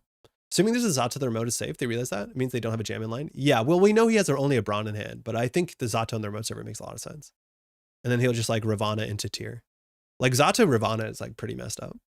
Because he can just flatline us. Like if this is Zato Ravana, we die. Because he just does 4 core damage. I think that's what he's trying to do. Like trash the Ravana fires. So Zato says, whenever a piece of ice protecting the server, each piece, when the runner encounters this ice, choose 1 subroutine. Oh, it's 1 subroutine. So he can throw 2 core damage at us. Okay. Not how Zato works? Yeah. No, I realized. So it doesn't do the whole ice. It's like Marcus Batty. How many archives win runs did we pass up this game? 2 so far. And it might still be in archives. But running archives was the winning play for 2 times so far. And I think they've been Nihilist mills. I'm not sure. I think I've disconnected from Twitch chat. Is Twitch chat still there? Yeah, seems good. Here's like you got to make archives run this turn, right? Maybe. We've seen 2 spin doctors so far, but he knows the next 3 cards. He's drawn 1, so now he... So this could be the winning agenda.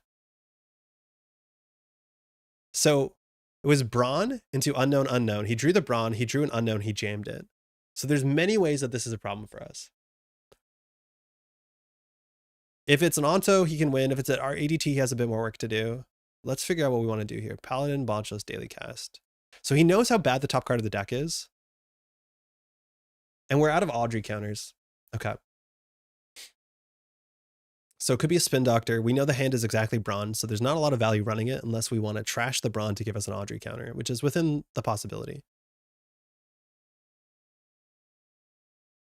But he knows exactly what's on top of the deck, and this could be a spin doctor. I think we're going to lose from this board state.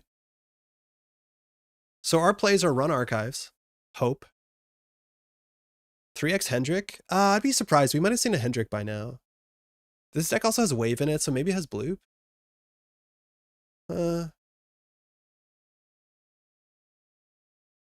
So we can do install simulchip, run archives, run R&D. What does that do? Man, the cookbook. We need the cookbook. Big think. We could also install a fermenter to force a sabotage, but Alex can always throw the brawn from hand, which doesn't impact the game. So we think this remote server is Mana Garment to Zato, and we cannot beat that. I don't think. We could labor rights back pinhole threadings. Bloop is such an unassuming name for the strongest harmonic ice. Could Entangler have been good here? I don't think Entangler is that much better than Pawnshop is. Like with Cookbook, 2 counters is like just about good enough, and then it stays for longer. Freedom Brawn? I don't like the Freedom Brawn. Like I say where we run HQ, right? We get a leech counter, and then we spend 2 Pawnshop counters. We can take the core damage if we really want to. And then we'll have a lot of counters here. That put us on 1 Audrey counter. Can you just force reses? Maybe, but this could be a 2 credit score, right? Like this could just be an ontological. So if we run this, we trash a bunch of virus counters. We trash the brawn. That also forces the sabotage, which is kind of cool. So we can run here, install simulchip, run archives. If this ice gets res, we can trash the force the trash of the top of R&D, and we can actually see a card there. That might be our best line, is trash the brawn just to force the Augustina to do something. That's kind of cool, actually. This could be a virus. If it is, I don't think we mind that much. And we know this is not a Biroid, so if it's an ADT, or sorry, if it's a ablative, it's fine. I'm not sure what else it would be. This could be a spin doctor. We have to play around that too, somehow. I think we can break both of these. Chip watch us back, yeah, but we'll do it during a run here. We'll figure out which server we want to run, R&D or archives. Okay, 1, 2, 3, 4, 5, 6. Okay, that's our start. So now if we install the fermenter, install the Simon chip, we can get a sabotage on archives. It would be so incredibly sick if in the paid ability window we simulchip in a virus and it forces a trash. Why do we have a Helianthra? Oh, we did that. That probably was wrong. I think the Helianthra was way too cute. So now we can run R&D and we can break. So still thinking. So now we have 2 lines. If we install the simulchip, we can run tier. If we run through the tier, we can break 2 of the subroutines. So we can take 2 core damage. That's fine. We'll still be alive. And then we can break those subroutines. Then we hit the Hakarl. We can take 1 core damage. Will be a 5 core damage. And then we can access. Either we'll access the top card of the deck, or we can get a sabotage. Chip archives and run R&D. I don't know. I think we do chip R&D, then archives? Because if we do the chip here, my brain cannot keep up to this. So say that we run here, right? We do Audrey, we do whatever, 1 leech, and we let the 2 core damage fire, okay? We install Simon chip, we run this. So we take 2 damage, we're on 1 card in hand. From that point, we get Hakarl. We have 1 click left. We'd have to like click to the end of run, take a core damage. And then we can either access a known card or an unknown card.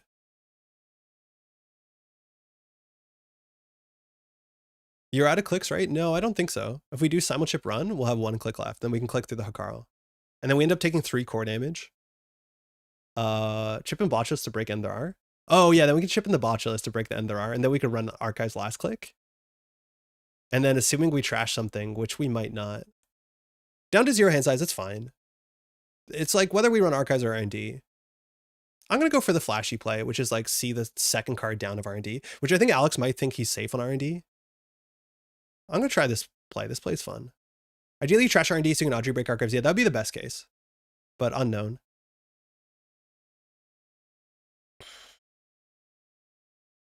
Chip first? Yeah, we need chip.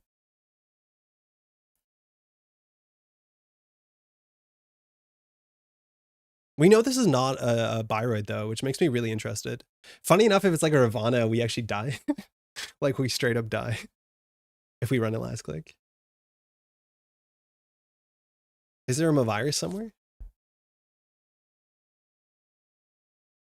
It took too long. Alex might have walked away. I don't know if he was ready for a 46-minute game, but if you're playing Architects of Tomorrow, sometimes the turns be like that. I just don't imagine what's on archives that he can't res. We have to click to live? I don't think so. No, we're going to take 3 core damage here. Oh, because of fucking odd. It was a virus the whole time? It was a virus the whole time? He lost no cards in hand. How bad is this for us? Fine. This is fine. So, so he's doing this.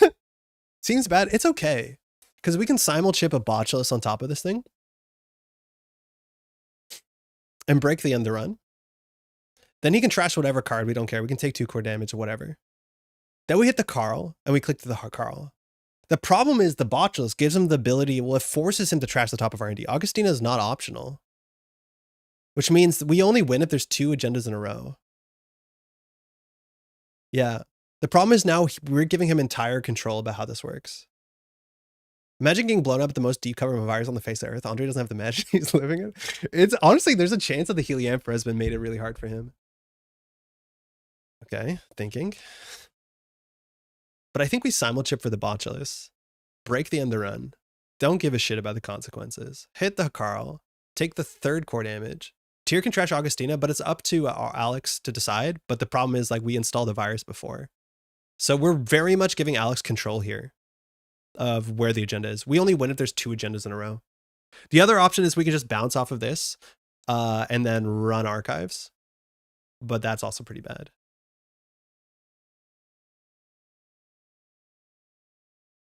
I'm going to do it. It's fun. I'd rather lose by inaction. Augustina fires. Nihilist gets a draw. So Alex has to trash the top of the deck. This might be a spin doctor. I think he's out of stuff he knows in R&D, right? No, I think he knows the next 2. Because it was 1 he knew, then he mandatory drew the Brawn, and then he drew and jammed that card. Oh, but maybe we milled 1, so maybe he knows only this. The next card's unknown. So we'll break the end the run. We'll let the Unbrokens fire. Apologies if I'm not tracking that well. I'm not doing the best. As an aside, is there a reason NSG has never printed a 2.0 or 3.0 ice? As a reason, no. There's no reason. They could. We died a ganked. I don't think 3.0s should exist, though. I think 3.0s are super toxic and force really, really, really rigid play patterns. I think the fact that even the 1.0s are not labeled 1.0s, well, Carl is for some reason, but like Braun, oh, Braun is. Ansel is too, never mind. We lost the Audrey, okay. Cool. Shoutouts to my dad. Shout out 3. Hey, Dad. Break a subroutine, end the run. Core damage doesn't matter unless it flatlines you. We're just like that. We did it! GG! What's in the remote? Oh, it's right! Yo! Top of R&D before the Sabo was an Anto. Yeah, 2 agendas in the row. Is the only way. Oh, it was a Luminol in the remote server. So it was a Zato, no surprise. And there was actually 3 points in archives. Ontological just came down off the top and an Elevagawa got sabotaged. 3 in the row. Damn. I wonder if you just jammed the agenda instead of the tier. That's wild. What a game. How cool is Zato in this? Just doing 2 core? Oh, wow, that was sick. So it was just a 3rd tier in archives, which makes sense because he didn't res it. Because it's unique, not that he couldn't afford it. So it does look like it's all Bayreuths. I just want to Zato people into Ravana tier. Yeah, that's a dream. Yeah, that seems good. 0 hand size, no cards, no grip. All we have left is a leech. Yeah, I see it. Seems cool. The Zato is quite powerful. I'm scared of a Zato Bethinimus. I don't know how to spell it. That's not right. Always finally wins worlds. Undefeated on JNet. This is our first one. This is why I don't play ADT purely tilts material. I think the fact that he saw 3 agendas in a row kind of made sense considering how the game was going. We should have just ran archives at some point. Since the subs are way better than the res cost normally. Oh, that's true. Yeah, if you can guarantee the subs, like a Ravana for 3 credits, let alone free, is pretty absurd when the subroutine is like win the game. Yeah, that's neat. Super cool. All the inf. I guess all the influence is like, whoa, 4-8? No, so it's like 2 Zatos, 3 Spin Doctors, and then I don't know what else. 2 Zatos, 1 Mav. Oh yeah, I guess we found out about that Mav. That Mav. Was the Heliamphora doing anything? Because that Mav, holy shit, deep cover. That Mavirus was absurd. I was like convinced it was a Managarm Zato. Because I feel like there's so many good times. It was annoying as hell. Yo, Heliamphora believers. Let's go. I think I had a line to win. I missed it though. Don't focus on that. I wonder what it was. When you went for a single in HQ before installing the simul chips at the end there.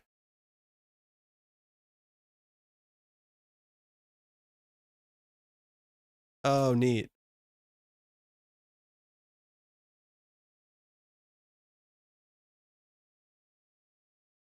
Yeah, but then I'd be more prepared for tier, maybe? Yeah, that's hard to tell. I'd have to look at the review. So Alex was saying that on that turn when we first clicked Ran HQ, if he purged into the Hakarl, we'd either have to like click through the Hakarl or take the core damage, and obviously core damage mattered. I honestly don't know how it would work out. If you hit the simul chip, that'd be pretty good. You have 3 clicks left and cannot click the 2 core in tier anymore. Yeah. Yeah, it probably would be bad for us, but at least we have a whole turn to be like, okay, we have to figure out how to win without. Man, not getting cookbook being last card, super sad. Yeah, we probably need another cookbook, but hey, 49 card problem. Cookbook was so good in this matchup because like the big thing with cookbook is you can't really, in some ways, purge out, what's it called, an Audrey, because you just reinstall the Audrey and it comes in with 1 counter. Yeah, bottom card. Consume was whatever. I don't think Consume was that good in that matchup. Was Moshing good? Yeah, Moshing was really good, actually. But I think Moshing was really good because we went up to 3 Nihilist, 3 Augustina. So I think Moshing is good because we made the deck, you know, good. But it was really good because we had extra dead cards.